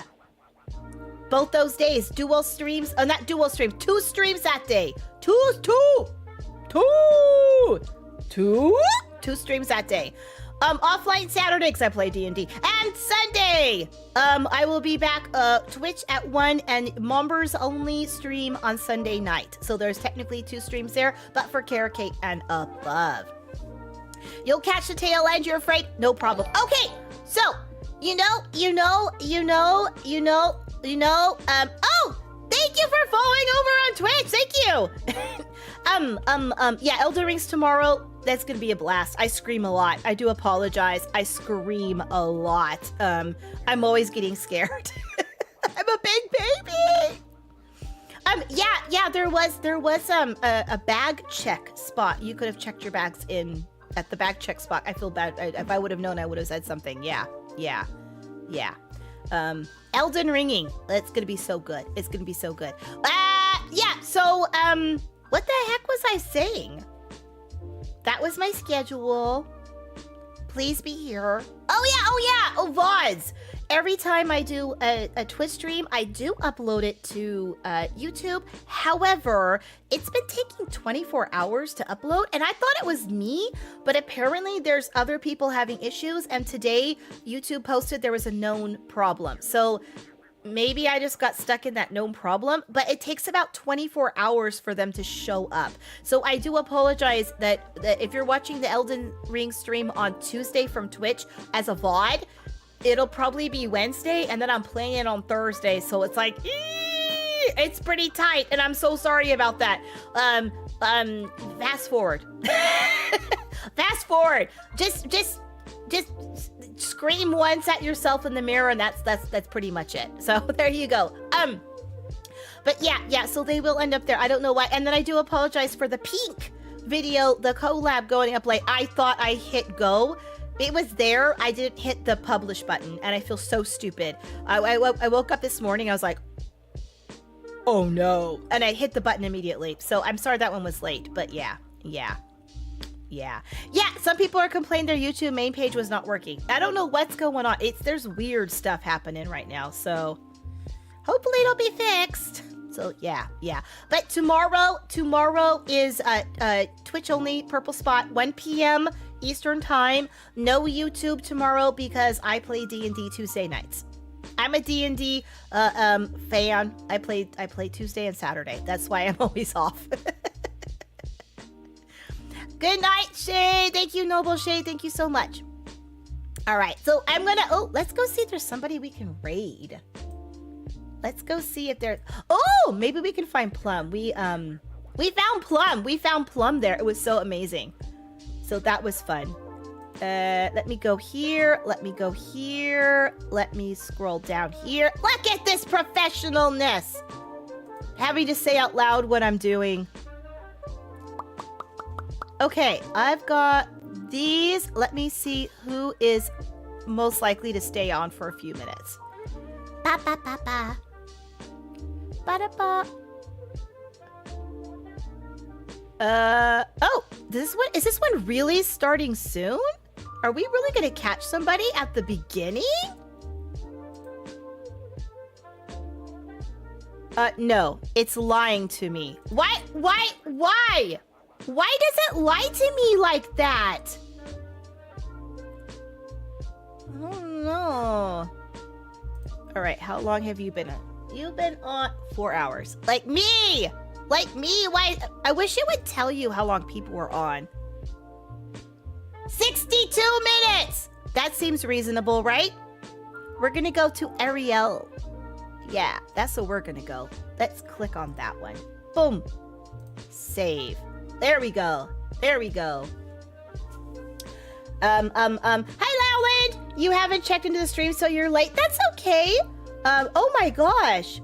Oh, the shingles are bad. Oh my gosh. I hope she feels better and gets well soon. And don't forget to take her injections from now on. Because those will really help, man. As shingles are a thing, man. I feel ya. Yeah, Plum is not streaming now. Plum is super adorable. I'm so glad you guys got to meet her too. It was so fun. Okay, we're gonna go see Noriboshi Ariel. So Ariel's stream, she's been up for just over an hour, and it's One Ice Latte, the truth about the milk.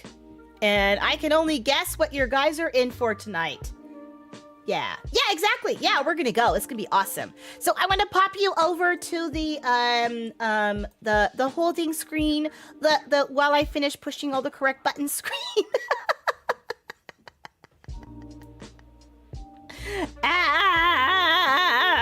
And then we'll catch up to you guys on YouTube. If you're a YouTube only, yeah, it's the breast milk latte game. Yeah, Dino, it is. It's the breast milk latte game. Yeah. Thanks for making me say that out loud. So those of you who are going to YouTube only, I'll see you on Thursday. Those of you who are Twitch tomorrow at 1 p.m., I'll see you for then. And everyone else, have a lovely, fabulous night. Thank you so much for being here and welcoming me back home. I missed you so much, but I don't miss you now because we're back together again. That sounded rude. I didn't mean to be rude with that. You know what I meant. Thank you, thank you, thank you, thank you. Goodbye, depressed Trent. You know what? Just in time to say, but you know what? Good morning to you, and I hope your day is fabulous. Yeah. Enjoy the breast milk game. All right, good night, everybody. Hang on for the raid.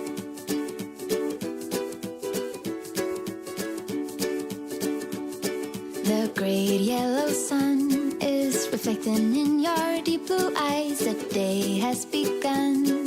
You spin around, you laugh to yourself. And I see you shine in every color, resting your head.